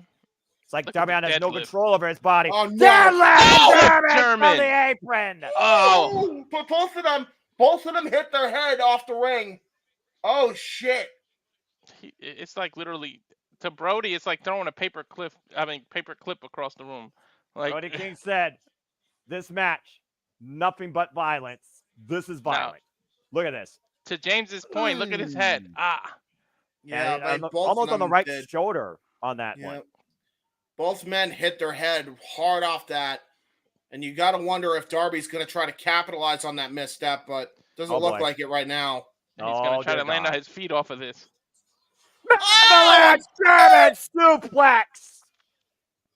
oh Yeah, how no. much can one man get ragdolled during one match? Is Darby Allin's not human? There's your answer. Just a crash after crash after crash. Case in Jesus. point. Yeah, it's just a deadlift German on that, man. There was no give whatsoever. I mean, Darby Allin still is like a freaking 100-pound plus man. It's not like Brody King, is just tossing around to this point a bag of paper, but Darby Allin might as well be literally nothing but a limp crash just dummy cover. Hook of the far leg and 2 counts. Just Somehow Darby Allin's still barely alive. kicked out. Yeah, just barely is right. But That that's might all. be just instinct. But that's all Darby Allin ever needs, it seems, guys, to survive. Yep, true. Absolutely true.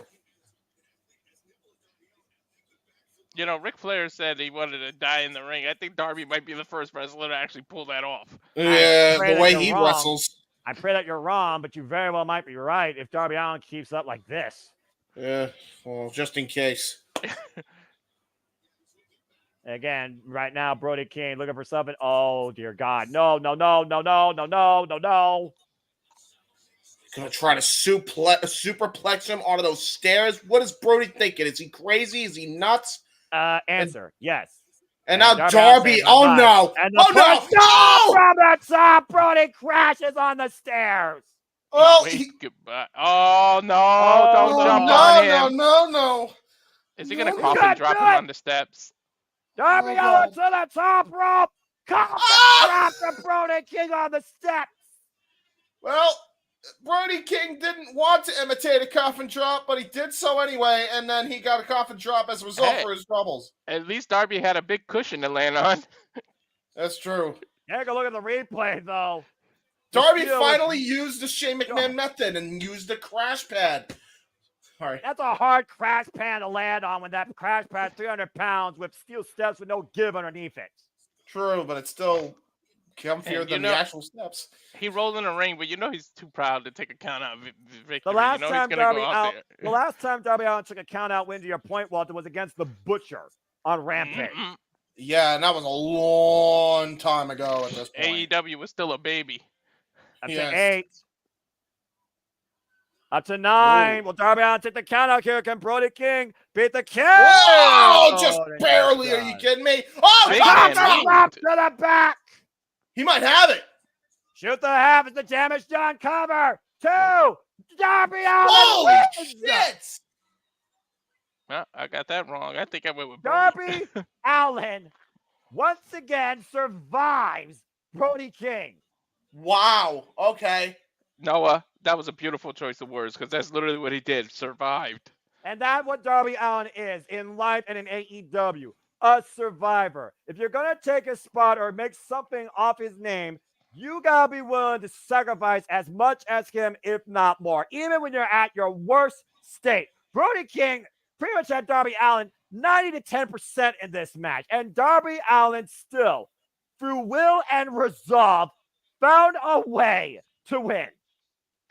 You almost wonder if, Malachi Black and Buddy Matthews, you wonder if they're watching on with this and were impressed by Darby Allin's resolve. I mean, do you watch this, especially with Brody King now going to the other corner? There's obviously a lot of respect between these two men. Do you recruit a guy like this into the House of Black? Well, would at fit. this point, go ahead, Walter. You about to say something? No, he would fit right into there perfectly if you think about it. Yeah. I mean, at this point, how much more respect can you not gain from one another after a fight like that? Yeah, right? Let's see if they actually do a show of respect. And both men literally using the corners to get back up to their feet. Paul Turner, again, Darby Allin, the winner. And Brody King, again, he took this challenge. Darby Allin presented it. If you can call that a winner. Yeah, exactly. I mean, there's a nice handshake, nice gesture of respect by Brody. I mean, considering what these two men have been through during the Defy era, I'm not shocked by that at all. An impressive show of endurance and will by Darby Allin, surviving Brody King's violence and getting the win tonight at WrestleDream. By the way, he is bleeding from the mouth because of I think from the steps spot earlier. Like, you can see blood leaking from his mouth. But again, gutsy, courageous survivor, Seattle's own Darby Allin. But now we turn our attention to see if Private Party can achieve a dream as the AEW Tag Team Champions are about to be on the line. It's the Young Bucks versus Private Party. And just like I said for Jack Perry, nope. I love when he does that. That's hilarious. So, first off, damn it. Really, Walter? Just really? You're going to go there too? Anyway, Darby Allin, massive respect. I'm glad I changed my thoughts because Darby Allin, if there's anyone you put the name AEW next to in this company, it's Darby Allin. Simple as that. Definitely. He represents AEW for real. Respect, Since birth of it. Yeah, respect. I mean, again, Sting was the icon of WCW and TNA. Darby Allin is AEW's icon. There's a reason why Sting and Darby Allin were tag mates to the very end. Speaking of tag mates, brothers, tag team partners to the very end, it was the shocker in 2019 on the second ever episode of AEW Dynamite that Private Party beat the number 1 seed, the Young Bucks, in the inaugural AEW World Tag Team Championship Tournament. Since then, Private Party and Young Bucks have traded wins and losses, not under traditional tag team action necessarily, but 8-man and trios. This is the first time, though, ever that Private Party and the Young Bucks meet in traditional tag team action on pay-per-view. And it's for the AEW World Tag Team Championships, where Private Party no longer wants to be complacent. They want to do more than just earn a paycheck. They want to be champions. Looking at these two formerly as idols up there with the Hardys, can Private Party achieve a dream tonight at WrestleDream and defeat the EVPs for the AEW Tag Team Championships? We'll find out in just a few moments. We also got to consider this. Private Party recently got a pinfall on one half of the champions in trios action on Rampage, and they earned this opportunity, I saw live, defeating House of Black and Top Flight in triple threat number one contender action on Collision, pinning Dante Martin. John Moxley talking about how this place needs to quit being complacent. It needs literally a facelift, giving Private Party a whole different reason to try and show something here. And we know that Brother Zay, Isaiah Cassidy, is coming in here with a broken hand still. Oh yeah, I forgot that his hand was broken. Oh, and you know the Bucks are going to take advantage of that. Matthew and Nicholas Jackson, you may not like your EVPs, but when it comes to in-ring athleticism, they do what they have to hold on to those tag team titles. Champions since Dynasty with wins over FTR, the Acclaimed. There you see, by the way, Top Flight and Leo Rush watching on from ringside. And, of course, recently, Kyle Fletcher and Will Ospreay. If the Bucks get past Private Party, like, who's next? Like, who's left is the other question. Exactly. When you think about it, you look at Private Party. We talk about Private Party literally rising from the business out in New York, while the Young Bucks have been killing the business from the backyards to the main stage. This would be a real coming moment if Private Party wins. Private Party has everything to lose here. Amazing Red. If Private Party wins here, you got to give Bucks credit to actually put that team over and to have them win the title. Well, to your point, it was Young Bucks who signed Private Party from House of Glory. And we're looking at Amazing Red, their former trainer from HOG. Is he going to be here in person, or is this just a package here? I don't know, but Walter, to your point, if Private Party doesn't win here, they may never, ever recover. No. It has to be Private Party's night. It has to be. It'll devastate them. But then you mentioned the broken hand. How much is that going to come into play, though? Do you really want to come into a tag team title match when you're not 100%?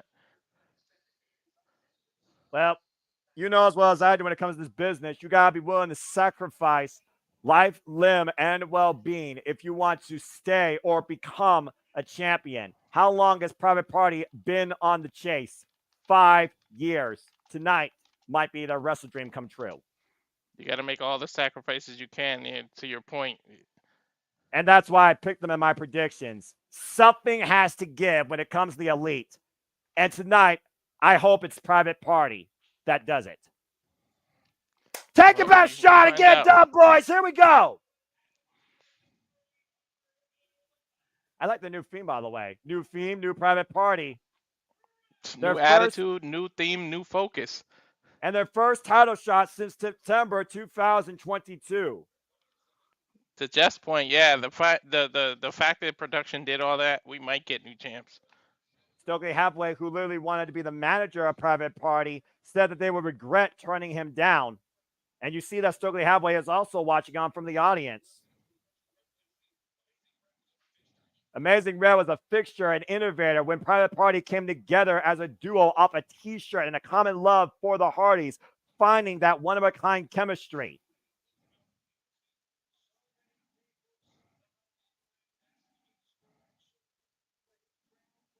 Oh, boy.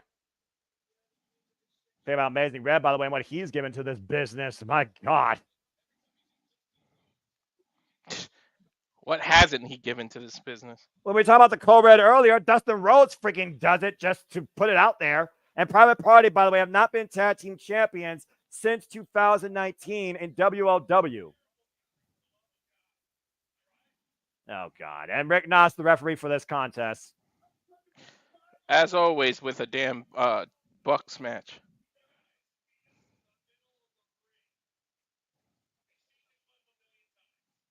Apparently never forgot about it. Yada, yada, yada. 5 years. You know what? I think you might be right. I just, the feeling just I came just to got me a that we feeling. might get new titles. Yeah. Damn it. I should have changed my pick. And I was debating it too. Well, I mean, so far, I'm one match wrong tonight.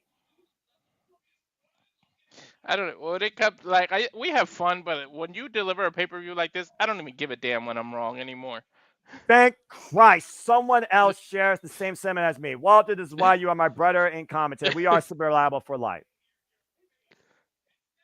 Oh, well, that last sentence is now or never. Trigger Private Party, and this match is officially on. I'm not sure what Matthew was trying to accomplish there, trying to put doubt in their heads. And honestly, again, Walter, is this Private Party's last chance? You would think so. But is this the only chance they really need as the Jackson brothers are walking away with the titles in their hand? I don't think Private Oh, Lord, and a super kick party. Get your super kick counter ready. Again, Amazing Red said in the video, not about the shots, not about the party. It's about getting serious. And they had to be more serious than ever if they're going to beat the Young Bucks for the AEW Tag Team Championships.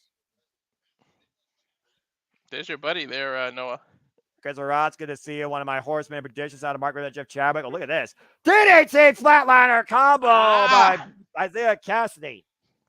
You know, as much crap as I talk about the Bucks, they have some of the best double moves like in tag team history. Like, you got to give them that much. Yeah, whether they take it or dish it, you do have a point there. And what in the world is Isaiah Cassidy trying to set up here? Mark Quinn climbing that stage. Uh-oh. By the way, in case folks are wondering, the bell has not rung yet for this match. Cassidy is literally on the entrance tunnel right now. With a swanton! Taking out his own partner, though, Noah. Yeah, swanton bomb up the top, and again, wiped out the Bucks, but his own partner. Jesus. Matthew and we thought Darby Allin did some crazy stuff. I mean, hey, Private Party bringing the fight to the Young Bucks before the match even begins. It's smart strategy here. And to your point, I mean, if this is their last chance, you got to go all out. Springboard crossbody cover, two counts.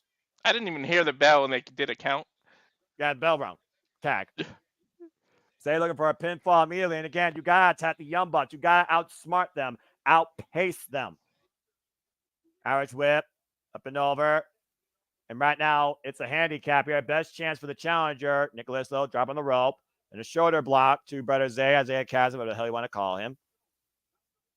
And how focused right now is Private Party here. Face buster, though, by Nicholas. Floats between the ropes off the apron. Moonsault. Mark Quinn scouted, though. Blocked the super kick. And Nicholas rocks Matthew.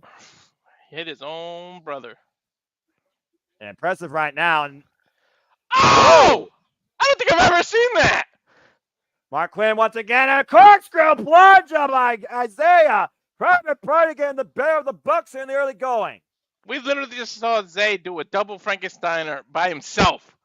That is crazy.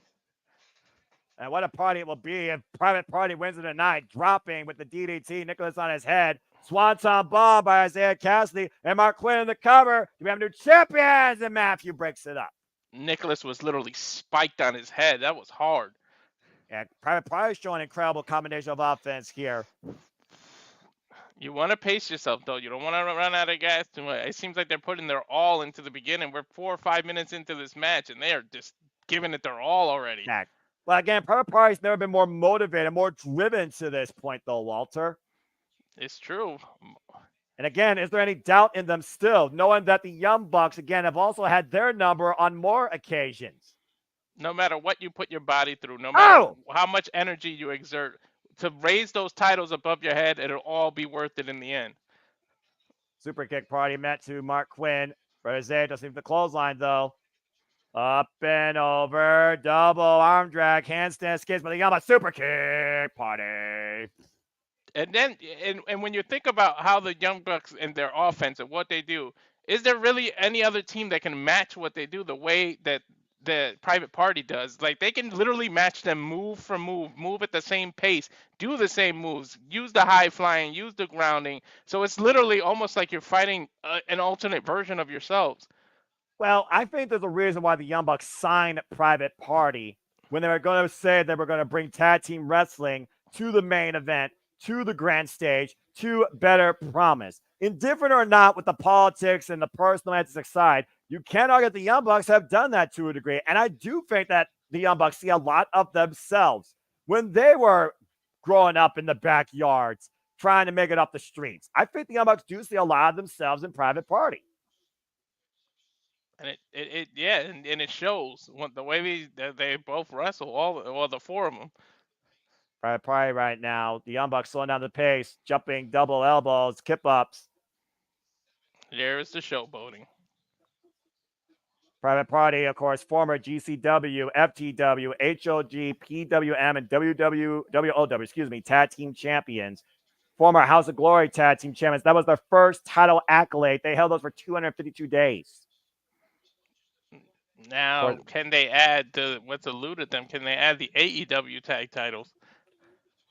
Up and over. Oh! Overhead kick. And of course, the Young Bucks are the only 3-time AEW tag team champions, to your point. And the Young Bucks have won championships around the world, even if you don't like them. Again, you name a company that they've been part of or they've had an independent match in, they became tag team champions. Yeah. Ring of Honor, New Japan Pro Wrestling, just to name a couple. Road Crew, Tab Made. Isaiah Cassidy now in heavy condition tape on the shoulders. Forearm strikes, though. Rocks Nicholas, takes down Matthew. Did I put the wrong names when I put them? Hold on. Zay right now. No, I did. No, I mean, Matt Hardy, Christian as brother Zay. So if you want to call him Zay, I'm fine with that. Okay. Takes down the Bucks. And again, pop up, double drop kick, rocks the Young Bucks. Great kip up. Brother Zay in control right now with the hot tag. Now, you might want to turn around, Brother Zay. Don't get caught in the moment until you actually win the moment. Exactly. Ugh. Do not and over. pre-celebrate. The first kick. Up and over the second rope. Moonsault to the outside. Kiprana right now takes out Zay. Or excuse me, takes out Nicholas. Isaiah Cassidy in front control. Springboard. DDT! Beautiful. Now cover, Matthew. Cover. 2. No. And the ring presence to not let Nicholas get his arm near the rope. I want you to notice something, by the way, when it comes to the Young Bucks and Private Party. There is a nod in their attire in this match to their very first encounter in 2019, episode 2 of Dynamite. So clearly, the Young Bucks have not forgotten or lived down that defeat. And look who's in the audience. And Zay right now trying to regain control. Matthew, though, with the buckle bomb in the corner. And Nicholas with the instant guri in the back of the head. Or Kamiguri, excuse me. Is this going to be this assisted brainbuster? Oh, boy. Well, again, nope. The Young Bucks so innovative in tag team offense. Double stomp, springboard. Whip the power bomb. Yes, though. Unbelievable. That was a thing of beauty there, Noah. Block the face buster, catching Matthew with the super kick. I need a replay of that. Second with his own reverse face buster. Incredible. Oh, my goodness. Cover by Zay to win. Kick out at 2.5. X-Pac would be happy with all these face busters. How well do these two teams know each other? But the better question, does Private Party know the Young Bucks better than the Young Bucks know Private Party? That would be the question, but I need a replay of that, how he reversed that into that Hurricane Rana. That was a thing of beauty. And right now, Brother Zay in control of, I believe that is Nicholas Jackson. Up and over, lands on his feet. Or that's Matthew, excuse me.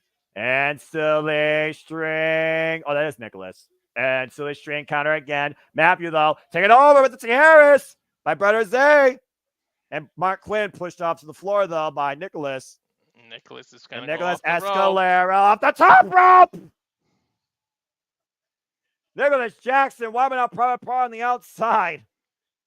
I'm telling you, they're basically, it's like a mirror match. They're fighting themselves. Perfect body control by Nicholas Jackson. Look at this here off the top rope, turning his body. And wait a minute, Mark Quinn sent into the All Elite Fleet, as I guess it's called, courtesy of those emails. AEW Universe, whatever. And, oh boy, what the hell is this? I think they're trying to isolate the team here. Wait a minute, Nicholas. Got one and then focus on the other. Yeah, with the moonsault off the barricade that wiped out Mark Quinn right now. And, oh, wait a minute. Uh-oh. Maybe looking for the TK driver, formerly known as the Meltzer driver. Me and the Minds, though, my brother Zay. Meanwhile, and Poison Rana to Matthew on the outside. Poison Rana on the outside on the mat. Destroyer! There's the Destroyer. But Mark Quinn, look at Mark Quinn, though. 450 off the barricade. And that is not much of a height difference. To pull off a 450 from that height, that's athletic. These four men giving it their all, going for a bro, putting their own bodies, their own souls on the line for the AEW Tag Team Championships. If the ref reaches 10, the Private Party cannot win those titles. They got to get this back inside. And to your point, all four men struggling to make it up to their feet, and Rick Knox is making his 10 count. I think he's at 5. Count. No, he's up to 9, and everybody comes in at the last possible second to break it up. Of course. They don't want, it wouldn't be professional wrestling without that spot. Well, let's be honest here. The Young Bucks could be egotistically pleased all they want. They don't want to win this match via count out. Yeah, it's for too all much the pride. crap I give them, they do always try to get an actual victory and not. They may cheat to win, but they don't like to take out the cheap ways, if you know what I mean. A wise man once said, he'll cheat to win. That's what they do. So, I mean, you know. Hey, if you ain't cheating, you ain't trying. That too. Open palm strike and Matthew instigate. Brother Zay just clubbing away Matthew Jackson. Damn. Oh, Nicholas, excuse me. I've got Nicholas the ponytail. Open palm strike to that mess vest. Nicholas lit a fire under Brother Zay stopping Nicholas. Oh, God. Caught with a freaking kick. Stunning him. Isaiah right now is taking a lot of this punishment. Again, sweeping the legs of Nicholas, who is caught between the second and top rope. And now look at Brother Zay spring up to the top. What the hell?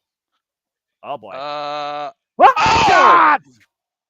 Avalanche cutter! Cover! Toe! No! Avalanche cutter. Great resilience by Brother Zay, trying to out-scout Nicholas Jackson, surviving the avalanche cutter. I'm not sure how much more Brother Zay can endure, though. Mark Quinn has not been involved in this match for quite a period of time. And now look for the TK driver. Look for the TK driver. Wait, Mark Quinn catching him, though. And a roll-up. A Matthew. Pump leg trap. No! Oh! You got to believe that if the ref was in place, he was a little out of place. That could have been a 3. Get to the midsection. Clubbing shot, though, by Matthew. And Matthew and Nicholas hooking up Brother Zay. Mark Quinn, though. Blockbuster. DDT follow-through. All 4 men down again. Stalemate. Ref using a lot of discretion, allowing all 4 men to be there in a lot. Crowd appreciating what they're seeing here from all 4 of these men. The AEW World Tag Team Championships hanging in the balance. Excuse me. Told you you were going to do water. I'll be fine. I'll get a drink after this match. Double leg. Great crowd on hand, by the way. Capacity crowd on hand. Enziguri, though, rocks Mark Quinn, who's laid on the knees. Double and stomp. Quinn and Nichols are legal. Double stomp backstabber. Oh, I think I know what's going there that they're going to go for next. Oh, boy. Young Bucks looking to pump it up here tonight. And Nichols and Matthew super kick to Mark Quinn. Uh-oh. And now Matthew maybe looking for more bang for your buck. And oh! What's this? Poetry in motion. Ooh, little poetry in motion. Sandwiching. Look at this. They might be looking for the gin and juice. Juice! Cover! 1, 2. No! So close. Damn, I thought they had it. He was away from the ropes. Matthew was knocked out. He couldn't break up the pin. That was is that their best chance there, Noah?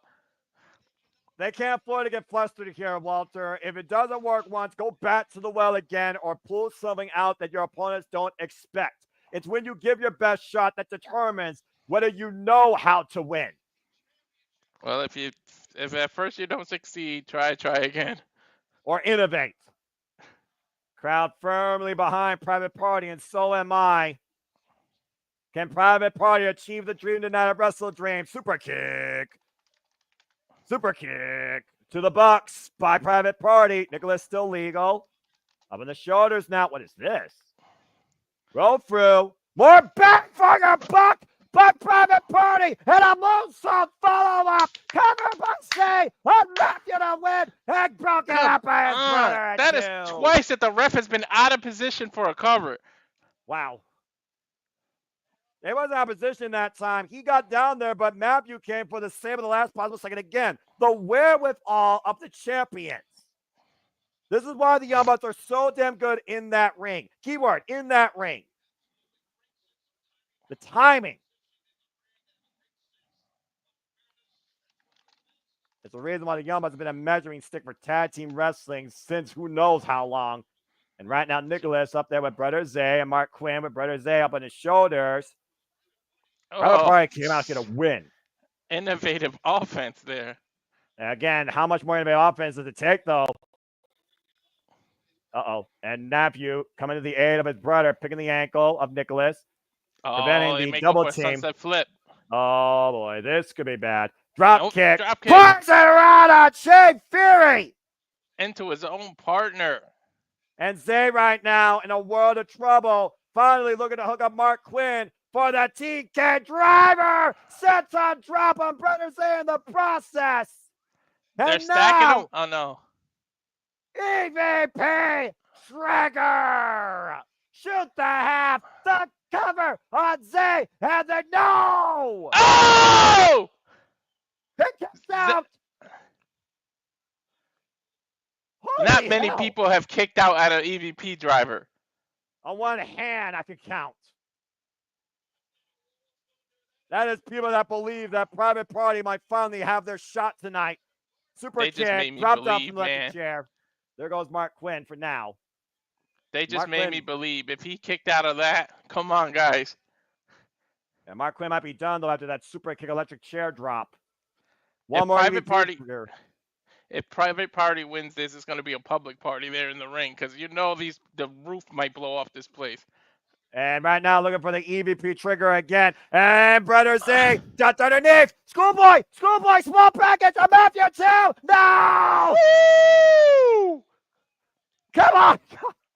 That's the closest you can get to a 3 without actually hitting the 3. Damn. This is Zay's do or die. There's no second chance. And again, the damage, though, to that shoulder and the back of the head and neck. Adrenaline wearing out. Irish whip, pump handle. Uh-oh. Oh, wow. Oh, that was beautiful. TK driver. Cover 2. Young Bucks retain. They retained, but you know what? They know they were in a battle, in a fight, in a war, dare I say. And they did it clean as a whistle in the middle of a ring. That goes, I think, to the respect that the Young Bucks have to have for Private Party, who gave the best damn chance of their life, but still shot denied. Young Bucks are still AEW World Tag Team Champions. Finally, the Young Bucks recovering from that loss in episode 2 to Private Party. And Stokely Hathaway, you got to wonder if he's going to brag about this and pick the bones. And his Top Flight impressed. Top Flight, who, by the way, lost to Private Party to not even get this chance tonight. I gotta give all the credit. Yeah, go ahead, Walter. No, go ahead. Give the credit to who? I just got to say, you got to give credit to all the credit in the world, though, to what Private Party gave us tonight. I literally believed that close, that fucking close. And the first match I got wrong tonight, that fucking close. At this point, who the hell can beat these two for the titles? Like, who do they get a rematch? Like, is this their last chance?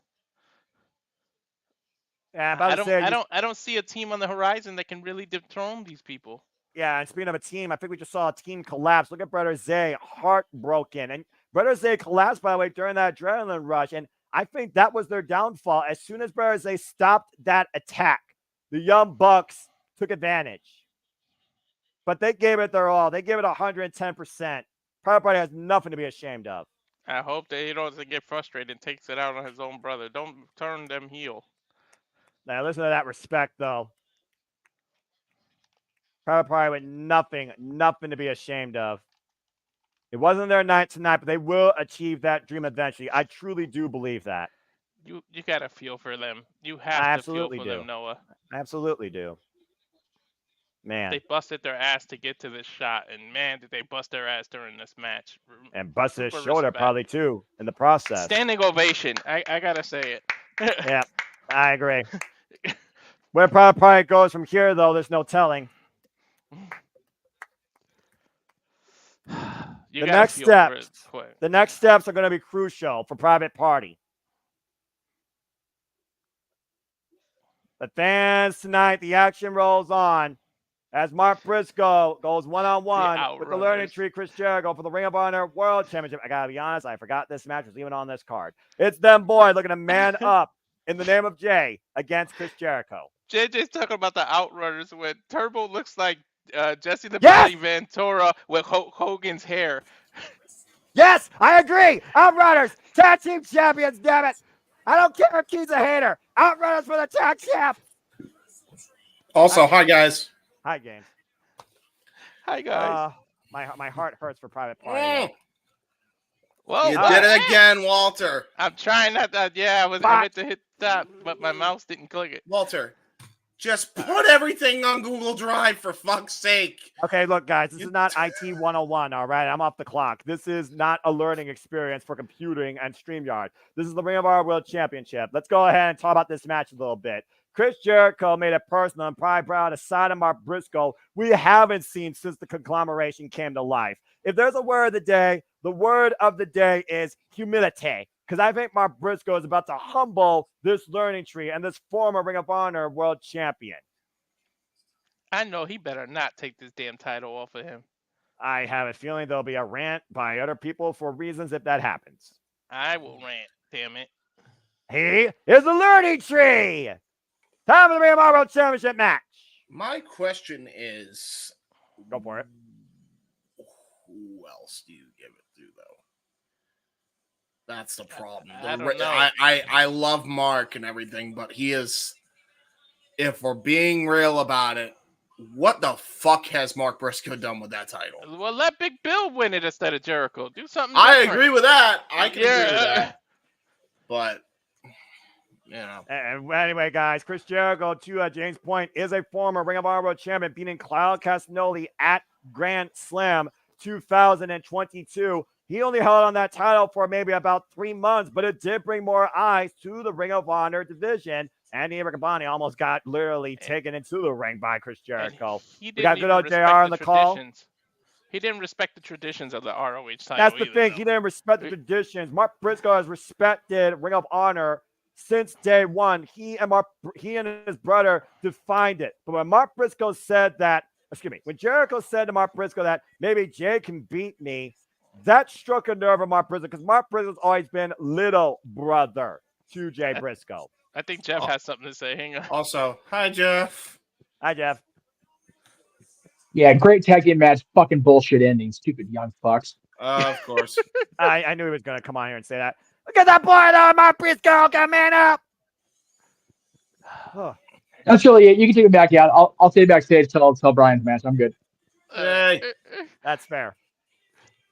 Ring of Honor World Champion Mark Briscoe, who beat Eddie Kingston back at Supercard of Honor with defenses against the likes of Roderick Strong and the Beast Mortos, now looking to defend it against Chris Jericho in the continued war of the conglomeration versus the Learning Tree. Yep. And in fact, this all... Go ahead, Walter. I just want to say bye, guys. After this match, get the hell out of here.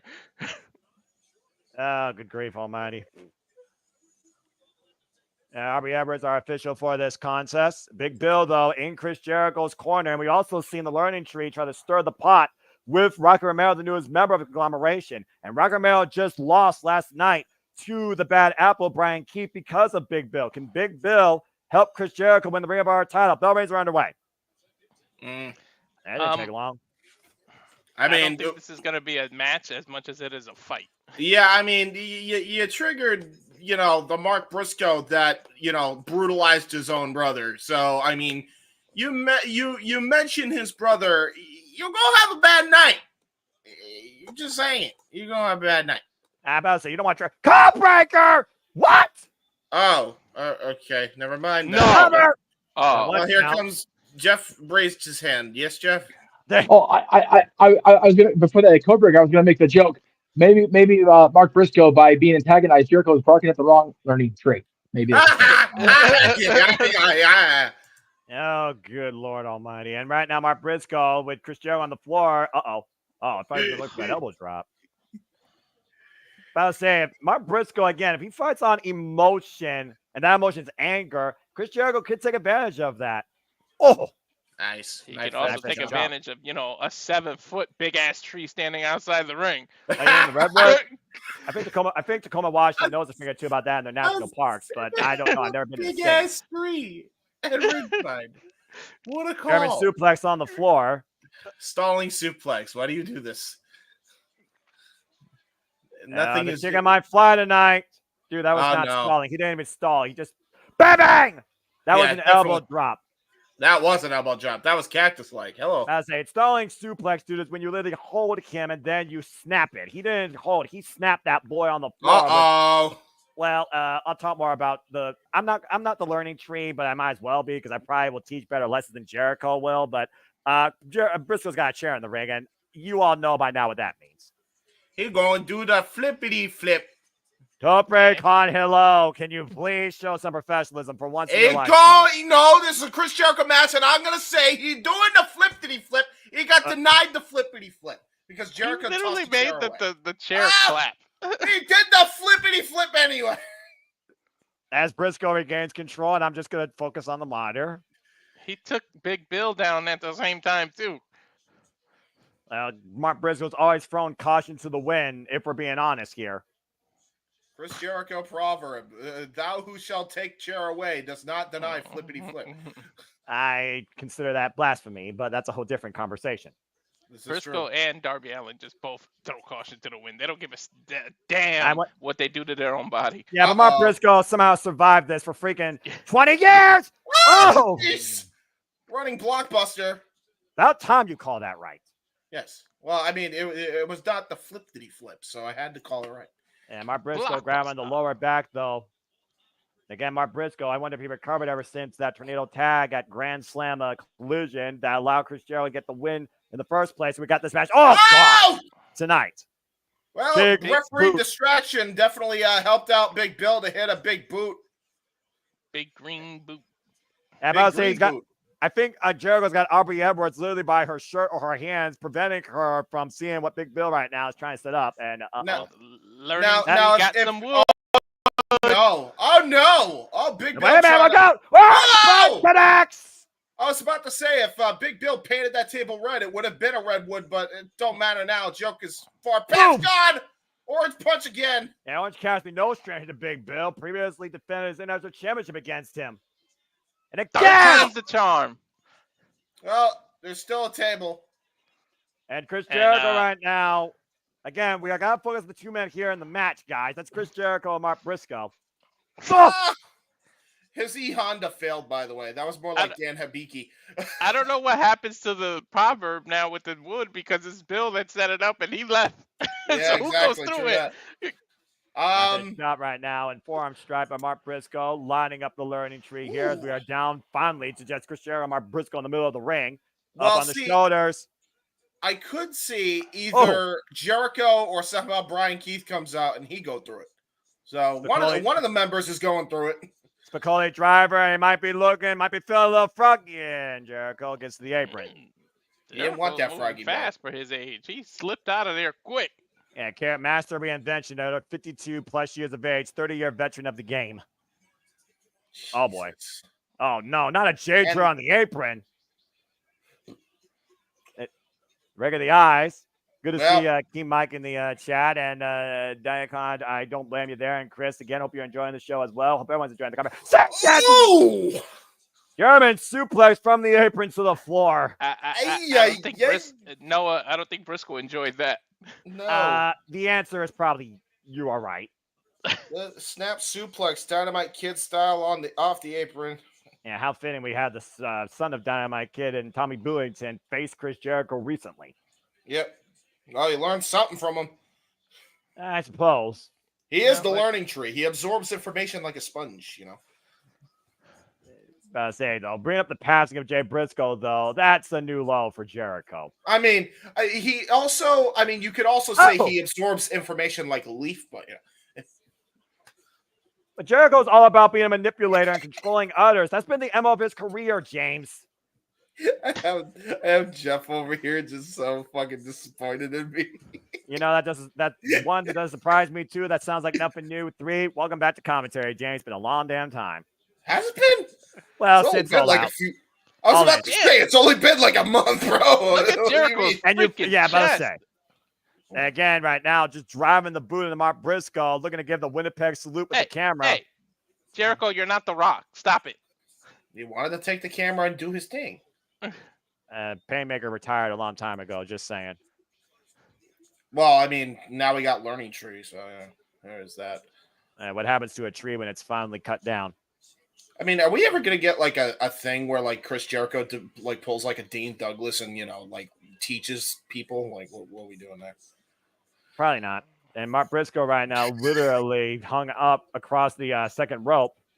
I'm glad this is like the this is the cooler match. This is the semi-main. I think there's only one match left after this finally. Knife edge chop here. Mark Briscoe teeing up against Chris Jericho, which is kind of crazy to think about.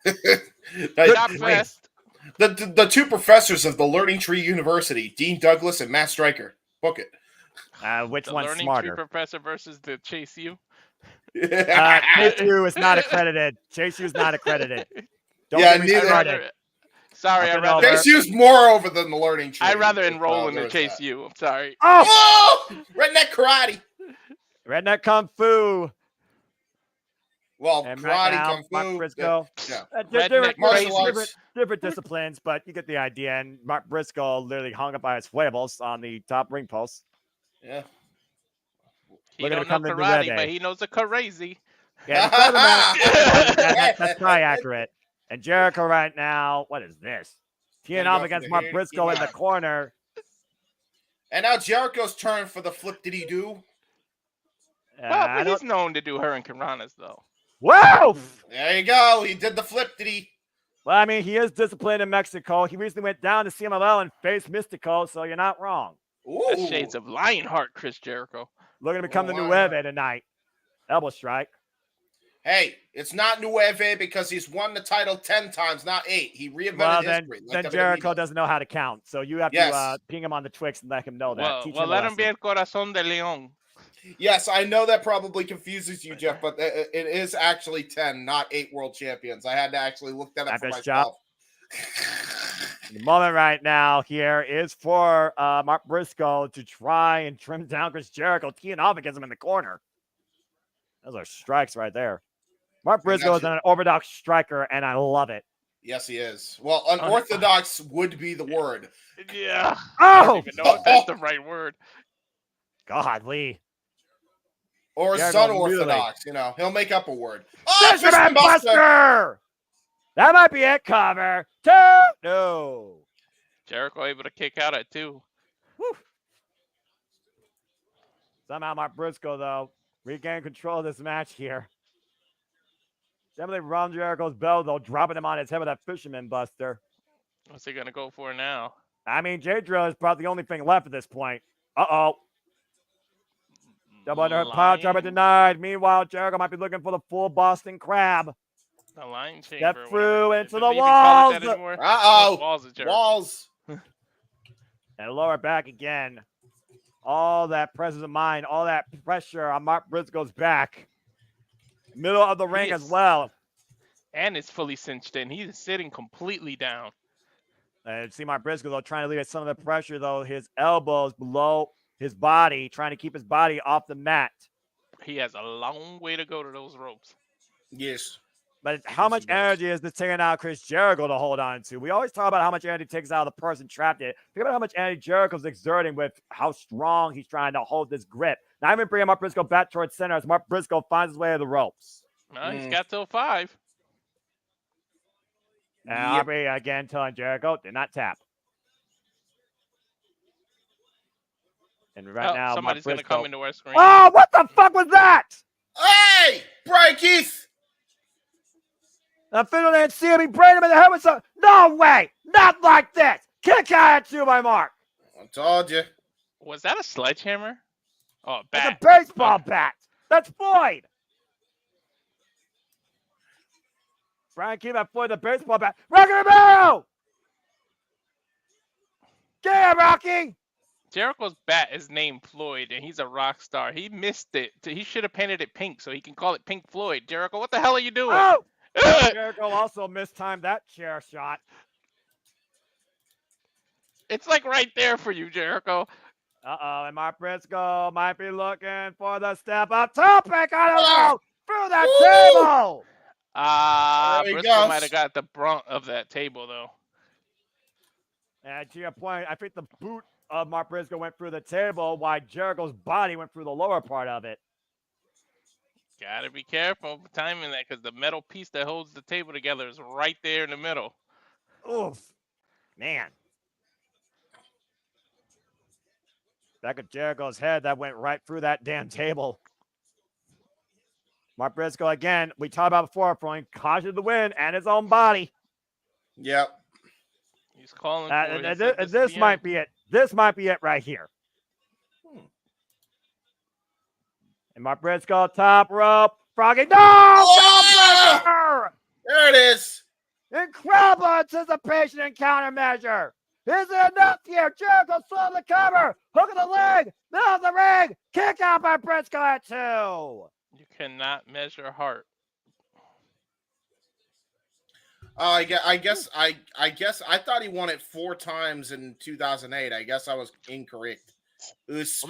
What were you counting exactly? It was Jericho's championship lineage. I was incorrect. I thought he won it 5 times in 2008. Well, it was 3 times in 2008. Get to the midsection. Now Mark Briscoe finally looking for the double underhook. Sorry, Jeff. Up Jericho for the no. Jericho countered. Scounting it again. Judas effect. Sorry to everybody that I've been spreading misinformation that it's been 10. Bam. Fake Jericho, news. Though. Although it would be 10 if you count the FTW championship, so there is that. If Briscoe's out, what is Jericho doing here? Why didn't he cover after the Judas effect? He's looking for humiliation and insult to injury. He wants to put Mark Briscoe away with the Jade Driller. Boo. No way. No way. This will be Jericho's undoing. There's no way he pulls this off. No way. He's taking too much time. Double under. Driller! No!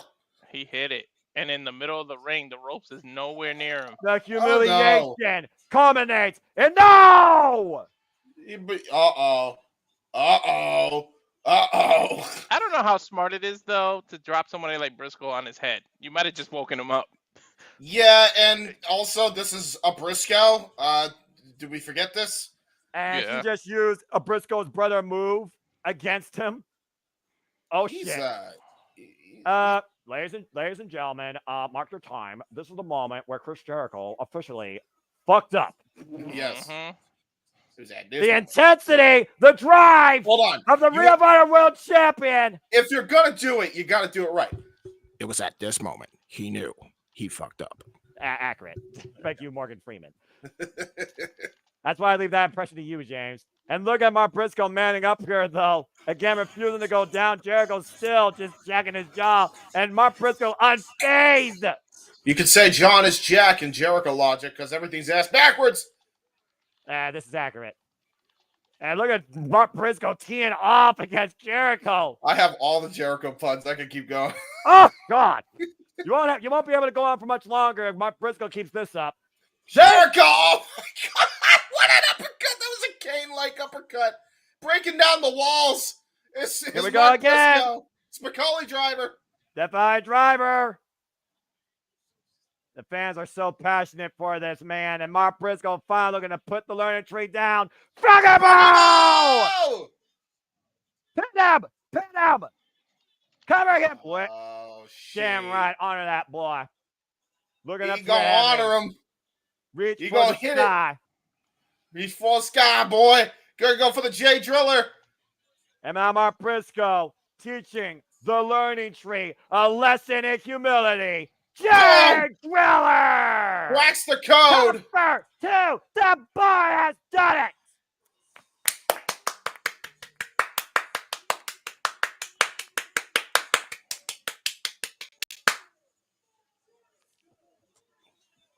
That is Hart's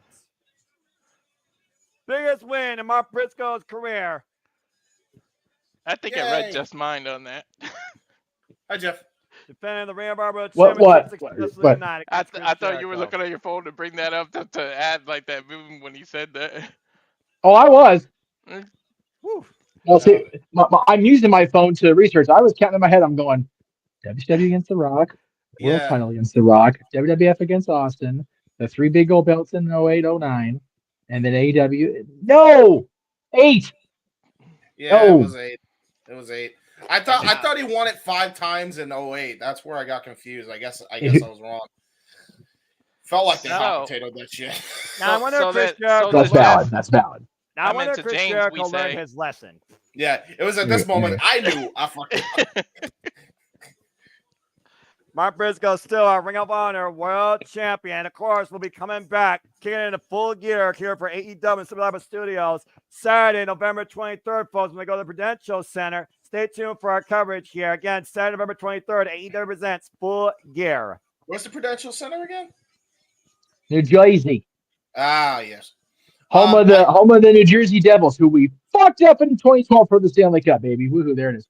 Yeah. I do want to say, Mark Briscoe should go over to the Canadian promotion. Scott D'Amore's promotion. Defend that. Well, belt. again, when we go over the Prudential Center, guys, what's the future AEW going to look like? In a phenomenal night where we tried to see if dreams will be achieved, who will, leave it or not, the AEW World Championship? It could be the final encounter in the final countdown. Bryan Danielson defends the gold and his career in AEW, for that matter, against Jon Moxley.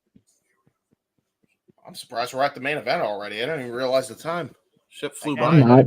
you enjoy fucking professional wrestling, you don't think about time. Yeah, true. Well, guys, it's been a crazy, wild-ass, fun, historic moment-making night where we saw the return of Adam Cole, MJF, where we've seen the Ring of Honor Television Championship change hands. Kazuchika Takeshita, finally the AEW International Champion. Will Ospreay betrayed by his brother, Kyle Fletcher. We saw Private Party give their greatest performance to date, but still the Young Bucks were able to retain. And Mark Briscoe manned up and teach the learning tree a lesson, and we still live in the era of the glamour. It all comes down to this: a war for AEW. 2 different ideologies, the biggest prize of professional wrestling. Jon Moxley, Bryan Danielson 3, AEW World Championship. Oh, yeah, and they're one apiece, aren't they? That's correct. It was Revolution 2022. Jon Moxley said, "I don't work with anybody till I bleed with them first." Jon Moxley out-wrestled Bryan Danielson that night, pinning his shoulders to the mat for the 3 count. William Regal Ride and Blackpool Combat Club was born. These 2 are looking to lead a future, guide the younger talent. Somewhere along the way, though, Jon Moxley and Kyle Castanelli felt Bryan Danielson lost that focus and maybe made it more about him. Truth be told, this year has been about Bryan Danielson. Change the graphic. How about to change the graphic? He'll change the graphic. Don't worry, okay? And, of course, we've seen this year the final countdown. Bryan Danielson no longer under contract. Bryan Danielson saying the only thing bigger than wrestling now is his family. And when he loses this title, his in-ring career is over. It's minute time at AEW WrestleDream. Let's go down to Justin Roberts for our main introductions. I don't think we're even close to done with the returns yet. Some fuckery be afoot in the end of this match. Mark my words. If we get Shane at the end of this match, I'm walking away off camera. I'm telling you. Oh boy. Here comes the ratings. Not really, but sure, kid. Here comes the ratings. Ratings. And here comes the Death Rider. And the former 3-time AEW World Champion. Former IWGP World Heavyweight Champion as well. Yeah, this match is not going to be simply a wrestling match in the ring, I assure you. Yep. Keep this in mind, gentlemen. A 6-time world champion across 4 different companies, this man. Marina Shafir and Jon Moxley entering the Tacoma Dome. Marina Moxley, Shafir of course. scares me now. I should have never think talked all that shit all those years. Yeah, you Nope. You think, I'm Jacket? scared. You Her think? freaking husband is a certified attempted fetus murderer. Can we Oh, not fuck Lord, around with Jeff. the family? Can we Jeff, not? can we please get off that for one No. I night? will not. No. No, I agree with him. I agree. Freaking hell. Then people just fucking crazy. No. Yeah, that's true. That's true. Well, Jon Moxley is a whole different form of crazy. Jon Moxley saying Yeah, this is not John- your company okay. anymore. Marina scares me. Jon Moxley terrifies me right now. Like I get it. It's a storyline. It's predetermined kids. I get it. Jon Moxley terrifies me from Bryan Danielson. Oh boy. Last time Bryan Danielson and Jon Moxley went one-on-one, it was Jon Moxley that lost against Bryan Danielson. Again, Jon Moxley, a record 3-time AEW World Champion. This is a scary Will this be sight. the final countdown for Bryan Danielson? The final encounter of these two men could be the final countdown for the American Dragon. Jon Moxley saying that he's trying to save Bryan Danielson from himself. Make sure he stays retired. I'm only going off headset because I'm far enough behind you guys where I want to make sure I hear the emphasis in the music. So don't think I'm being a dick. No, you're fine, man. Gotcha. We gotta hear the final countdown. It literally might be the final countdown for the American Dragon. This is seriously Bryan Danielson's most dangerous match to date. Come on. And it could be his last.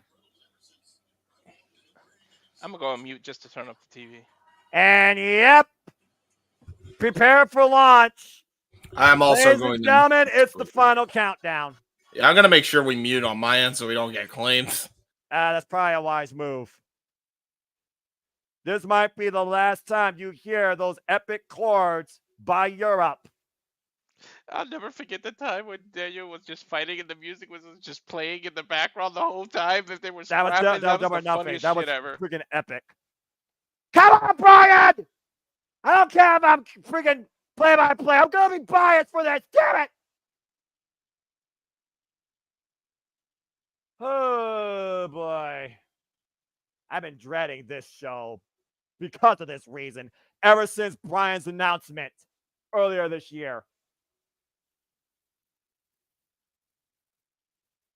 Bryan Danielson returns home to Washington in what could be his final match in this final encounter with Jon Moxley. And it's in Tacoma, Washington. Not too far away from his hometown.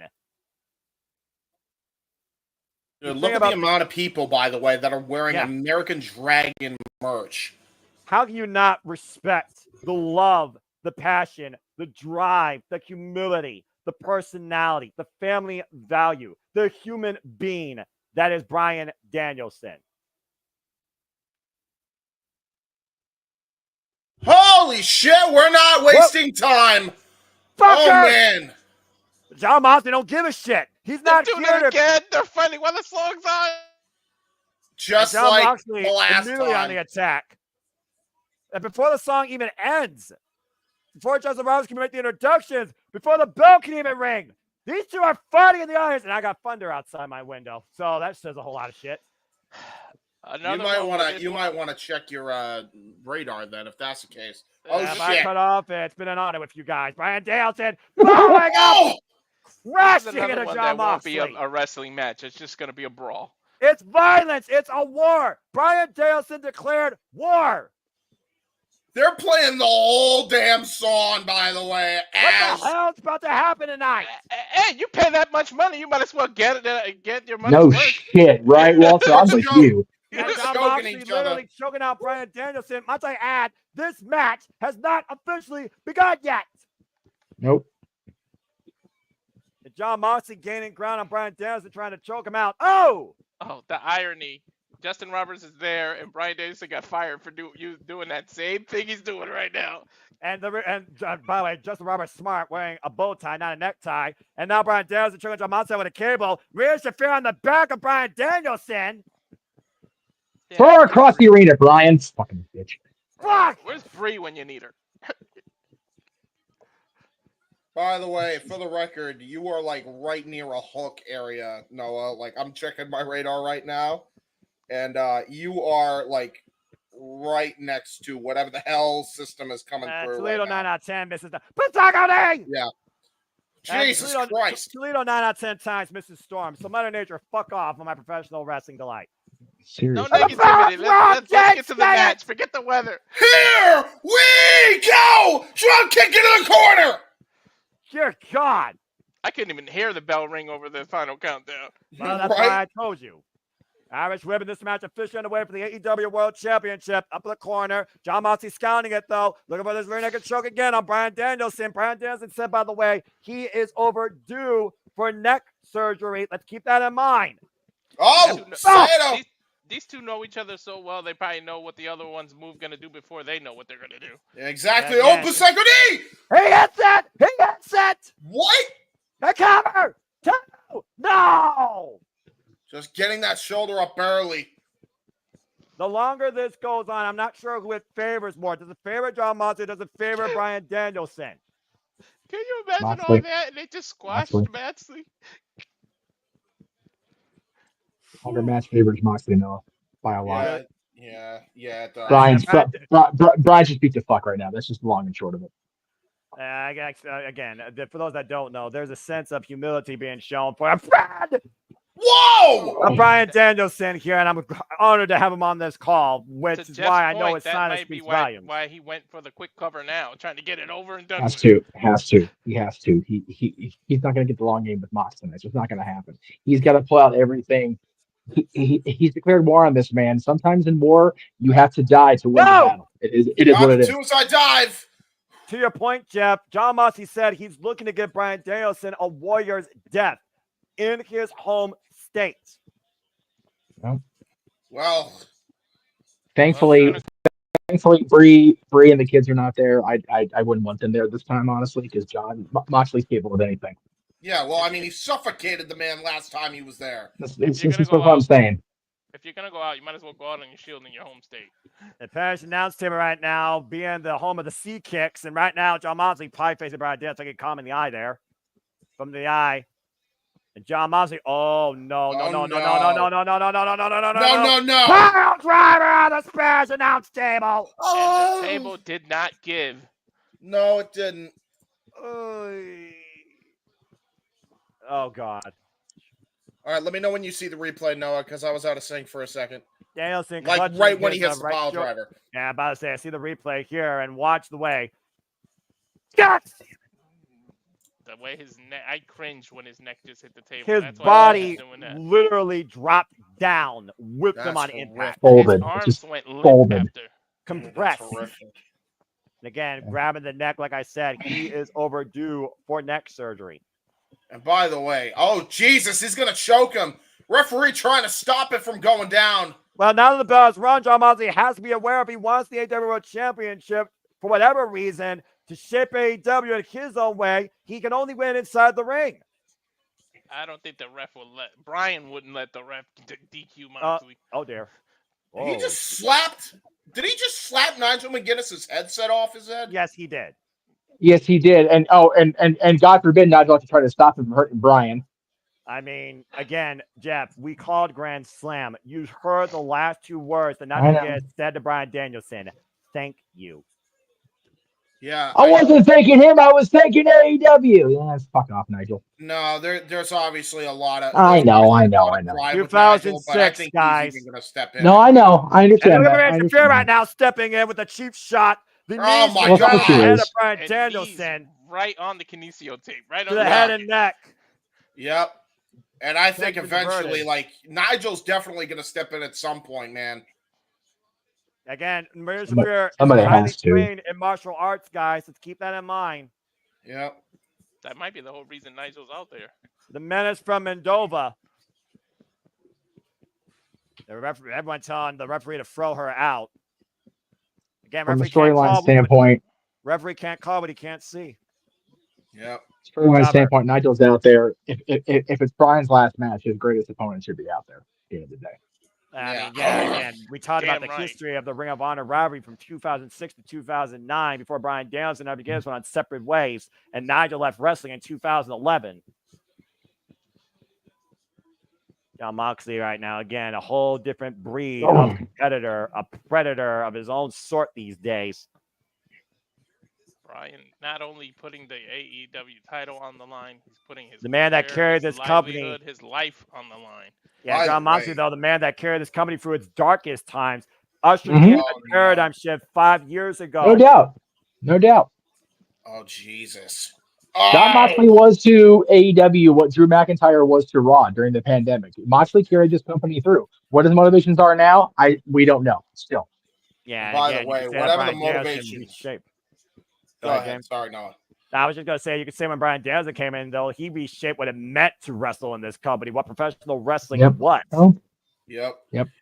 And to add to all your points, I mean, whatever is motivating him, like, it's definitely paid off in the gym, because look at how ripped John Moxley was compared to last time we saw him when he lost the IWGP title to Tetsuya Naito, which was Forbidden Door. That was only a few months ago, and he has come back like unlike anything I've ever seen Moxley. Well, when you quit drinking too, you're able to get. I was just gonna say that the power of sobriety is a motivator, man. Yeah, And yet John Moxley says that Brian Danielson is an addict for this. And John Moxley, to your point, knows a thing or two about being an addict. For all intents and purposes, storyline, it may be a McMahon motivation. Yeah, that's what I'm saying. Whatever the motivation is scary. Yeah, it's a motivation that is not known, but clearly it is driven here. Oh, God. Just vicious. Laid him out with that shot. There's a cover. You know, And keep in mind, folks, I mean, we're assuming it's Shane McMahon that's possibly behind all this, but it also could be Nigel. It could be any person, honestly. But if it is Shane McMahon, like, think about that. Like, that was a friend that ran side by side with him during the era of SmackDown. He was working with him. And for him to betray him as hard as he did when he came out of retirement, he fought alongside Bryan Danielson at WrestleMania. he did. John Moxley putting the boots right now to Brian Danielson's head, looking to kick his fucking head in. Yep. Now Moxley with the cover, hook of the leg. This is going to be a slow, methodical death if John Moxley has his way. Yeah. In wrestling. It is not a pretty sight right now. Moxley was. Go ahead. He was not called the lunatic fringe in WWE just for a cool phrase on a t-shirt. This guy is on the fringe. He's always been different. He's always been out there. Roman Reigns is always the methodical, the big dominant force of the Shield. Seth Rollins, obviously the architect, the planner, the mastermind. Ambrose just kind of went out there and okay, I'm gonna do whatever. He's not changed in that respect. He's still on the fringe, doing his own thing, but now there's something different driving John Moxley to do whatever he is doing and what he will continue to do until AEW is shaped. Someone please throw this dick out of this building. Yeah, right. And Claudio and Pac and Marina want it to be. And yeah, I agree. She should have been thrown a long time ago. She should be locked in a padded cell with her crazy husband. Well, she's about to get thrown out. See it. If the ref doesn't see it, he's not going to kick you out. Well, you know, if do it. Well, you know, maybe Russ can grow eyes in the back of his big old bald head of his and figure it out. Yeah, I mean, I will say this. I Yeah. will say this. You mentioned his time with the Shield with Seth Rollins as well, Jeff. I mean, when John Moxley was at his most dangerous, when he had somebody to lead him, and Seth Rollins was that for him once upon a time. Now he's got somebody else in a very similar fashion, obviously calling the shots for this. So this is scary here. To the That's point of the fair. commentators on the pay-per-view, I don't know if it was Shivani or Ross, but it could very well be just John Moxley, It could which be. is even scarier. Which is even scarier. But he Like if said he that was it's Honestly. not. still But a he said plan, it's not it's scary. about him. He already said that this is not about him. This is bigger than him. This is bigger than AEW. He said He this keep- was about him. He would have ended Brian Danielson a long Oh, time no. ago. We're Oh, talking Okay, about Moxley. so- We don't know what goes on in his head. I don't think he knows We what's got going on in his head. exposed concrete, by the way. yes, a Yeah. lot of it. Hey, Bryce! Oh, Bryce! Yeah, exactly. And real quick, also, there's one name we haven't even considered. In all of this noise, there's still Sammy Callahan, possibly. I was about to say that when Jeff was finishing his point on WWE because I'm the guy that follows independent CCW. John Moxley and Sammy Callahan ran as a tag team called the Switchblades. Oh, They yeah. have history Oh, going yeah. all the way back to ZCW. You want Yes. to talk about a man that's all about causing conspiracy and breaking systems? Sammy Callahan's your guy. Backfired on the concrete by Brian Danielson though to Moxley. That absolutely backfired on Mox, and he knows it. Yep. And Brian Danielson might be preserving his career, but how much longer can he hold out is the question. Am I the He's only got to get one back that in the ring. cringe- He's got to get back in the ring. I'm the only one Yeah. that cringes every time he takes an offensive move. I'm like, ah. No. I'm pretty sure the guy at the very bottom does it more than anybody in the history right now of the Ooh. Survival Studios fan base. Mm. Considering his connection with Brian Danielson, which is why, again, he had to be here. And the rape by John Moxley. Yeah, And Vince turn is away Mox. the Oh, Canadian. no! And take a bite of the spine. Oh, my God! He Dear is Oh, God. biting and scratching him at the same time. I told you, you don't know what goes on in his mind. He doesn't He know is what an goes animal. on in He his mind. is a savage. this is not good. His neck is primed as a target now. Oh, wait, but Danielson was able to get out of it. If there's one thing we know about American Dragon Brian Danielson, you can never count him out. And now Danielson, who loves violence, taking a bite of John Moxley. Oh, Why did Jesus. these two both turn into Jeffrey Dahmer here? I mean, Danielson returning right fire right now with the kicks. While John Moxley up in a trio of woe, teeing up against John Moxley here. they should have been called the Cannibalistic Combat Club. And a drop kick in the corner. There is nobody with that level of drive, resilience, and fire in their heart for this Come on, business. Brian. I've seen This them, is gonna Brian hurt Danielson. yourself. Jesus, You're gonna hurt Brian, why are yourself you doing doing this. this? I Because was about Brian to say, literally will risk his own life for this. what the hell is he thinking? Oh, Oh, wait a he's minute. Oh! Well, Let's Spider German! suplex. The release one, that's better for you. Yeah, and that's straight out of the old school American Dragon playbook. Yeah, the Mercedes core Martinez strength. adopts that, of course, when she won the Ring of Honor Women's World Championship. The core strength to sit back up out of that position, though. Damn. And the fact he Yeah. uses his neck and shoulders for that as well. You know he was working on them abs tonight. No more And Brian headbutts. Come on, Danielson Brian. Don't do it. to the top rope, Moxley and the drop zone diving headbutt Oh, crash. no, it didn't And work. Moxley Yeah, with a curb stop! with a curb stop. Oh, no. Cover 2. No. Cue the Nice. Moxley returns to WWE rumors now that he did that curve stop. Oh, Gator now the roll gator now. roll. Disorientating Brian Danielson. And now looking for the Bulldog choke. Yeah, taking a page out of another rival, Eric Rowan's playbook. He fought him in the Shield back then as well, and he's taking that playbook, transitioning it into the Bulldog choke. I'm almost glad Brian missed that headbutt because the way he landed on his arms, not his head. When Brody Lee first challenged John Moxley at Double or Nothing 2020, guys, that's the same way he beat Brody Lee. He incapacitated him. He put him to sleep. Yes, he did. Front chancery, and now the knee strikes Ugh. to the top of the head. Again, John Moxley done- changing position. To your That's a point, he's done Roman that to more playbook. than one opponent. By the way, that was the Roman Reigns playbook he just pulled that out of. He's pulling stuff from all of his past year. He just Well, we know pulled the John- freaking knees to the head. Well, we know John Moxley and Brian Danielson are disciplined in all arts and forms of wrestling, and they respect all those arts and forms as well. Yep. Danielson, though, able to find escape. Using defense now Whoa. and hooking up John If you wanna Moxley, win- baby. If you Uh-oh. Pile want to win the most driver to coveted prize Moxley! in AEW, you got to pull out all the stops. He just hit a pile driver on Moxley, and now Moxley might have a cake in his neck. Tombstone pile driver, and you see John Moxley literally stuck in position, grabbing his neck, finally falling back. Maybe we're at an even playing field now with the necks. Again, at this the- point, we talked about the greatest strength of Bryan Danielson. He is, as William Regal said, the perfect wrestler, a master technician. yep. And the numbing, though, you can see the numbing clearly right there as he still grabs that shoulder. That right arm that still hasn't recovered since his match with Kazuchika Okada last year at the Forbidden Door. And And now Moxley, he's rearranging trying his to neck. crack that neck. We know John Moxley can take a hit and keep hitting. Yeah, I mean he's That's an disciplined. understatement. He's disciplined in Combat Zone style and New Japan Dojo style. So I mean, And jiu-jitsu recently, so that martial arts background's in there too. yep, he's so dangerous, man. Both these men are. But again, who's got more to lose? Who's got more to gain? Who is out more to win not just the championship, but what honestly might be these two men's final encounter? I think they're gonna slap the hell out of each other now. Yeah, I think that's exactly what's about to happen. Slaps or man. chops, one or the other.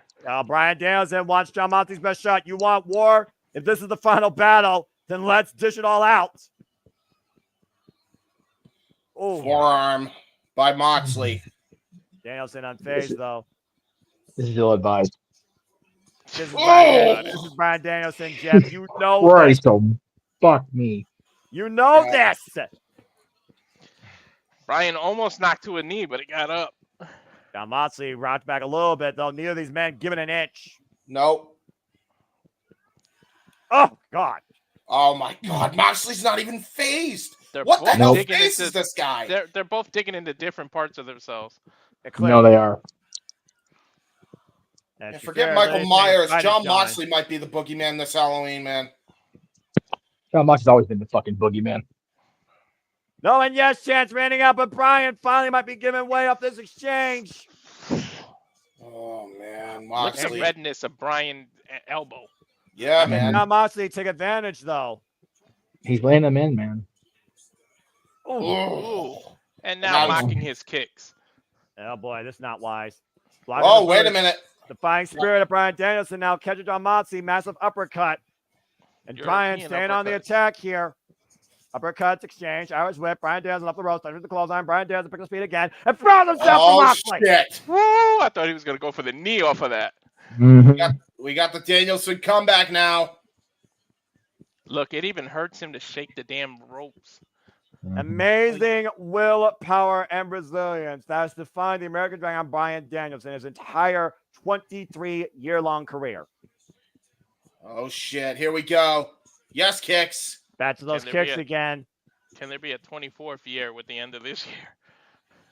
Yeah, I think the world might end before World's End if John Moxley gets his way tonight. But Bryan Danielson will say, to hell with that. I'll be damned if I let that happen. And looking for that last big kick and connects. Got it. Yeah, he got all of that, man. He did. Oops. John Moxley just letting Bryan Danielson, it seems, hit that final shot. Uh-oh. And now look at this. Gonna go for the Busaiku knee. Gotta hit this. Gotta hit this. John Moxley slow to stir to his feet, up to one knee. Bryan Danielson in position. Marina Shafir again. That's Damn it. it. That's And right, this Connor. time she That's finally Connor. got caught. Lock and pound Get her out of here. And Bryson Jack Shafir. Okay, bye. There she goes. Easy But, fuck. You Go back- are go back to the out Nova. of here. Bye-bye, see ya. but here's the problem. We still got Claudio. We still got Pac that could come out here. So Bryce is Okay. gonna have his hands full. He had his hands up from jump, James. Someone needs to get security out here and make sure this bitch leaves. But remember, Brian also Good has for you, Noah. Brian also has Wheeler Yuta on this side. Keep in mind, though, folks, that John Moxley hit an ace crusher after that He did. momentary distraction. So Moxley's He back did. on top again. But Moxley's I taking figured too it- much time. He's giving Bryan Danielson time to recover due to strategy with Shafir being ejected. Oh, look at the cut. Figures of it'd be an the- ace crusher. Yeah, and whatever. I guess the ace crusher definitely busted Brian open a little bit. He got a cut above his eyebrow. But to Noah's point, the last person you want to let recover and give some breathing room to is Brian Danielson. Yes. Looking for that Death Rider. Bryan Danielson's counting it though. Rolling elbow connects to John Moxley. Went for the high kick. John Moxley does it underneath. German suplex. Oh, he rolled through. The second knee. The second Holy knee. Bryan Danielson the cover. 2. No. Damn. Hey, Matt, Wheeler's no slouch there. So close. So damn close. I was about to say Wheeler isn't a slouch, but that's Brian's only friend at this point. And by the way, those are your trios champions, a dysfunctional former Blackpool Combat Club. And by the way, Wheeler Yuta has broken ribs prior to this point of being beaten with that ring hammer by Pac, Claudio, and Shafir on Wednesday night. Yeah, and he missed the show. He's a Washington boy, too. Poor guy. Go ahead, Jeff. Even if he was there, he's no good. He's busted up inside about as bad as Brian's neck is. Yeah. Bryan Danielson right now regrouping, rethinking the importance of this occasion, the importance of this match, let alone the importance of this championship. Saying it's not his, it's not Moxley's, it's AEW's. Brian firing himself up now. And outfitting JR's here, the man that signed Bryan Danielson to his first contract, and now Bryan Danielson looking to kick John Moxley's fucking head in. Jesus. Man, it's the Hardy Leak Skyline Chili, Brian. Stomp him like he owes you money. Cauliflower ear at this point. And might be looking to knock him out. He's beating people with this combination, including Daniel Garcia. Crossface applied. Damn. Yeah, he has. Look at Moxley's head. It's pinker than a bottle of Pepto-Bismol. Shit. But the problem is Moxley is not ready to give up. I'm telling you. Well, we don't know that. Again, Moxley unable to see, unable to properly breathe, still clawing, scratching, literally his way to that bottom rope. But Brian trapping the arm, though. Gonna go for the Rings of Saturn version. Yeah, repositioning, but Moxley able to move his leg and force the break. And that's still using his height, all of his 6'2" frame. Yeah, never gonna take away anything from Moxley's wrestling ability. Never gonna take anything away from him on that front. Bryan Danielson right now looking to follow up. John Moxley grabbing his shoulder. Looking for that tope Suicida. Oh, no. No. Death Rider on the concrete floor. Oh, my God. Oh, my God. Pure concrete. Pure concrete. If that doesn't end this, fuck finales. Holy JR talking about a broken record. This might be a broken neck. Yeah, that wasn't even a Death Rider paradigm shift. That was an Impaler style DDT. Yeah, it was. That was a high angle Death Rider double underhook to your point, Jeff, and he brings him back in the ring. Here's the cover. Hook of the leg. Kick out. Daniel. Damn it. He's too prideful, man. He's too prideful. Moxley getting frustrated though, and again, this might play a Bryan Danielson's benefit to be frustrated. John Moxley to the point John Moxley makes a mistake. Now look at the hammering anvil elbows, trying to incapacitate Bryan Danielson here. Referee might call this for the sake of Bryan's well-being. And now he's going to go for the rear naked choke. Oh, but wow, there's Danielson's submission acumen. He was able to block that perfectly. Despite all the damage that's taken to his head and neck. He knew it was coming. He thought, who knows? Yeah, but again, like you said, we don't know how much longer Bryan Danielson's going to last here. Standing back up with John Moxley on his back, though. John Moxley trying to reposition for the rear naked choke. And Bryan still, though, relentless in staying on his feet. Now lifting John Moxley in the corner. What is Danielson even thinking here? He's going to fall backwards and flatten Moxley. Disaster. There's only one way to go from here. Oh my God. Knocking the air out of each other, but forcing John Moxley to break his grip. Neither man can make a cover. This is how much that AEW title means to both people. This is how much AEW means to both these men. This is how much professional wrestling means to both these men. Yeah, exactly. Oh, he could just grab Moxley's legs and lock on some submission. That's what I'm thinking. Yeah, that looks like they're looking for a submission. They're looking to kick each other's face in. Both men exchanging single boots from a grounded position. I'm not sure if they want to win more than just kick each other's ass. Well, considering, not for nothing, but Moxley damn near suffocated him with him in a plastic bag. No. Transitions now, looking for the bell lock, trapping the arm between his legs, crossing the pile, the got bell it. locks in again. Damn, Moxley's nowhere near the ropes this time. Oh, but he was able to break the grip. He was able to break the grip than Moxley. Yep. That's Moxley jiu-jitsu breaks the grip, training. and now Triangle! Triangle! Playing the elbow, the Wait. plunge on Moxley's hip. Brian Danielson incapacitated the likes of Eddie Kingston with this move. Yes, His he leg did. isn't in the proper position for the triangle. And again, Oh, John great Moxley, great reversal mat again. game awareness. Rear naked choke Wow. applied. Wow. Body Oh, scissors. great counter of that. Oh, good Into to an Tommy armbar. attack. Tommy, cross arm breaker, counter. Look for the Fujiwara, denied. Leg, shoulder, suplex capture. Regal suplex, but Moxley back up, trying to go for a clothesline. Basaka Basaka knee! connects again. Basaka knee connects again. Moxley covered and Holy shit. That was just instinct at that point. He barely kicked out. Danielson's going to go for one more. Is that the third time he hit that knee? Yes. Still competes. Okay. Still fights. Wow! Oh! Clothesline. King Kong lariat right out of the corner. And another one by Moxley. Damn, JBL, The eat cover. your heart Hook out. to their leg. Kick out by Brian at 2. What the hell does it take? I don't know. We still got probably another 10 minutes in this match, people. I don't think I want to see what it takes. We have to get a decision here, guys. As much as you may not want it, we have to get a decision. Oh, here we go. For Death Rider. Death Rider! Oh, Jesus, he But got at all what of it. cost, Noah, do we have to get a decision? And Moxley with the kick out of 1. Huh? Wait. He's gonna Hulk up here. I got nothing. Yeah.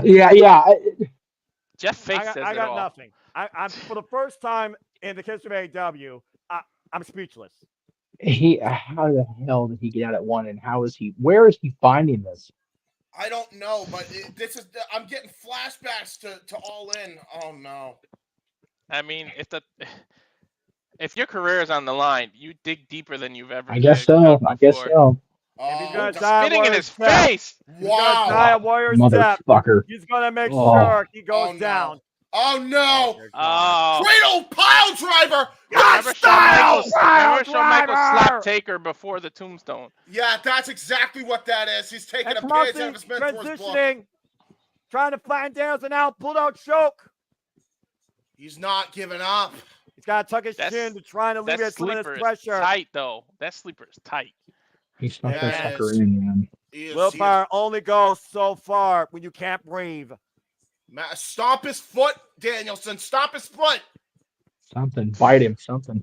This is about as tight as that Danielson's bag still was over trying the to damn fight head. back here. John Moxley squeezing as hard as he can. The American Dragon might finally be going out. Oh, This may be the no. final Grapevine. countdown. Body grapevine. John Moxley firmly got the hold applied. Oh. Ladies and gentlemen, Holy that is it. That is it. That is it.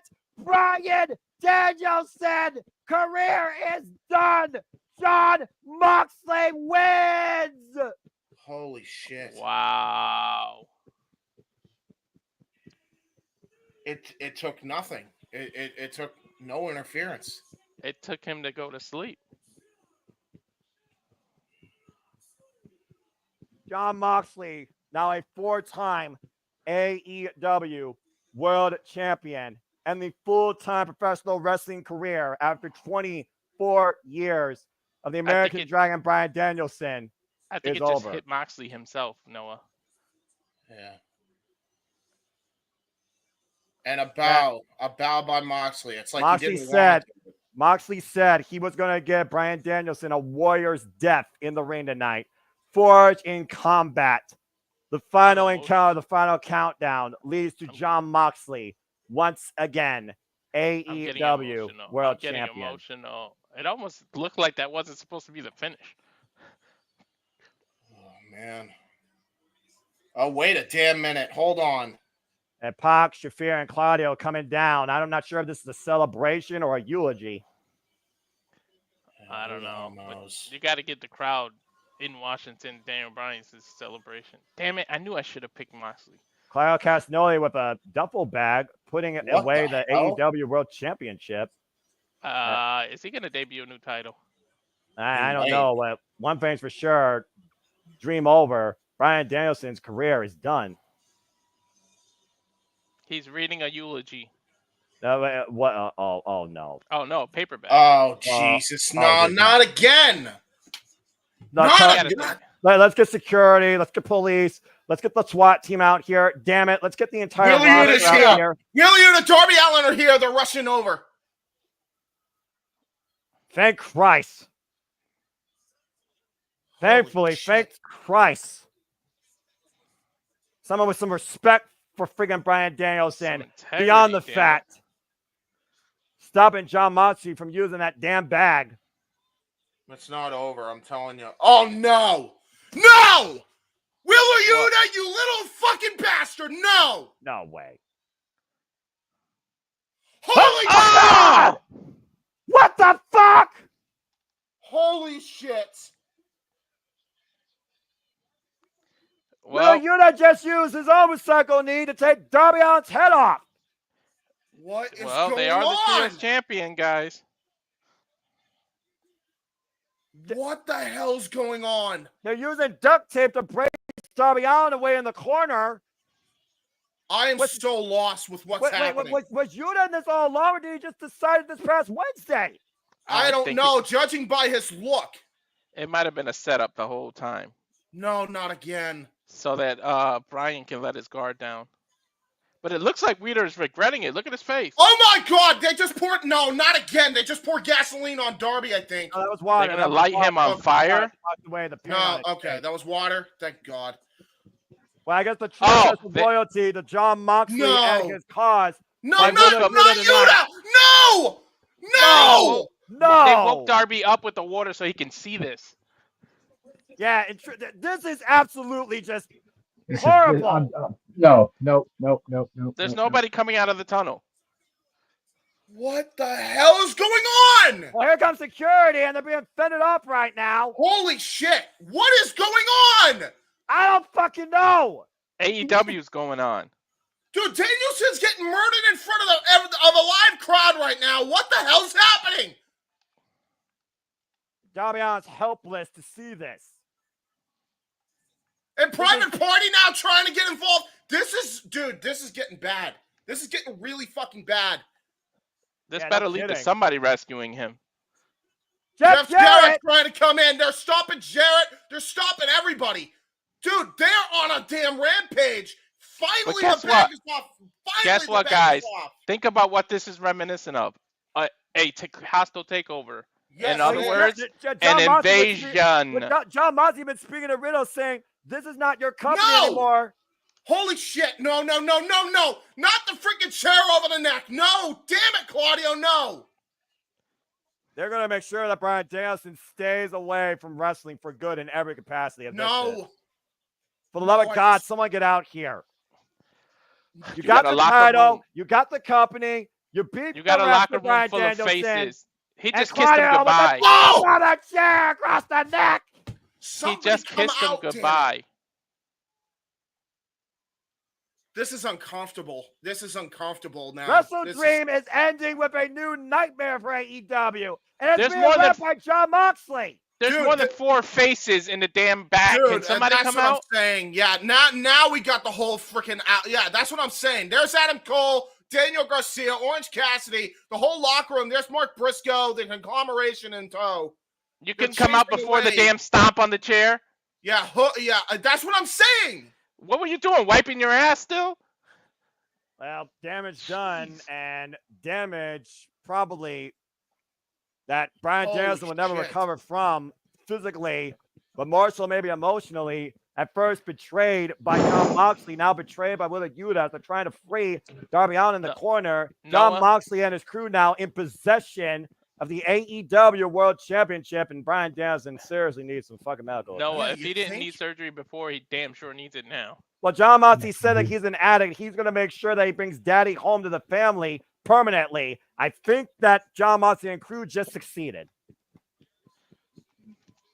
And we thought All Out's ending was... Yeah, this match was about a whole damn lot more than just Bryan Danielson's final countdown. Mark my words, Danielson ain't retired. He's coming back, and he's coming back with a vengeance. You watch. There's no way. There's no way he's letting his career. He made a promise. I know he doesn't go back on his word. Well, I also know we say never, but I mean, again, how do you not forget this? But And let's be forgive it. clear. He did say his in-ring career will be over. That doesn't mean he won't be there in some capacity. In an unsanctioned match. That's what I'm telling you. And I'll say this. Promise be damned. Bree's going to tell him, you don't whoop his ass, I'll whoop his ass for you. If You don't need if to be his a wife wrestler. I'll doesn't, put him inside the fucking head with a chair.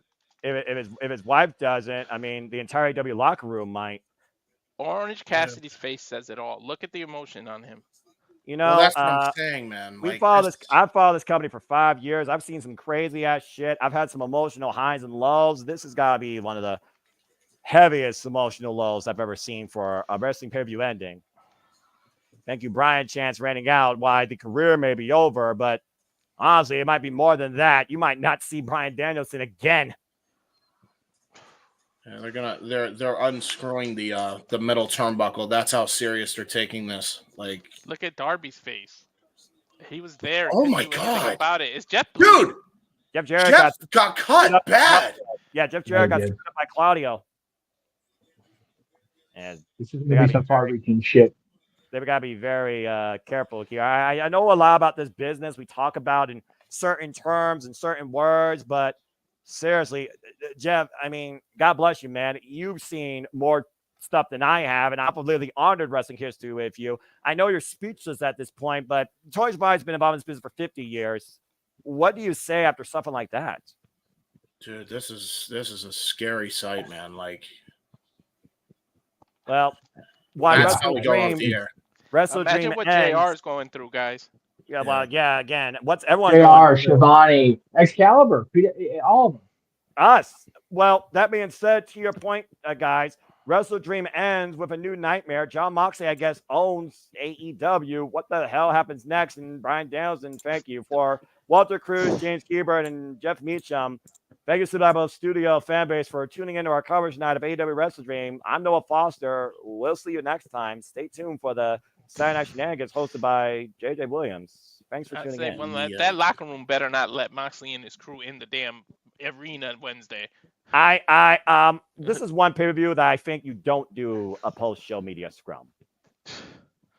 Yeah. JJ, if you're watching, Go ahead, Jeff. Sorry. I was just gonna say, let's just get into shenanigans. Let's keep this one off the air with shenanigans, and we can keep going.